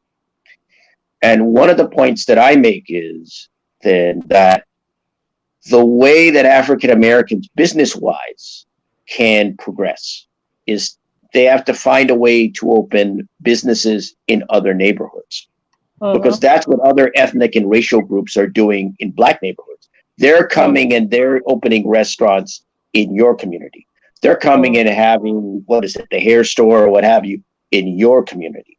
They're going and opening up businesses there because they know there are people who will patronize those businesses. And so, to me, and this is just my point of view, I look at it from a logical, pragmatic perspective, and that is, well, the way that African Americans are going to benefit or going to progress business-wise and economically is by opening businesses in other communities, if that's possible. See, if you're opening a business in another community, you're doing what other ethnic groups are doing in your community. Well, Starbucks and Wingstop did it. Starbucks and Wingstops did it. They both owned by black people, so that's good. Rick Ross and then we got Magic Johnson. He owns Starbucks, right? So that's a good point. They own franchises. They don't own the companies.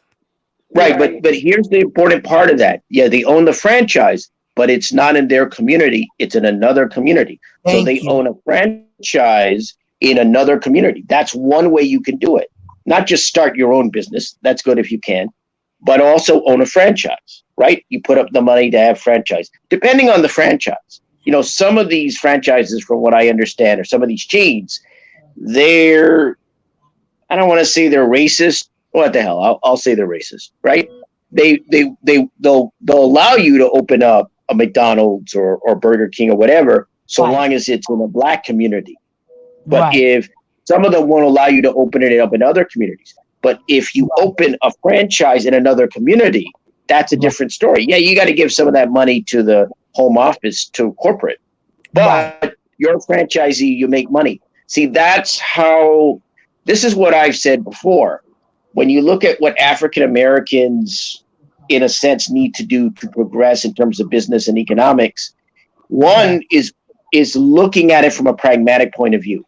You have to compete in the society fiscally and economically. And part of that is own businesses, if possible. And this is what Elijah Muhammad was doing. This is what Elijah.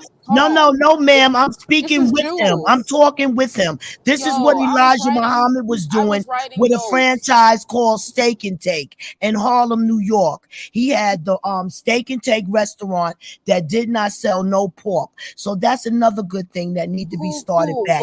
I'm talking with this man. So go ahead. Thank you. Go ahead. So that's the way that I look at it. That's my perspective, because I've heard people complain, oh, look at, you got these individuals, they're starting the business in this community. And my view is, well, why don't you do that? You try that pattern, if it's possible, if it's feasible. If what this lady has said, what the lady said here is interesting to me, because if the bank will give you money as an African American to buy property in another community that is not, say, a 50% or more African American community. That's interesting. Now, it may be difficult because, if you wind up, not being able to pay the property up, or, getting, having issues with the lease or what have you, or problems, that's a different, that'll be difficult. But that's interesting, because what you can then do is invest in that property, open up a business, and see you're making money in a neighborhood that is not your own. And you can take that money and you can put it into your neighborhood through charity, through other initiatives. right? Oh, So don't I get see twisted. that. I can completely afford it. You know, I wouldn't be looking for a building if I couldn't afford it. And I Mhm. plan on teaching, and I think that's part of the reason why it was declined from my own area is because I do plan on teaching. I do plan on giving back. So I don't have a Mhm. problem that my home-based business, which I'm just moving to a brick and mortar, will more than Mhm. enough pay for it. But I think as individuals, we have to, when someone tells us no, we have to figure out a way to turn that into a yes, Yep. not stop that from helping us helping other people. You know, the saying is, if you don't love yourself, or if you're not if you don't love yourself, you can't love nobody else. Well, if I can't get my stuff together, how am I going to help the next person and the next person and the next person? Yep. We got to get That, ourselves the first, financially, spiritually, however, and also be prepared for if whatever pops off, pops off. But we have to get ourselves together so that we can reach back and help. And we got to stop expecting other people to do it. We have to do it ourselves. And if each person is doing it, then guess what? That's the freaking community. yep. And L, that's why I kind of had an issue with something you said before. You said, um, yeah, what did you say? Racism trumps capitalism, not the other way around. I kind of disagree with that statement. I think capitalism can be a tool to alleviate racism. That's why the baby acts the way he acts. And that's why he gets away with the stuff he gets away with. Like, is there some form of hidden agenda? Yes, I definitely believe that, he's an agent of chaos to influence our, black males to be foolish. But he gets away with a lot of the stuff that he gets away with because he has money. Like, my life compared to, and it's not just me, it's the people that I surround myself with. We have this conversation all the time. From the environments that we grew up with and the treatment that we received and the things that we had to go through, compared to now that we are upper middle class, it's like totally different. And it's kind of like what CTV was saying. It's easy for us to sometimes feel like, man, this racism thing is getting better. That's because we have money. Racism didn't go anywhere. It's just more covert now because we got money. And I think we can use capitalism as a tool to combat racism. Hit it I where don't it's think at. capitalism can combat racism or eliminate racism. No, Like I I didn't said, say eliminate ultimately, it. It will never eliminate it because bias will always exist. Prejudice will always exist. So racism will never go right, anywhere. right, precisely. But I don't see capitalism as a tool against capitalism. I mean, against racism. That's why I always say racism trumps capitalism. I think that I'll be brutally honest. Even though I've been a self proprietor as a writer for 22 years, I've never deemed myself a capitalist. I mean, it's the economic system of this country, and it's something that people unfortunately have to accommodate themselves to. But I really don't see capitalism as a tool against racism. I It think is I a tool think against racism. capitalism. I don't see it as such. I never have, and I don't. I don't. I mean, it's one thing to be have money individually. Maybe you get treated better. Maybe you have better access to resources and so forth. But capitalism in general, I don't see it as beneficial. I really Okay, well, don't. here's why I it am is gonna have to Yeah, beneficial. it could definitely be hold beneficial. on, you I'm guys. If sorry. Go anybody ahead, Rue. speak, I am gonna have to I have to wrap up in the next 2 minutes, so I need everybody to kind of just sound off on their last final points before we close out. May I ask a question? Oh, okay, I want to close out. Yeah, hold on, Miss Barbara. Hey, Miss Adams. Hey, how everyone doing? I'm sorry, Hey, I'm love. just listening in. I love the education and Yes, that you all give and thank everything. I love you to death. I you. think Love I you too, just boo. I got to catch up on everybody. The Yes, main channels that you're on. I love yes. it when you come on because you are Thank you, so boo. educational. Um, I just wanted to add. Well, I have two questions. One is, well, I'll start off with the baby because it's very heartbreaking because of the fact my baby boy is 20 years old, and And if that happened in 2018, my child, you know, was that age, and just for the child to be stopping, trying to stop fighting, he shoots him. That bothers me because I have all boys, and like Conscious, when I spoke to you before, I've already lost a son due 4 days out of military. Same, almost same exact way as this child lost his life. You know, 4 days out of the military, went to war, everything, prepared myself to lose him there. You know, in the Marines, which was hard, and it made 10 years a few days ago. Um, and he it's just bothering to me, and not that on my way from chemo I'm seeing a young fellow run from another young fellow and actually witness him kill this 19-year-old child in Houston today, you know. And but uh I really think the baby needs to sit down. He needs time for that. That child didn't get to live his life, his dreams, only because he was trying to stop a fight, which reminds me of my oldest child. Because I had prepared to lose him to war today. He's supposed to have been honorably discharged for 9/11. He had to go to war, you know, and did two terms, and only was home for 4 days, you know, and had to go back out. And so, and all because he was also trying to stop 9 guys from killing one guy over a girl, that a fight started 2 street over, and protect the younger children that was outside playing, you know. And so I don't know if it's his money is because the baby's money long, is this is why they just giving him a slap on the wrist. He has no respect for women or his kids. You know, I don't get it. You know, and then my second question is it better to bank with a credit union? Mm-hmm. You know, I because bank with a credit union. 100%. Can everybody sound well? Can everybody because like we're gonna have to like literally close out after this response because I've been pushing my other live back, and yeah, I don't want to be up here all.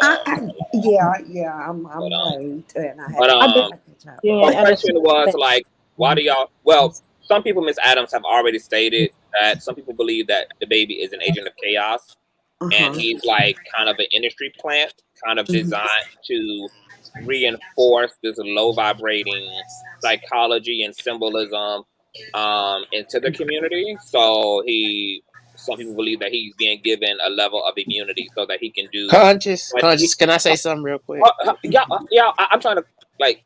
I'm gonna let everybody say something. Like everybody gonna have their last hoorah because we got to close this shit out. I'm just trying to answer Miss Adams' questions. So some people believe that he's an agent of chaos, and to be honest, with as much shit as he's gotten away with, including disrespecting mayonnaise people, um, I'm leaning definitely more toward the fact that the baby is operating under a larger system. Um, so Correct. I don't think his money is that long, because his crimes are just like egregious, and the fact that he just keeps Yes. going under the radar is really, really, really fascinating to me. Now, in terms of Miss Adams' questions, and everybody can answer this, and then also give your lasting comments, and then we're literally ending this live. I'm coming right back to talk about these transcripts with Megan and Tori. But can everybody answer the question of, do y'all think it's better to bank with a credit union, and then whatever your final thoughts are, starting with Miss Barbara. Are Sorry, you? baby. My son was in here aggravating me. I'm gonna 100 stand for credit union banks. If it wasn't for my credit union bank, I will be actually dead. Believe me. They gave me when the Ku Klux Klan ran me out of their town. I had to come to New What? York City, and they actually gave me, and I have no job. They gave me like $25,000, and they are now giving me personal loans and everything. So 100%, it makes a difference to deal with a federal credit union bank. But Yes. I also wanted to close with this, where I come from, but I don't think we have enough time to say what I wanted to say. But at the end of the day, if the gang members will sue for the control of the marijuana to monopolize it, we can win because we'll have money to buy property, storefronts, factories, and everything else. The same way they entrapped us. But I would like to talk to that about AL show. I would like to have a conversation with him one day, and I hope he come back to this panel again. I would Oh yes, definitely. Al is a fan, honey. Ain't you a fan, Al? Aren't you a fan of the platform? And Yeah, I so love Well, you, Miss I'm trying to Barbara. I'm remember so whether glad I've you been here back because that was before, my but I was gonna yeah, ask you. we've I knew talked that before. earlier So today Al, don't because I Al. We texted have you had earlier. interactions on Knockout Media's platform. That's how we were initially introduced because you used to hit his platform, you know, and we used to talk about Miss Chittering Shantler and all of that shit. Hmm. So yeah, yeah, um, you can only hit the StreamYard link, not if you may be a fan, kinda a fan, but you got to be a fan to be qualified to hit the link, Mr. Al. Yes, I've been one from day well, we had a good one when I conversation first saw about you. legal stuff, so I that was still have interesting to to me. learn how to work Yeah. StreamYard. I'm sorry, y'all. See, Marie, can you last remaining remarks and do you believe that banking with a credit union is the way to go? I would say yes to the credit union. And as always, thank you for having me up. Awesome Thank conversation. you. Thank you so much, ladies. I love this conversation. Y'all have a Thank good you, night. boo. I appreciate you, love. Ruled by Venus, credit union, yay or nay, and final remarks. Hello, I'm just going to guess credit union. I really don't know. Okay. But final remarks. Thank you so much for having me up here. This was so fun. I love you, Conscious. I'm gonna be on your next stream because you're hilarious, and I know you're Okay. about to like roast. Oh, But okay, boo. I just Thank wanted you. to, I just wanted to say, these are very thought-provoking conversations that I think we need to be having. Yes. And I really We appreciate need everybody. everybody with all perspectives in the room and not just I saying. Yeah. was just about to say, like the Owl Show. I didn't necessarily agree with everything you said, but it was really great to hear your perspective as well, because it definitely gives us a different perspective and something to think about. And you definitely have some great points, and certain things that we could take from you, and certain things, just in my opinion, you don't fully understand because you don't live the life we live. Facts. But Yep. um, but either way, That's you fair. still had great perspectives, and I appreciate all the perspectives, Yes. even as disagreeing and arguing. But these are the things we need to talk about so we can try and understand each other and take Yeah. whatever positive we can. And have a good night. Or I'll be on the next one. Thank you so much, Ruled by Venus, and I agree. And to your point, Kenneth, I am going to start exercising the mute button. But let me tell you something: nothing could ever make me look unprofessional on a YouTube channel. This is YouTube, okay? This is not Fox News. This is not CNN. This is not ESPN. YouTube ain't cutting them type of checks for me to feel like, or I'm up in the station head and things. So this is My YouTube. God, we're trying to get positive, and It's somebody social always media. got to It's come not. up on It's chat not in fact negative. that deep. So, but I will start exercising because I just don't like to be interrupted by damn self. But nonetheless, Monica, you was wanting to jump in. Last remarks.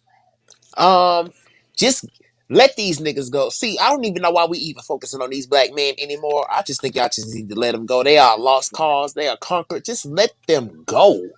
Why? What is so hard to let them go? Get you a nice mulatto man, a mixed man. You know, you let these Negroes go. You don't need them. They have made it clear that they don't need y'all. What the hell you acting like you need them for? You looking stupid. Let them go. Let them go. Let these. Not all black men are like this, but these hood niggas, let them go. Let them kill each other off. Let them get killed by the police. Do whatever. Just let them go. Who cares? You don't need them. That's all I got to say. Okay, black woman, we heard you roar, baby. Y'all. Miss Monica signing off. Uh, Miss Adams, any closing remarks on the subject?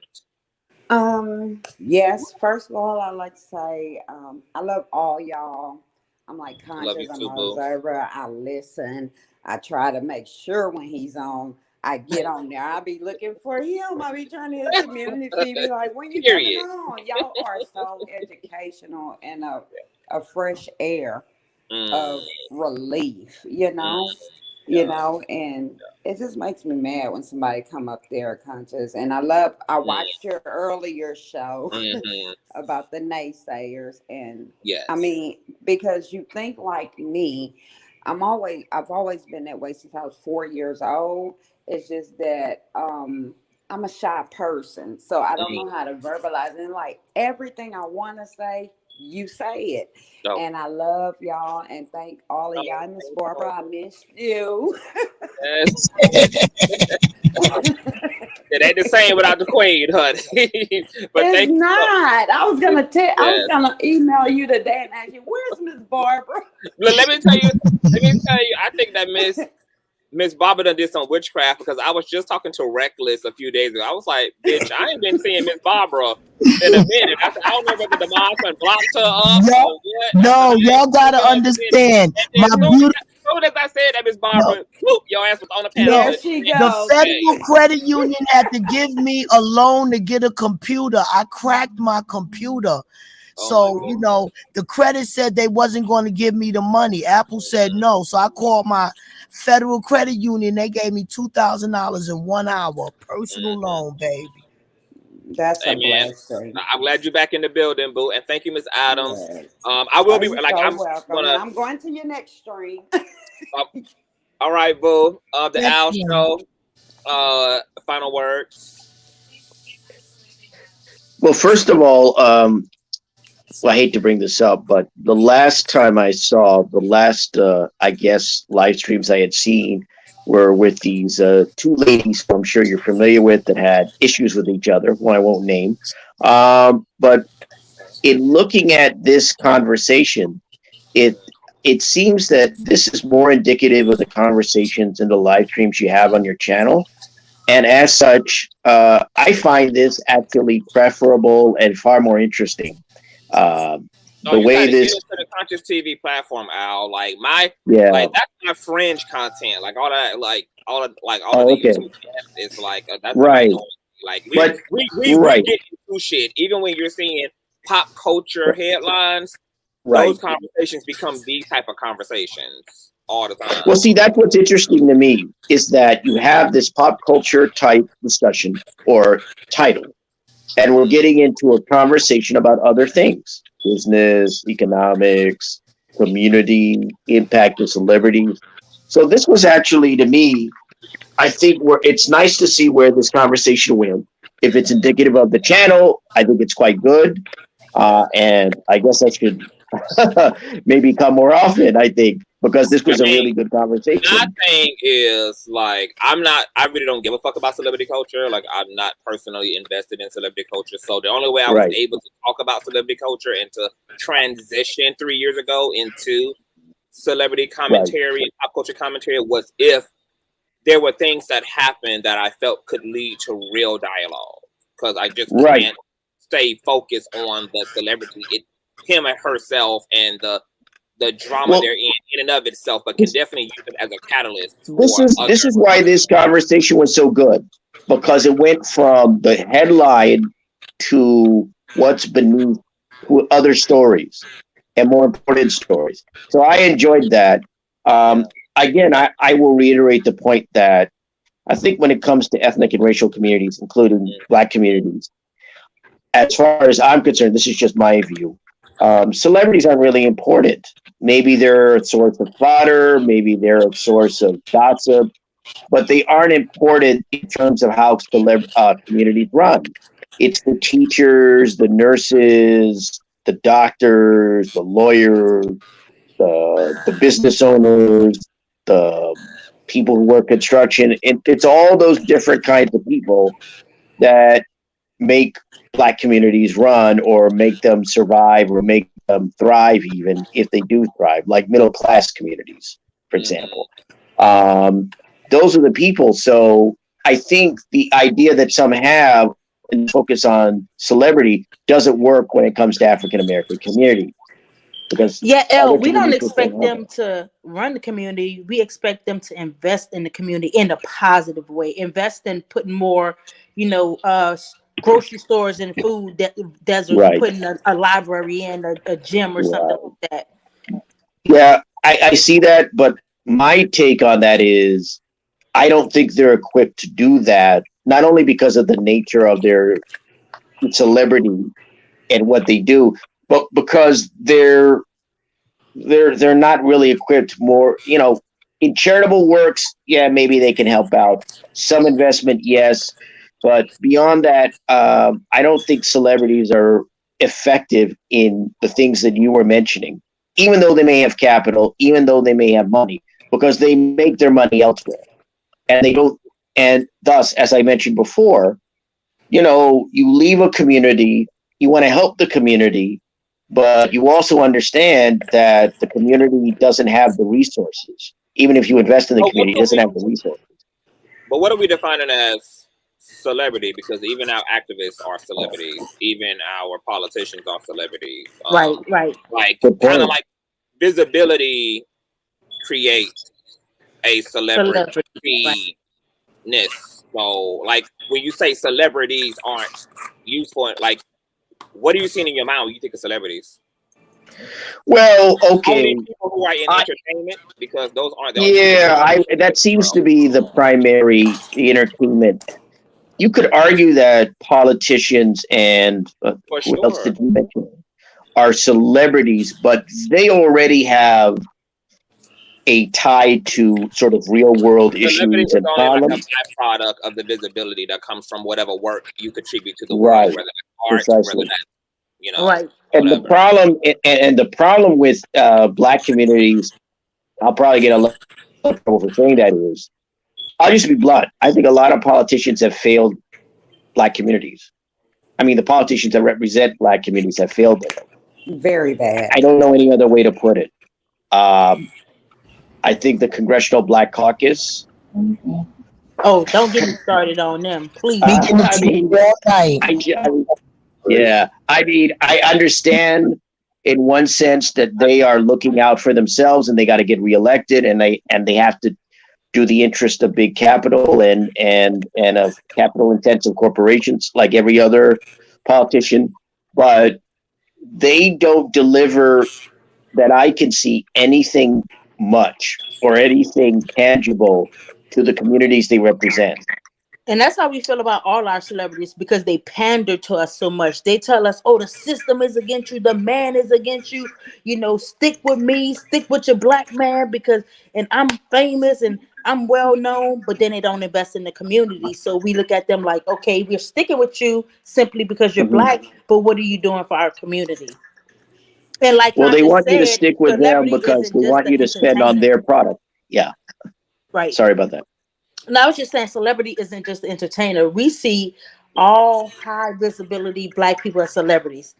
If they well known, they celebrities to us. Obama, everybody. But you're right, like they Oh, they Sharp stick Tank, more to their brand. Farrakhan, yeah.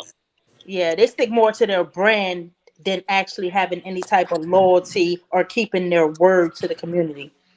Right, right. And that's the unfortunate part of politics. Just to take that example, politics, for example, I saw that, for example, there was a Okay, hold on. African American. Ow, we Sorry. gonna have to know. We got to cut No, it I because understand. Yes, Okay, yes, yes. that's fine. Coming That's right fine. back final Sorry. on. statement. Yeah, so I you was going coming to right just cite back an on. example, but that's okay. That's fine. It's I'm okay another with that. show. I just want to say, because I got to get out of here, because I've literally been here for 4 hours, and I literally have to go do the transcript, which I know I'm going to be up on the next live for a few hours. So, and I am trying to get finished with my day, but so I got to get out of here. But I do want to say that the biggest disappointment, I will agree with Al that certainly a lot of our own people have felt us, but nobody has disappointed me more and felt me more than mayonnaise people. I'm disappointed in mayonnaise people. I'm disappointed in the lack of effort that they've made to undo the problems that they designed and facilitated. I am discouraged by the mayonnaise community largely for not dealing with the real reality of what has been done to Black and brown people by them, under them, and on behalf of them, and the lack of self-awareness and the lack of emphasis and the lack of mayonnaise outrage onto other mayonnaise people about the lack of effort made to correct the issues that have become about as a result of what mayonnaise people did. So my people are already failing me, but they wouldn't have nothing to fucking fail if it wasn't for the system that mayonnaise people created to begin with. So that's who I'm royally disappointed in. I hope for all of the so-called woke mayonnaise folk in the world and all the so-called loving Christian evangelical mayonnaise folk in the world that love cannot just be a proclamation. It can start to look like a verb, and it can start with actually caring for the poor amongst thee. It can actually start with taking responsibility for what your lineage did, even if you weren't directly a player involved. Like, it's not fair that I have to deal with, that I have to inherit the issues of my forefathers, but mayonnaise folk don't think that they have to inherit any accountability from their forefathers. I'm still affected by shit that happened in my lineage. So are the people before me, and so were the Black and brown people ahead of me. And so, just like Black and brown people in this country don't get to say, well, I ain't got nothing to do. I ain't got nothing to do with my people being with the condition, etc. I don't have anything to do. I don't even get to say that. Every day that system shows up in our lives. It shows up explicitly in the criminal justice system, where Black and brown people are disproportionately sentenced inside of their pale counterparts, etc. Like, so mayonnaise folk just don't get to say, because I wasn't there and I didn't have a whip in my hand and I didn't own a plantation, that I don't have nothing to do with this. You as long as it has something to do with me and my Black ass, it absolutely has something to do with your mayonnaise ass. Absolutely. The two will put them together to resolve these issues. Because if there is no real surgery done on this issue, I guarantee you mayonnaise people are going to regret it in the end, because we are wrapping up the final chapter of peaceful solidarity. We're wrapping up the last chapter of peaceful solidarity. So somebody gonna regret something when this is all said and all done, because you just can't rationally expect for people to put up with the same psychotic structures and maniacal structures and self-sabotaging structures, and eventually a community or a person not resort to the primal animalistic instinctual nature and go into extreme self-preservation. I can feel the coming of extreme self-preservation for Black and brown people. Oh yes. I see a time ahead as an intuitive and a prophetic person that America for a time is going to look equivalent like a third war torn country. We're there already. We still got a little bit more like a mayonnaise Jesus indoctrinated in us, kind of still like, yeah, like we gave downtown LA a little bit of work. Yeah, we gave Ferguson a little bit of work. But see, it's that religious Christian indoctrination that still got us wrestling with passivity versus aggressive. But there's one of those things is about to overshadow the other if shit don't get profoundly better. Not these little sprinkles of progress, because you cannot take this much away from people and then give them a little bit of anything and then expect them to be 100% grateful and satisfied. Too much has happened. Too much has been removed, and it's too much blood in the motherfucking land. America is going to repent in one way or another. People to get jobs, you know. So yeah. Well, I got our Black. Just stay here, CTV.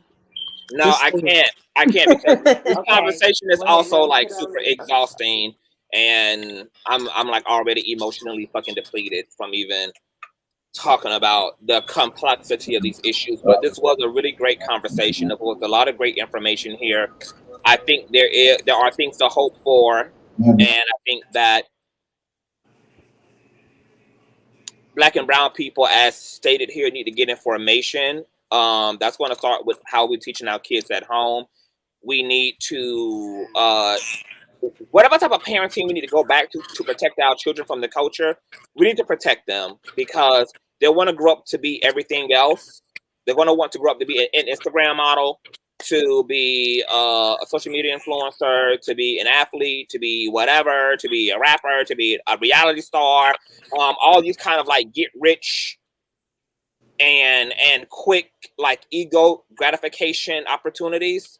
Like, if we have to bring back the fucking house phone with the long cord and take away the cell phones, if we got to not introduce a computer until 18 years of age, whatever the fuck gotta be done, I agree. Like, we need, because young Black people are the Black community's future. So we need them actually wanting to occupy positions and job opportunities that actually can directly impact their own fucking community, and that they can have access to creating institutions. And we need to definitely invest in Black-owned businesses.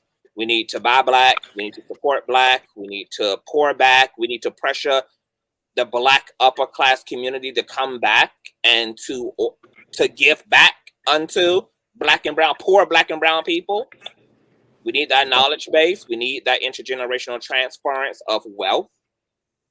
We need all of that. And we also need to be teaching our fucking kids how to do fucking karate and how to use a weapon, how to assemble a weapon properly. We need to be teaching them how to live off the land as well, how to grow a garden, teach them about nutrition, teach them about all things that also prepare them to live straight off the natural resources, because all hell is bound to erupt in this fucking country. Now I got to go. Great conversation. I'm ending this live. Goodbye, everybody. I will see y'all later. We will do this All again. right. Bye, everybody. Bye.